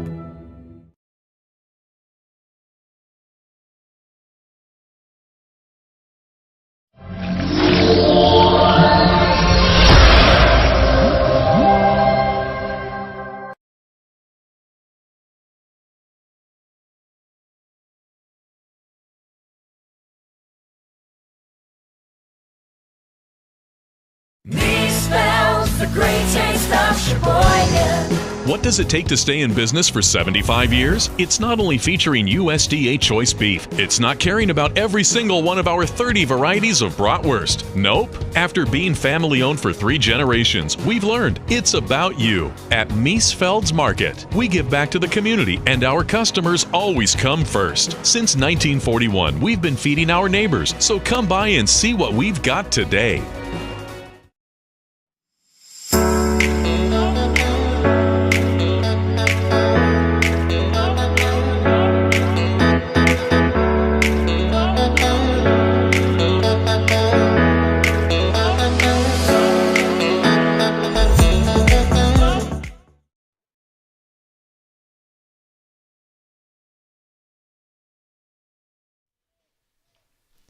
My speculation was indeed correct, as Ben Romnick, number 33 in the ball game for the Menasha Max. As Trey, yes, new pitcher, 33. Trey's night is done. Tennyson goes 3 innings, gives up 2 runs, 5 hits. You got a whole line on him? 3 innings pitched, 5 hits, 2 runs, both earned, 1 walk, 2 strikeouts. A pretty nice night for Tennyson. Not a bad night. I think that's kind of what they expected for him, because coming in, he'd only pitched 6 innings in 2 games, so he had an 0-1 record. He'll get a no decision in this ball game due to it being a tie game now. Potentially could have been in line for a loss. I hate to be negative, but Romnick has an opportunity to lose 2 games in the doubleheader. Yeah, that would not be fun. How'd you do in the doubleheader? 0 for 2. What? Hitting? Pitching. Oh. Here we go. Jacoby Andreas, Justin Schnell, and Bennett Becker coming up this inning. I'm going to take a look if we can find a Burlington and Kenosha score. Assume it'll be lopsided, but you never know. In that first game, Romnick pitched 2/3 of an inning. He came in with 2 runners on in the 7th, and he did give up 3 hits, 2 runs, but only one of those was earned. No walks or strikeouts. No way. This can't be right. Kenosha is beating Burlington, or Burlington is beating Kenosha 18-11. I thought Kenosha was beating them, but Burlington's up 18-11 in the bottom of the 8th. Talk about a long when game. I thought Kenosha scored 18. I was like, what? But yeah, that's a 3-inning game right now, and they're only in the bottom of the 8th.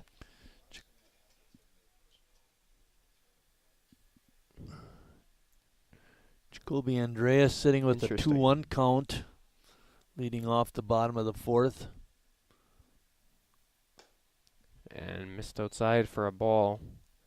18-11. Holy cow. That's a lot of runs. That's way too many runs. It's a football score. Yeah, exactly. 3-1 count. Romnick deals and framed it well. That was Madrano. That'll make the count full.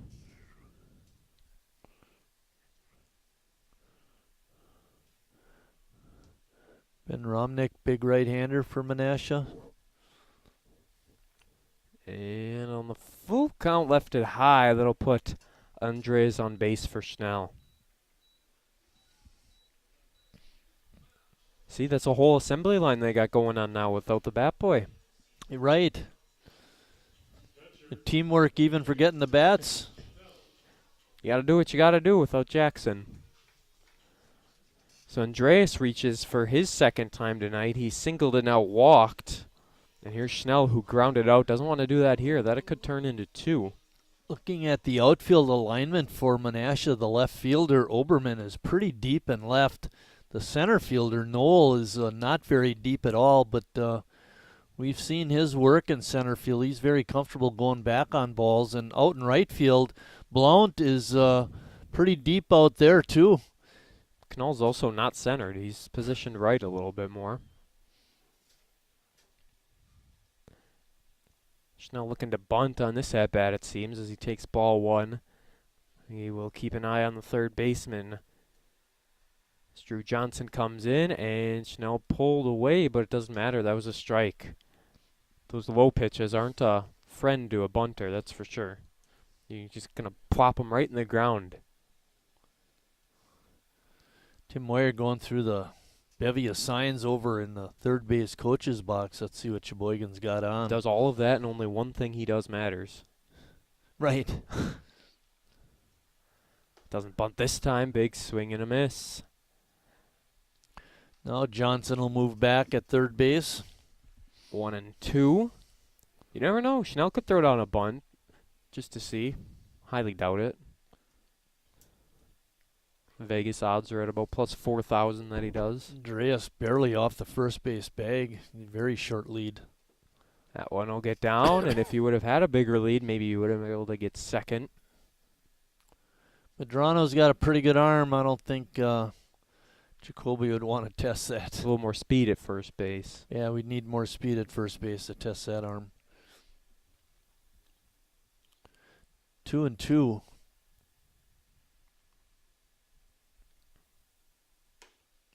Ooh, that was close. It looked good. A little bit inside. And at the end of the day, the count is full once again. Ben Romnick's pitch count very, very high to start. Well, we mentioned during that first game when he came in, he likes to walk a lot of batters. That's something that the A's like as well. And he walked him again. Back-to-back walks brings up Bennett Becker.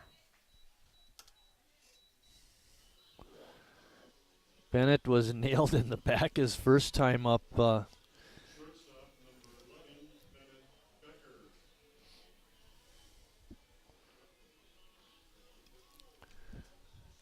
This would be an excellent opportunity to bunt, and if you look at the defensive alignment, Johnson is up on the, or even with the grass at third. He's expecting Bennett to put one down, being the number 9 hitter.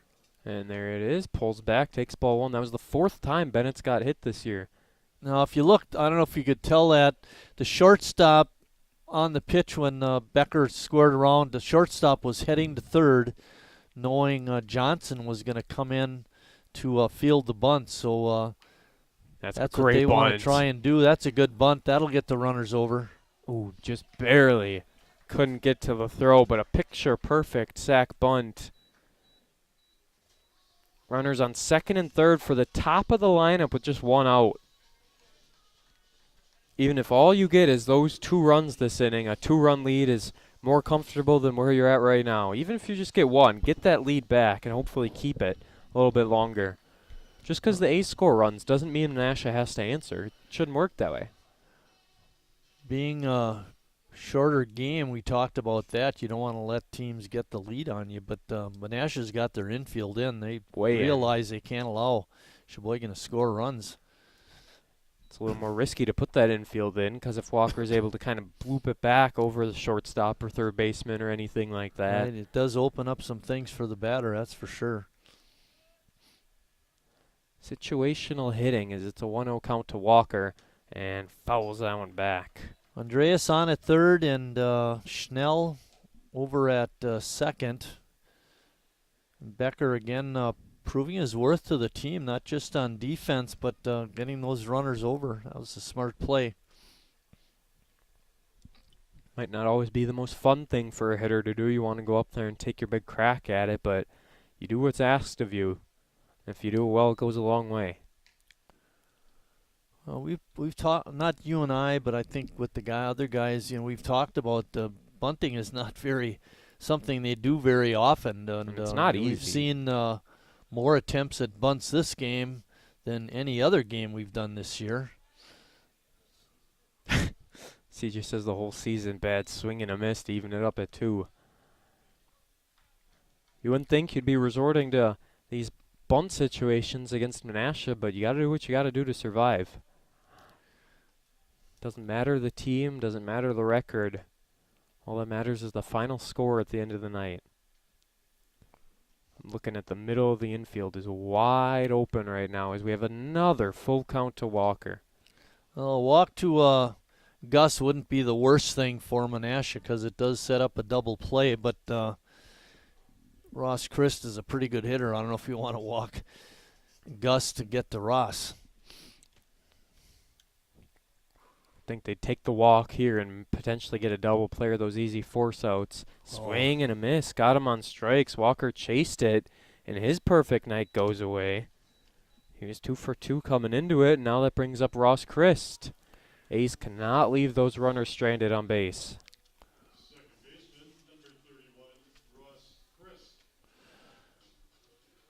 On the season, Christ has 29 RBIs. That's a pretty good number.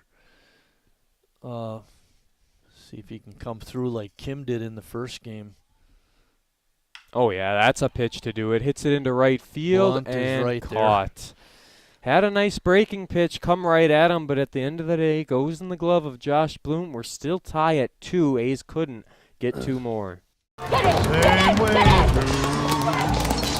every single second, every minute, every hour, all the whole year through. It is intense right here. Monday Tuesday, Wednesday, Thursday, Friday, Saturday, Sunday, Monday, Tuesday, Wednesday, Thursday, Friday, Saturday, and Sunday. That's a lot of lemons. Well, you know what they say when life gives you We lemons. know the saying, Mark. New Bud Light Seltzer Lemonade, packed with lemonade flavor after a lemon of a year. Wingism number 3, the Peter Heater. Oh, so hot. Oh, so hot! Legend Larry's, the definition of flavor. Wingism number 4, tea time. What are you, having tea with the queen?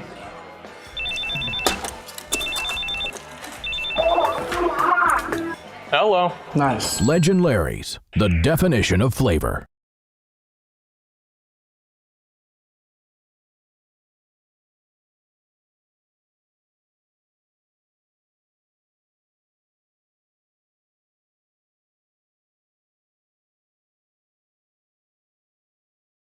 Be able to do better than that. All right. We get situated. Another pitch or two will be good to go here in the top half of the fifth. Johnson, Blunk, no. 2, 3, 4. All up for Menasha. So take a look at Johnson. He reached base with a walk in his first AB and then grounded out. Blunt reached base in both of his at-bats. He got a single and walked. And Null is yet to reach base as he flew out and struck out. So we'll see what happens here in the fifth inning. The A's got 3 runs in the bottom half of the third. Answering right away in the top half of the fourth was Menasha. A's had a great chance to add 1 or 2 more in the bottom half of the fourth, but they were unable to do so. And we're all tied at 2-2 going into the fifth inning.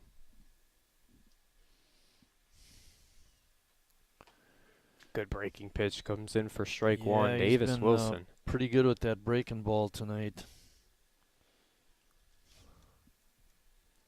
He's got 5 Ks on the ball game to my count, and that one's going to get Oh. through the infield. Lead off single for Johnson. That'll bring up Josh, who has reached base in both of his appearances. He's going to look to keep that up. Another leadoff man on. You need something, sir? Oh, smart. Hey, Bill, I got them with 6 they hits. got mad that other night. Bill. Yes. No, that's that discrepancy with the fielder's choice and the Well, that's what it where should the be. guy a that hit. got hit. Yeah. Should be a hit. Oh, he added it. We got 6 hits. All right. We're all on the same page. Bill says no. Bill's on his own page. He's not happy you made him put that 6 hit up there. Some fan probably noticed that that guy counted for 2 hits, and they're going to say something.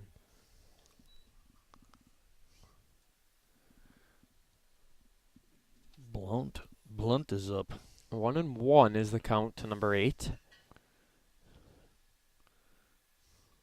And that's going to be a base hit through the infield. Unable to get there was Bennett Becker, and back-to-back singles puts Menasha in a perfect position here in the top half of the fifth. Yeah, he didn't find him the first time, and then he found him. I found him later. Second time around. A lot of games between these two teams over the years. That's what happens when MASH has been around since 1948 or whatever their logo says. Right, but we weren't, well,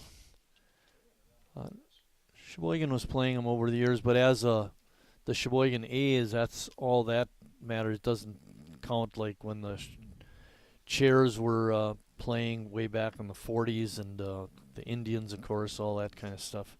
It's just Sheboygan A's. I know in their logo on the bottom half it says. Yeah, they've been around a long time. Here, I'm going to put it up right now.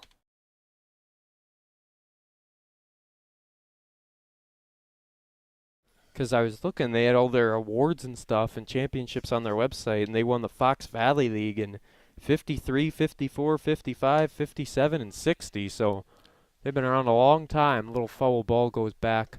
Boom. Right off the top of the dugout. Yeah, they've got a great history of winning baseball.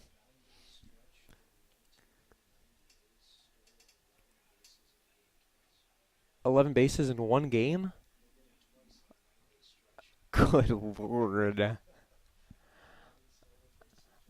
I guess anyone who got on base was stealing. Good. There's our trivia question. Noel takes that pitch outside. He was 0-2. Yes, he was. Good position for Wilson to get in. Remember, Hey, did last you time come he up had... with a trivia question for game 2? I'll figure one out during the commercial. Okay. Remember last time Wilson had runners on first and second, nearly struck out the side. Oh boy, not this time though. Hammered into left field. They're going to send the runner all the way, and now they're going to hold him up. Harry in great position to cut straight that singles. throw off. But 3 straight singles loads the bases. Jackson Blunt and Canal to bring up Vinny Fani. Oh, never mind. Pardon me. 23? That is going to be Rex Bayer.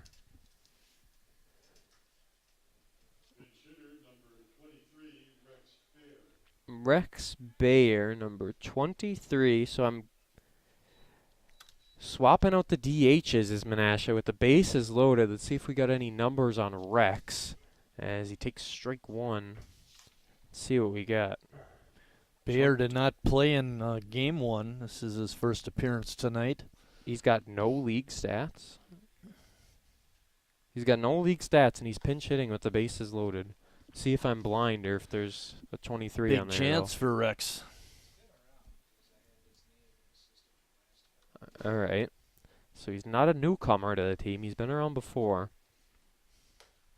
Left it high. Well, Davis needs to throw strikes. Bases juiced. No one out here in the top half of the 5th. Menasha 1-8. Rex is a pitcher. He pitched 4 innings. ERA is 11.25. Yuck. That's why they're letting him hit. Yeah, I guess so.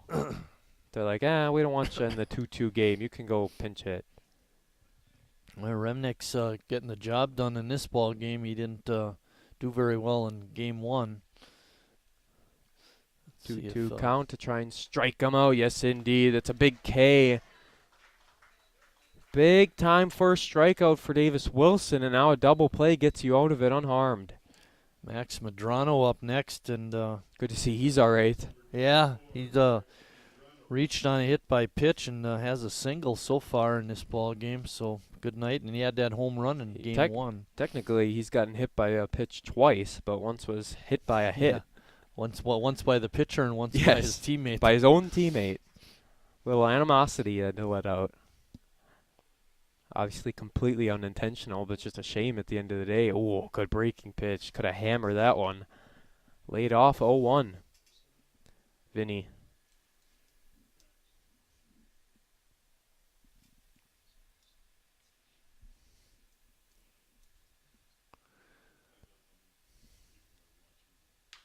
And Davis foul ball. Got himself into a real pickle this inning and trying to work out of it. He's attacking the zone. He did the same thing earlier in the game. You get runners on base, but you still go for those strikes. If they get hits, they get hits. Gave up 3 of them. Johnson, Blunt, no. Base is juice, no one out. Gets a big strikeout. Now he's a strike away from getting his second. Does have 6 in the ball game. Oh, liner right back to him. Throw over to third as Harry's foot there in time. Wow. It is a double play to get out of it once again. Davis Wilson keeps the score intact, and it's 2-2 as we head to the bottom half of the 5th. We're protecting you through this pandemic and the next. I grew up working in my family's supper clubs. This is where it started with us as far as the fish that we serve at Culver's today. We source the finest cod and batter each fillet by hand and always cook it to order. That beautiful golden brown color and flaky on the inside. The fish fry is a Midwest tradition. It's about families coming together. I love bringing this tradition to guests everywhere. Mom and Dad would be proud. Welcome to Delicious. Last year's financial year, excuse me. Sometimes you need to get out. The great outdoors. Free pickup's easy. Just order ahead in the Meijer app.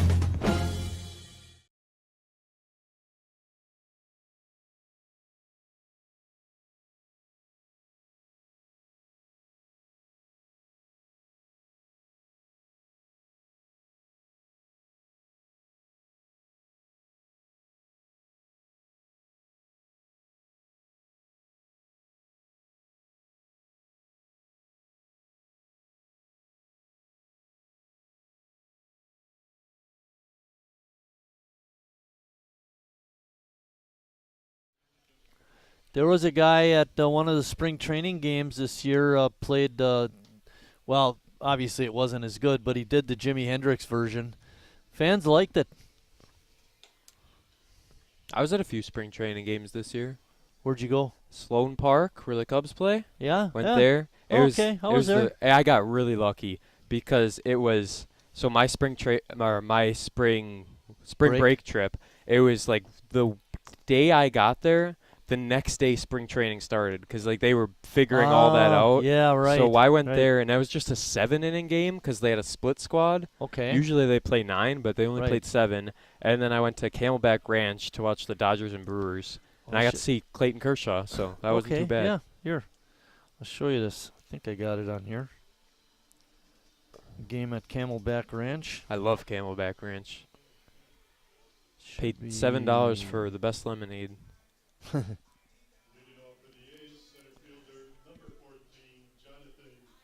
We got Kim, Stilt, and Jurgensen here in the bottom half of the 5th as the A's just try and get runs on the board. Oh, I cannot finding it. Darn. Can't find it. Well, I wanted to show you this picture. I was at a game at Camelback Ranch, and Frank Kaminsky is walking down. And I nudged my wife, and I said, "Hey, there's Frank." And she says, "How do you know that?" I said, "Well, look at how tall he is." And his face is, And then through the course of the game, 4 or 5 people went down and had their picture taken with him. So and of course she you says, had to. "Get down there and get your picture." Because that's when he played with the Suns, I'm assuming. Right? Yeah, he was out because of injuries. Oh, okay. All Base right. hit, getting through the infield. Jonathan Kim, his first time reaching tonight. So I go down there. He's not sitting in the aisle seat. He's in the next seat. So I walk down and I sit down right next to him. Oh, there's and no he one looks sitting there? Nobody's sitting there. And then the third seat was his girlfriend. Okay. Anyway, so I said, he looked at me, like, "What are you doing there?" Yeah. I said, "I'm from Sam's hometown, Sam Decker." Sam Decker. Could I get a picture taken with you? And he did it. It was awesome. Yeah, it was pretty cool, actually. Harry Stelton, Northwood's cleanup hitter. Hey, good job. Notice how I didn't butt in on your territory with that? It's just my territory, that's all. I'm the Northwoods guy. Ah, here we go. There, you got it. There he is. He's got the shades on. Looks real happy to see And ya. he's the one taking the picture. He set up my camera and everything. You give it to me. I'll That's fix actually it. awesome. He's done that a time or two before. Oh, for sure. Harry, big swing and a miss. Now 0-2. The sad part is I think when the playoffs started, they released him. Yeah, it was unfortunate what happened there. Hey, Sheboygan will runner on first and Harry up, but he's 0-2. You always say he likes to work with 2 strikes. He isn't afraid of it. And left that one high. Actually had to get up was Medrano, get out of his crouch. It's interesting that Jonathan isn't on the move. Maybe not yet. No outs. A little too soon, they think. I don't know. Remember when he was on the move, that's when Harry had the ground rule double and he had to go back. Got him. No, he didn't. Ooh. Harry saw that was going to be an outside pitch, and it was outside, and Chuck Rogers called it outside, so it's 2-2. But it's tough to give the umpire, let him control your at-bat like that. Yes. Too close to take, Rock always says. 3-2, full count. Now maybe Kim could potentially run on that full count, even though there's no one out. Kind of a safe bet. Don't see Harry strike out a whole lot, but he did in game 1. There goes Jonathan. Yeah, see? I'm smart. And I know where you learned all that smartness from. He's sitting right next to you. No. Don't give yourself too much credit now. Hey, I just broke my arm patting myself on the back. Once again, the A's have runners on with no one out. And Jimmy Jurgensen's going to try and make something happen. You know, I think when you tried to reverse jinx it and say that this is a real long game, it didn't work. It's actually made it longer. What I was going to say about Remnick is you had mentioned when he came in that first game how he had trouble with walks. Well, he's walked 3 guys in basically an inning. Yeah, that's not good. It's not what you want from your reliever. No, definitely not. Instead of 0-2, it's going to be 1-1. Pitch just missed outside.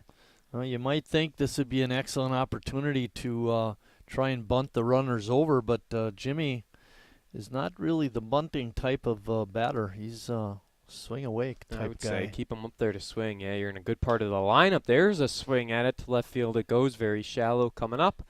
And making the grab out there in left field is Colin Oberman. Now you say maybe he should have bunted. Wow. Hindsight's 20/20. That's what they all say after it happens. Joey Pettit's up next, though. Yes, Joey Pettit. He struck out looking on 3 pitches, remember. Came into the game. Yeah, he didn't like that third strike call. He thought it was inside. a ball, but the home plate umpire didn't see it that way. Good to see some fans still getting in on the bum, bum, bum.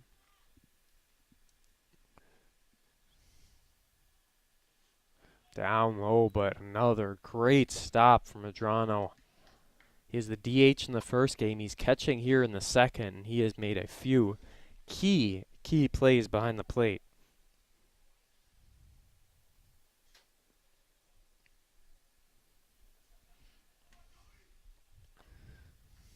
Kim's going to third, and it's a little grounder. Oh, could have tagged him. Kim's got to get back, but it is a ground out. That was risky business, but Drew Johnson didn't do anything with it, just throws over to first and gets the out. It would have been interesting to see what Drew Johnson would have done had Kim not be running. You know, he could have tagged the bag and then try for the double play. At least keep that runner off a third. That's what I do. I'd get the lead runner, and then if you can get first, awesome. If not, oh well, at least you got an out. 2 outs for Andreas. He's reached both times, singled and walked. 1 base hit could score 2.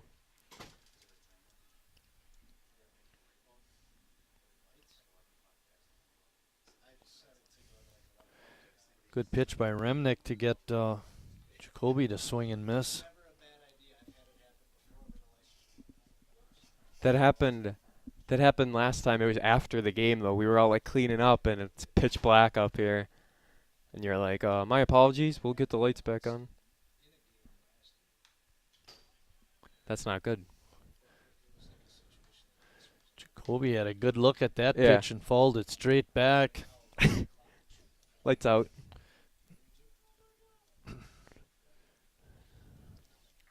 Yeah. Get him back up, switch him to midnight or something. 0-2 here. Not a good spot to be in. And 2 outs. And 2 outs, and 2 on. Whoa, did it hit him? No, it didn't. Seemed like it went off the elbow and knocked down, but yeah, Kim Kim wants could to make something happen at third, but he can't. Kim could steal home. He's that guy. He's got the speed.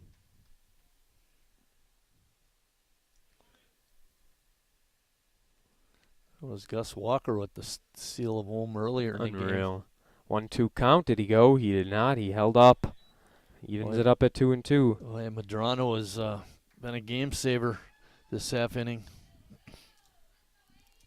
Let's go A's. Harry on at second. Jonathan Kim at third. This crowd got a second wind all of a sudden here at 11 o'clock. Bunch of night owls. All 2 of them. There's more. The swing and a miss. Strike 3. The A's leave a few more stranded. Let's head to the 6th inning, why don't we? 2-2 ball game.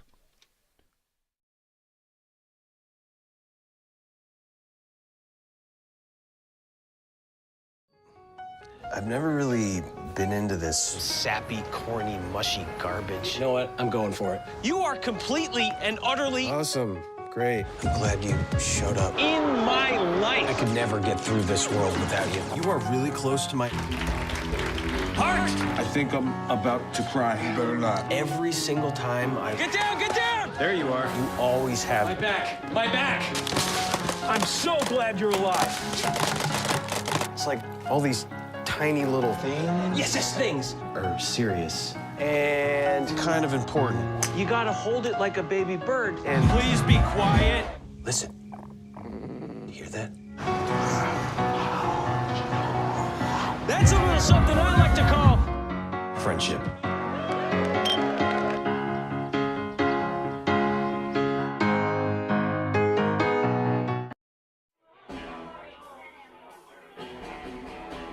All right, guys, we got teriyaki, honey barbecue, and mild.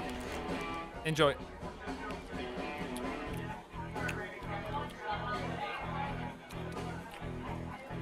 All right, DOA wings, hottest on the menu. You got a problem?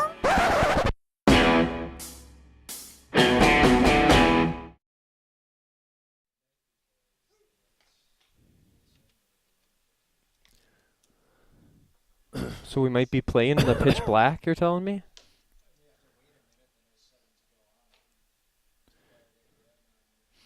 True, we'll have a minute delay. We're figuring out the light situation. We're an hour 50 minutes into this game, and who knows? This could go 9-10 innings for all we know. When the lights were first installed, we had a club meeting during the winter time, and we were over at Frankie's Bar, which is just across the river on the hill, and CJ pulls out his phone. He says, "Watch this." Turn on the lights over here. Yeah. Strike one, even though Frankie's it's Bar dropped. and Grill. Great food over there. Still up and gone? Still up and going? Yeah, it's still up and going. Good For stuff. a long time. Good to hear. And right back to Wilson. Oh, frustrated at himself. Might have hurt his hand a little bit. And no play made. Davis Wilson couldn't get a hold of it. That is a single for Daniel Decker He's to bring up 3 for 3, a double and 2 singles to bring up Peyton Wright. Jeez, he struck out 2 times. It's getting to my bedtime. Yeah. Wright having a tough night. Let's keep it like that. Yeah, it's amazing how the 7-hitter and 9-hitter can do so well, but the 8-hitter is struggling. Let's see. Those bottom 3 have come to bat 7 times and have 4 hits. And the other 3 outs are strikeouts. 2 swinging, 1 looking. Colin Oberman with that big 2-run shot. Seems like Menasha, the only way they're able to produce some runs is by the home run, as there is a very hard hit foul ball past Harry Stelt on the third baseline. Foul. And it's Both now teams 0-2. have put a lot of runners on base, but they haven't been able to get them home, each team with only 2 runs. Sheboygan has left 7 on, I believe. 8. And Menasha has left 7 on. Bill was quick to correct you when you said Yeah, 7. and I knew that 7 I had on my paper was wrong. Just forgot to make the last hash mark. But anyway, point is, they're getting runners on, they're just not scoring them. Peyton Wright going to try and not go 0 for 3 with 3 Ks. We'll see if he can do that here.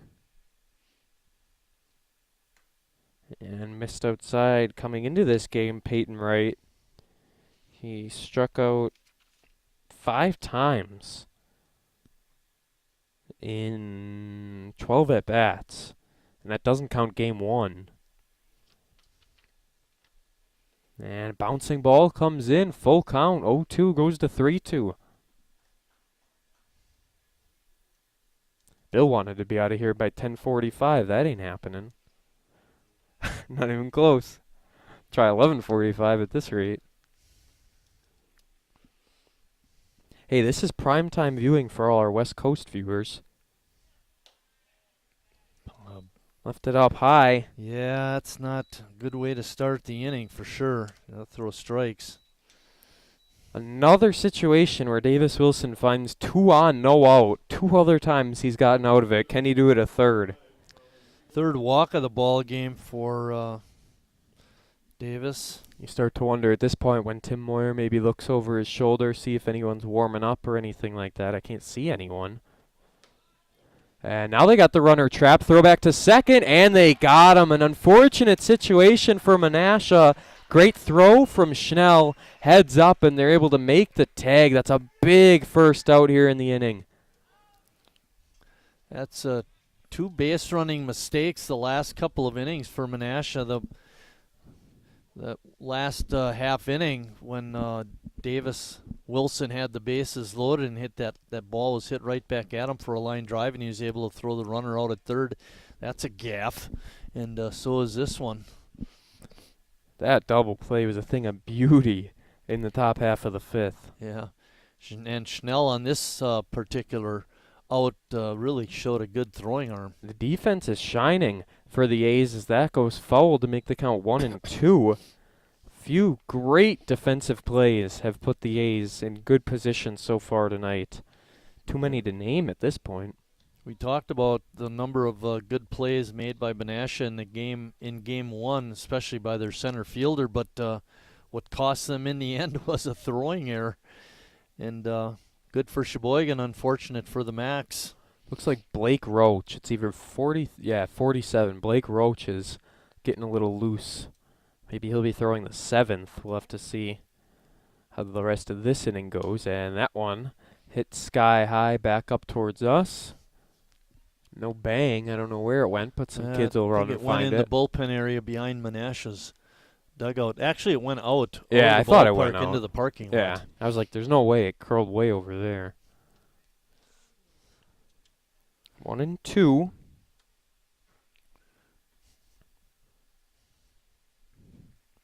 Colin Oberman gets it through the infield. Base hit. Gonna hold up Peyton Wright at second, but Oberman continues his great night. Well, we should be okay now, Jordan. We're at the top of the order. Get rid of those they struggle. 7, 8, and 9 hitters. Only one hit between Hanselman and Johnson. However, Blunt is 3 for 3 with 3 singles, so watch out for him.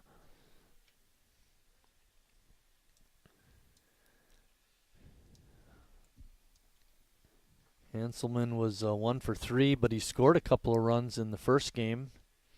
He's 0 for 3 so far in this ball game. Keep it that way, as you would say. Yeah, exactly.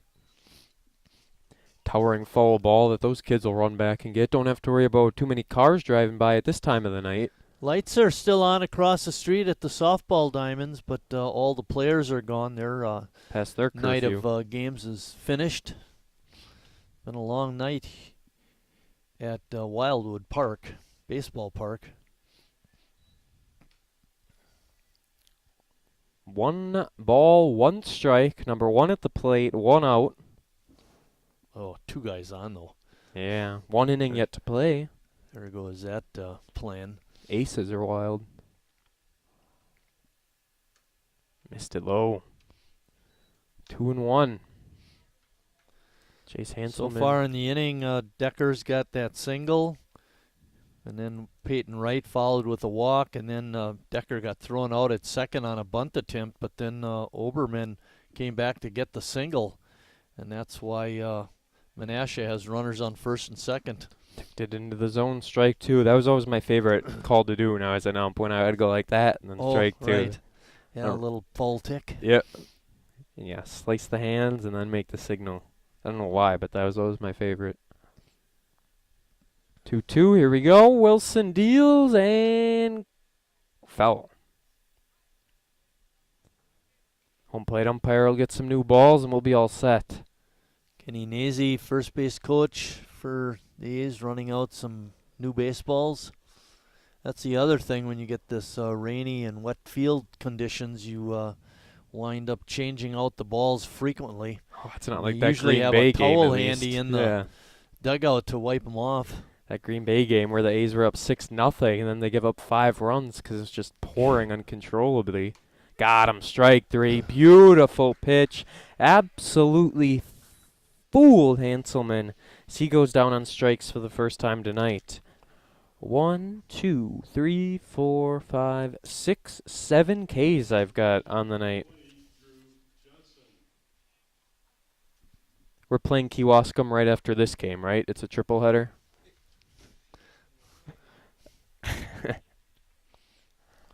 Town's got about a 12:30 a.m. start time.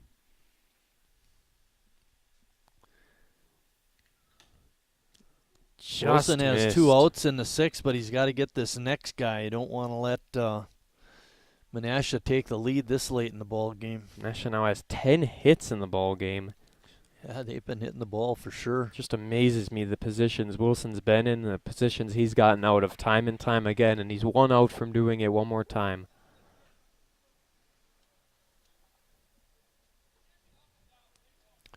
Of the 10 hits, 8 are singles. They had a double by Decker. You mentioned that earlier, and the home run, of course, by Oberman that accounted for the 2 Menasha runs.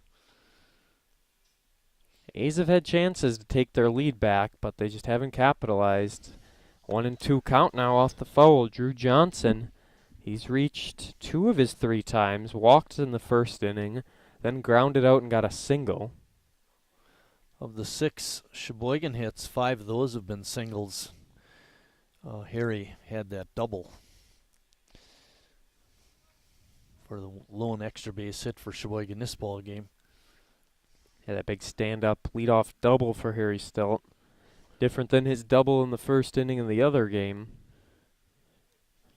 Here we go, 1-2, Wilson to get out of it and wrong him up. Back-to-back strikeout looking to end the top half of the 6th. We'll head to the bottom half. I'll come up with a trivia question as I promised in the last inning, and we still have a 2-2 game. Authorized dealer.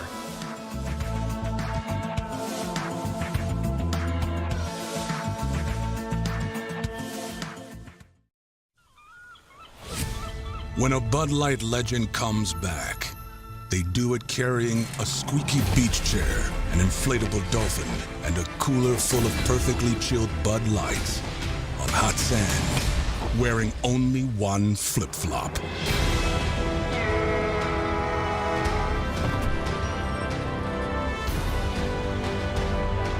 Welcome back, Bud Light legends.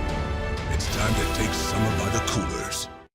Wingism number 1, the Flavor Saver.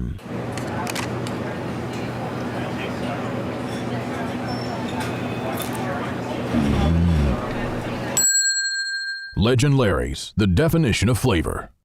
Wingism number 2, the Joker. Then her dad walked in. Dude, we're done eating. Use a napkin. Are you serious? Yeah. Are you serious? Yeah, I'm serious. Why so serious? Legend Larry's, the definition of flavor. All set, and I got to update this. In the bottom half of the 6th inning, we've got Will Monroe doing the pitching. We'll take a look at his numbers. Oh, he's a good one. 13 innings pitched. He's been in 3 games. He started 2 of them. No decisions, though. No wins, no losses, no saves. He's given up 9 hits in those 13 innings, 5 runs. Only 2 of the 5 are earned. He has struck out 10, walked 7, and he's got a 1.38 ERA. That is very, very nice. This is a big-time lefty coming in that Sheboygan's got to face. Ben Romnick went 2 innings, gave up 1 hit, no runs, walked 3 and struck out 2. Pretty good outing for him. Much better than he had in game 1. And Will Monroe on now, like Jordan mentioned. You would think Monroe would have the advantage facing the left-handed batter. And the next couple of hitters after Schnell, Becker's a right-hander, but then we go to lefties, Walker and Christ and Kim. I just had to raise the camera. He's so tall.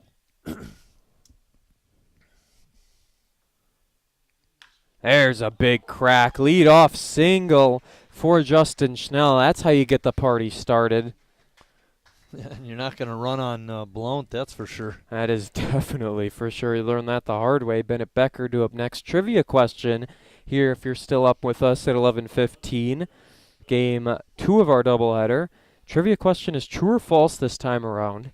True or false, the Menasha Max finished 2 games below the Sheboygan A's in the NEW standings last year. True or false, 2 games below the A's in the NEW standings. What's your answer, Bill? Mike Casper? It's true and false, buddy. Doesn't work in a true or false. Oh, boy. Inside strike called. Oh, boy, the fans getting rowdy. Okay, I'll go false. You'll go false? Yeah. That means Bill's going true. Yeah, he is. Yep. And CJ is sitting there saying, I don't care.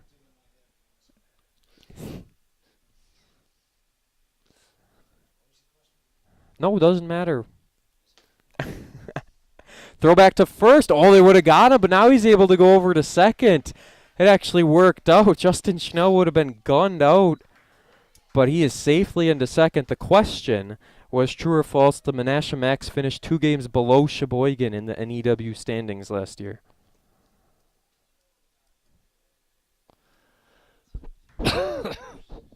Appleton was first, I can confirm.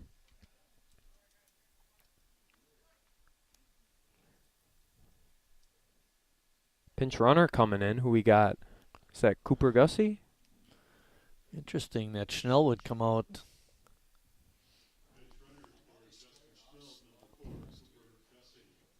Okay. CJ says true. You also said true, correct? Yes. All right. Well, we got Cooper Gussie now as a pinch runner on second. We'll get to the answer in a moment. But all right. Interesting substitution getting Schnell out. I mean, there's no one out, so it's... Oh, That there you ball go. gets Now he by can go over to Medrano. third. Anyone would have been able to run that one. Now the A's have a runner on third. No one out. If they don't score here, I don't know what to tell you. Hey, if they can get a run here, all they got to do is shut them down That's in the exactly seventh. what I was going to say. All you need is one run, and then you shut out a good part of the Menasha's order, and you go home happy. You go home and sleep. Well, you guys will. Infield playing very shallow, inside pitch. It's now 2-2. Yes, and that bat's still going on to Bennett Becker. It's been a lengthy one. He's fighting. Yeah, infield is in for the max too at all 4 positions. Gussie with good speed was over at third. Here we go on the 2-2. Dealing, and it's down low. Will Monroe, the third pitcher of the game here for Menasha, finds himself in a full count. You know, you were mentioning his numbers and the very impressive look to him, but he hasn't looked that sharp. No, he is not so at all. far in this ball game. I don't think he's used to coming in this reliever role. I think he's better. He seems on paper at least to be better as a starter.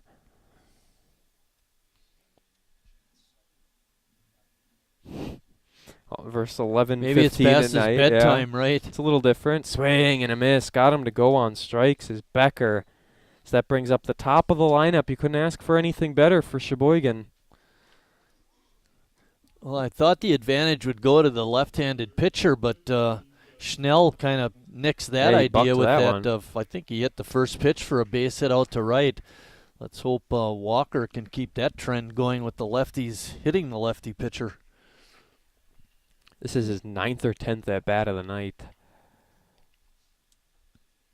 4th at-bat of the game. I think he had 4, actually. He either had 4 or 5. Outside, pitch called for a strike. Gus was 0 for 3 in game 1 with a walk, so okay, this yeah, is going to so be his 8th plate appearance. His 8th. But if you're looking at just at bats, he's 2 for 6. Cooper Gussie on third base. All it takes is one crack to get him in, whether it's a base hit, a sac fly, a wild pitch, who cares? Can't keep him there. The runners left on base has been a big key for Sheboygan. And Menasha as well, but mostly Sheboygan in these past few innings. That one hit foul would have been a good pitch to do something with. Yeah, Walker had a good rip at it. And now he's down on the count. Need to make some contact here, Jordan. Put it in play. It's a 1-2 count. See what Will Monroe deals. Lefty to lefty. Can the A's prevail once again with their lefty hitter?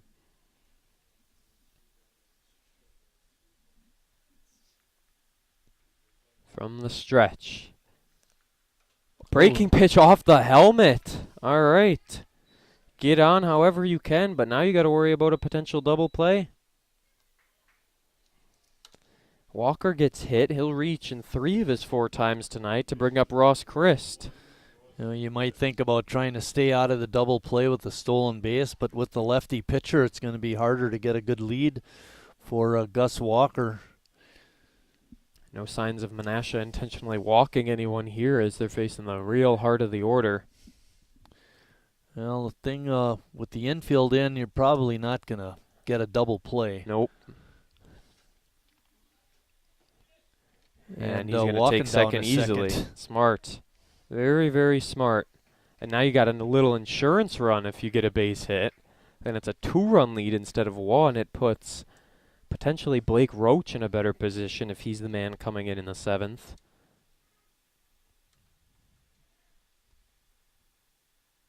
You'd love to see a guy like Blake Coons there, but I think he pitched his heart out. That one into right field, gonna drop. Yes, diving effort, couldn't get it. 2-run score easily, and it is a stand-up 2 RBI double for Ross Christ. That'll put the A's on top 4-2, hopefully more than enough to seal this one. Keep it up, why not? A 2 RBI shot, 3 RBIs on the night in this game for Ross Christ. Brings up Jonathan Kim, who had a 3 RBI game 1. This is unusual. All the left-handed batters so far this inning have reached base. 2 of them with hits. Doesn't usually work like that against a lefty. Not usually. Unless you're... That means Kim should be in a good spot here. Kim reached on a single in his last AB. He's got that working for him. Make it a hit parade where you just run and score down the third base line. Carries foul. Harry Stelt will be up next. Yeah, I was going to say Kim was 3 for 4 in the first game with a couple of doubles and had 3 RBIs. And so far in this game, he's 1 for 3. So really great night for Jonathan Kim. And we have time real quick. That's got to be a real downer for the Macs to lose the way they did in Game 1 and then lose the lead here in the bottom of the 6th. I was going to say, don't get too far ahead of yourself. 8 hits now in the ball game for Sheboygan as they lead by 2.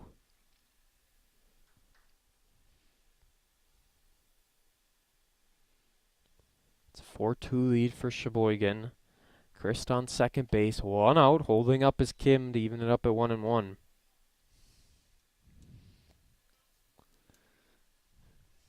Burlington did end up beating Kenosha 18-11. I don't know if you heard the final or not, but that it was. What a game. 30 hits. Must have been their C pitchers.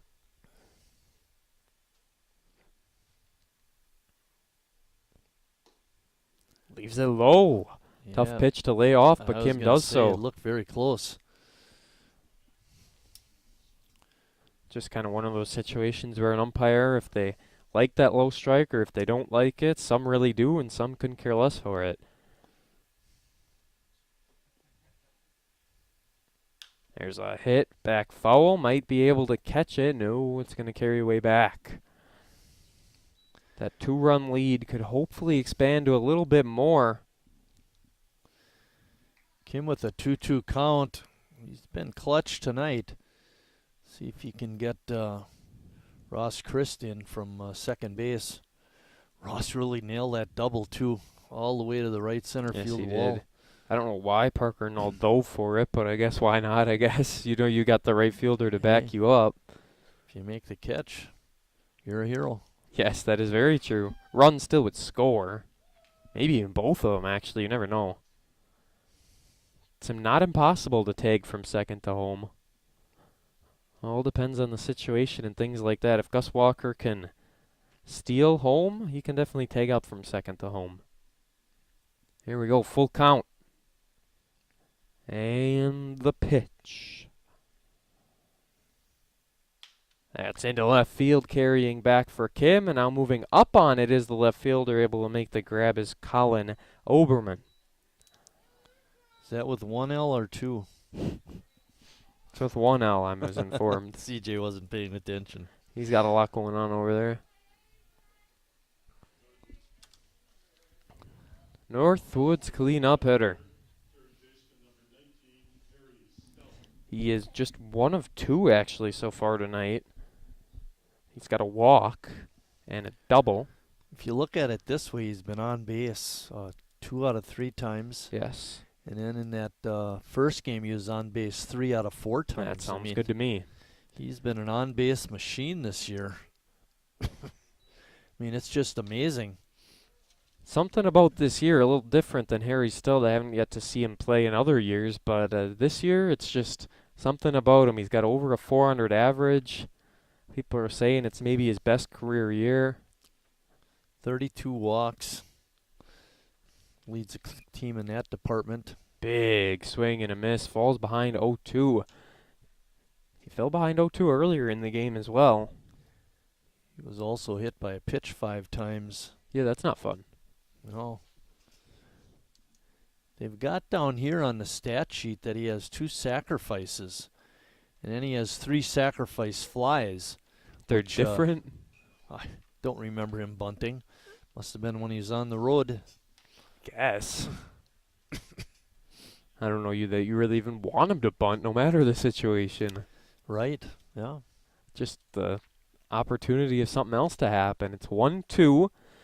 He'd like to get that runner in from second base in Ross Christ. If you don't, oh well, you're up 2, but 3 sounds a lot nicer than 2 right about now. Good breaking pitch, rung him up. My goodness, Will Monroe gets Harry to go down on strikes. He'll finish this game potentially with a 333 average. We'll see, though. It all comes down to this in the top half of the 7th.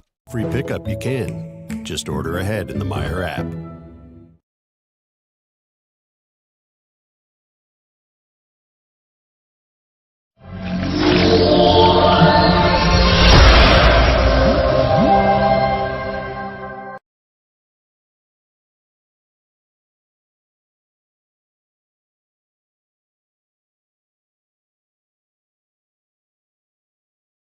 Me spells the great taste of Sheboygan.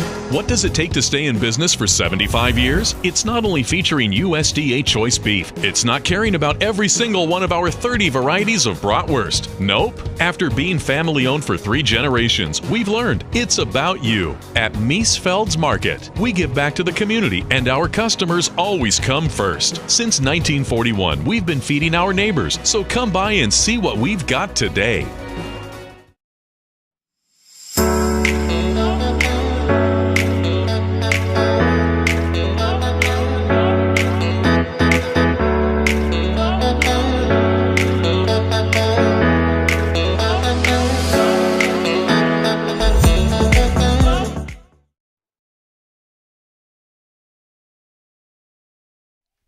Stop that. Davis Larson going to pitch this 7th inning here, Jordan. Wilson staying in.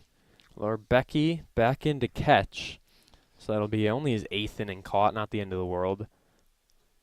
But Davis Wilson is still here. That's the big key. Not sure how many times he's gone 7 innings, but hey. Well, last year he had a bunch of complete games. He's used to it.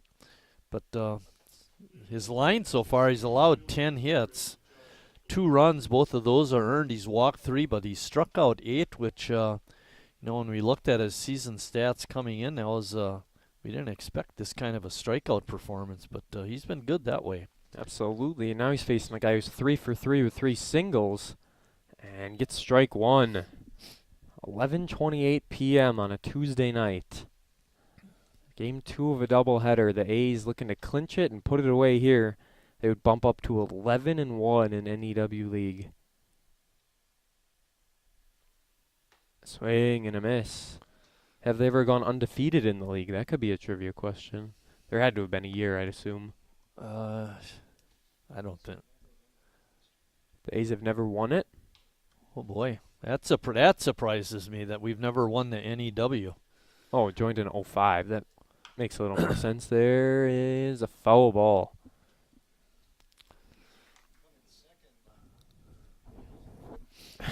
Do we get trophies for that? Yes, everyone gets those.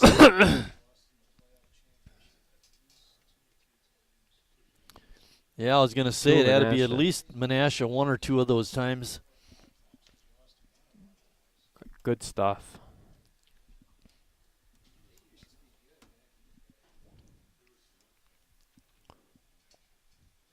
1-2 count. Davis Wilson deals, and that's going to be a 4 for 4 game 2 with 4 singles. How about it? I got him for 3 singles and a walk, but okay. He's been on base all 4 times, that's for sure. Well, he is. That's all that matters. Yeah, that's not a good thing, though. They've been pretty good with getting their leadoff man on 1, 2, 3, 4, 5 out of the 7 innings. They've gotten their leadoff man on. Yeah, well, probably what's going to happen is we're going to have runners on first and second again with no one out for like the 5th time. Whoa. And you are correct. It is a BB on my list, not a 1B. So you're right. I was going to say the other thing is certainly not a recipe for success to put all those guys on base. Yeah, no. But Davis Wilson has worked better almost with those guys on base. Don't know how he does it. Good strike to even it up at 1-1. Parker Knoll now up in a big situation with no one out.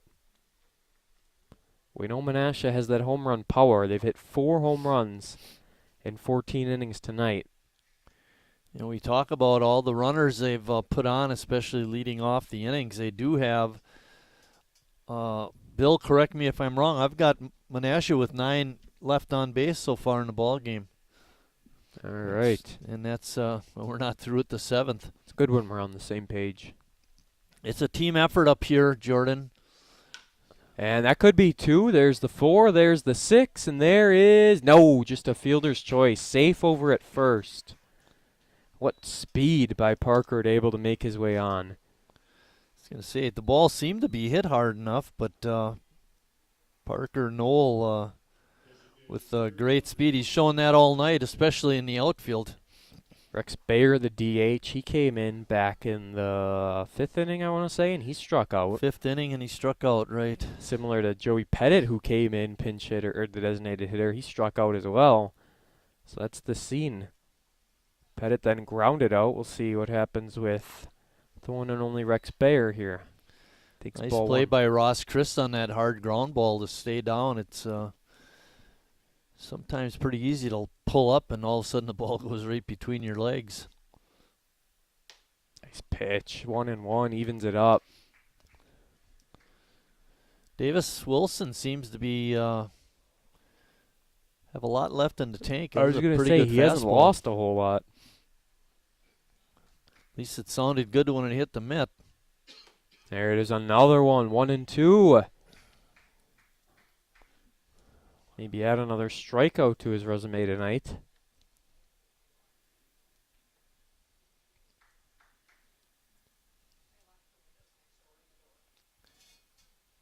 Timeout is called. Good idea. Try and throw him off a little bit.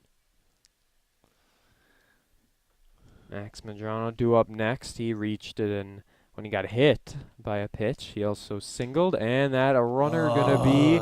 Oh, he's going back to first for whatever reason. Can they get him in time? No, they can't. Oh, my goodness. Jacoby Andreas couldn't pick the ball up. For whatever reason, Josh Blunt was going back to first base. Could have easily gotten him at second, but somehow he's able to make it there in time. Jacoby Andreas, my goodness. 12 hits in the ball game for Menasha, and all they have to show for it so far is 2 runs. Crazy. And it's really only 1 hit that got those 2 runs because it was the home run. Yeah. Here's Max Medrano. DH'd in the first game, is now catching here in game number 2. Lorbecki in to catch for Sheboygan. That's an important little bit to note as Davis Wilson misses for ball 1.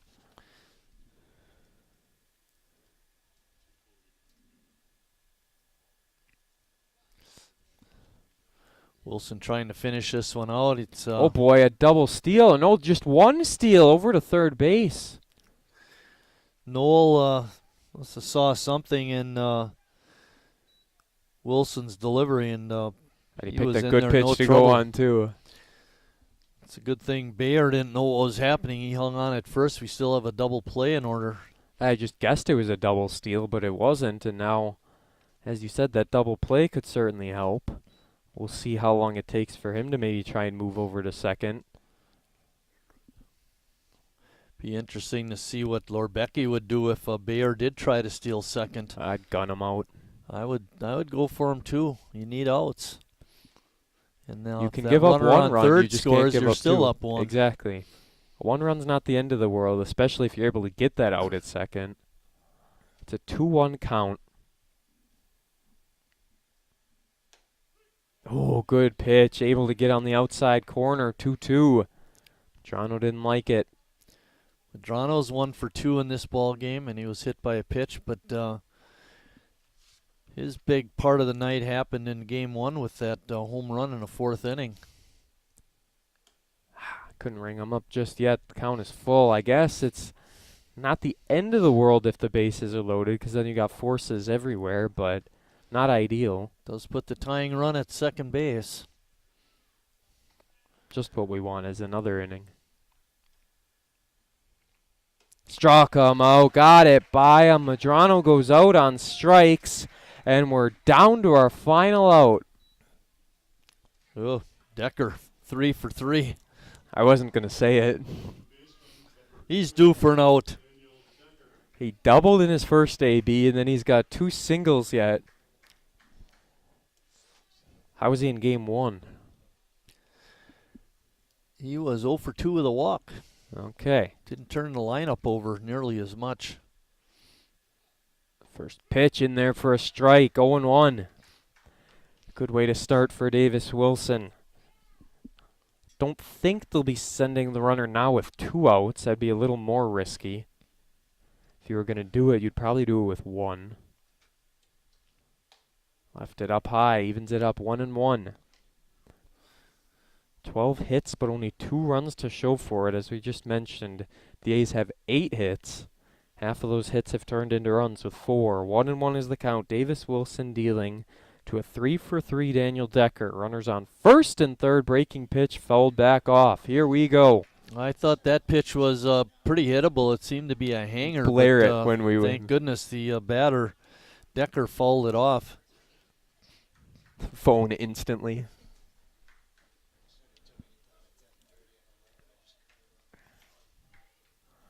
One and 2 is the count. Davis Wilson to Daniel Decker for the A's to hang on and sweep the doubleheader. Hey. Yes, indeed. A strikeout ends it. Laura Becky shakes the hand of the home plate umpire. All is well, as it's a 6-5 and 4-2 wins for Sheboygan. They made the first one interesting. They were down 5-0. They were able to come back from behind, and now the A's put up 2 runs in the bottom half of the 6th. They're able to get hold of the win. 4-2 is the final. Any final comments and pitching marks here before we sign off? Davis Wilson in the ball game went 7 innings, gave up 12 hits, 2 runs. They were both earned. Walked 3, struck out 10. Did allow a home run. Pitches a complete game. It was a good outing for him. He picks up the win. The losing pitcher goes to relief pitcher Will Monroe. He was the big left-hander that came in the Sheboygan 6th inning. Final line score for the ball game: Menasha 2 runs, 12 hits, 1 error. Sheboygan 4 runs, 8 hits, and no errors. They run their state league record now to 11-1, and CJ mentioned over the loudspeaker they have clinched at least a share of the NEW title, and that would be the first in franchise history. Our next ball game will be tomorrow night, a 7:30 tilt, when the A's play Kewaskum in a Wisconsin State League game, pardon me. Yeah, it's a new bowl. Okay, NEW, we'll go with that too. Anyway, for my partner Jordan, I'm Mike saying thanks for watching, everybody, and we'll see you tomorrow night.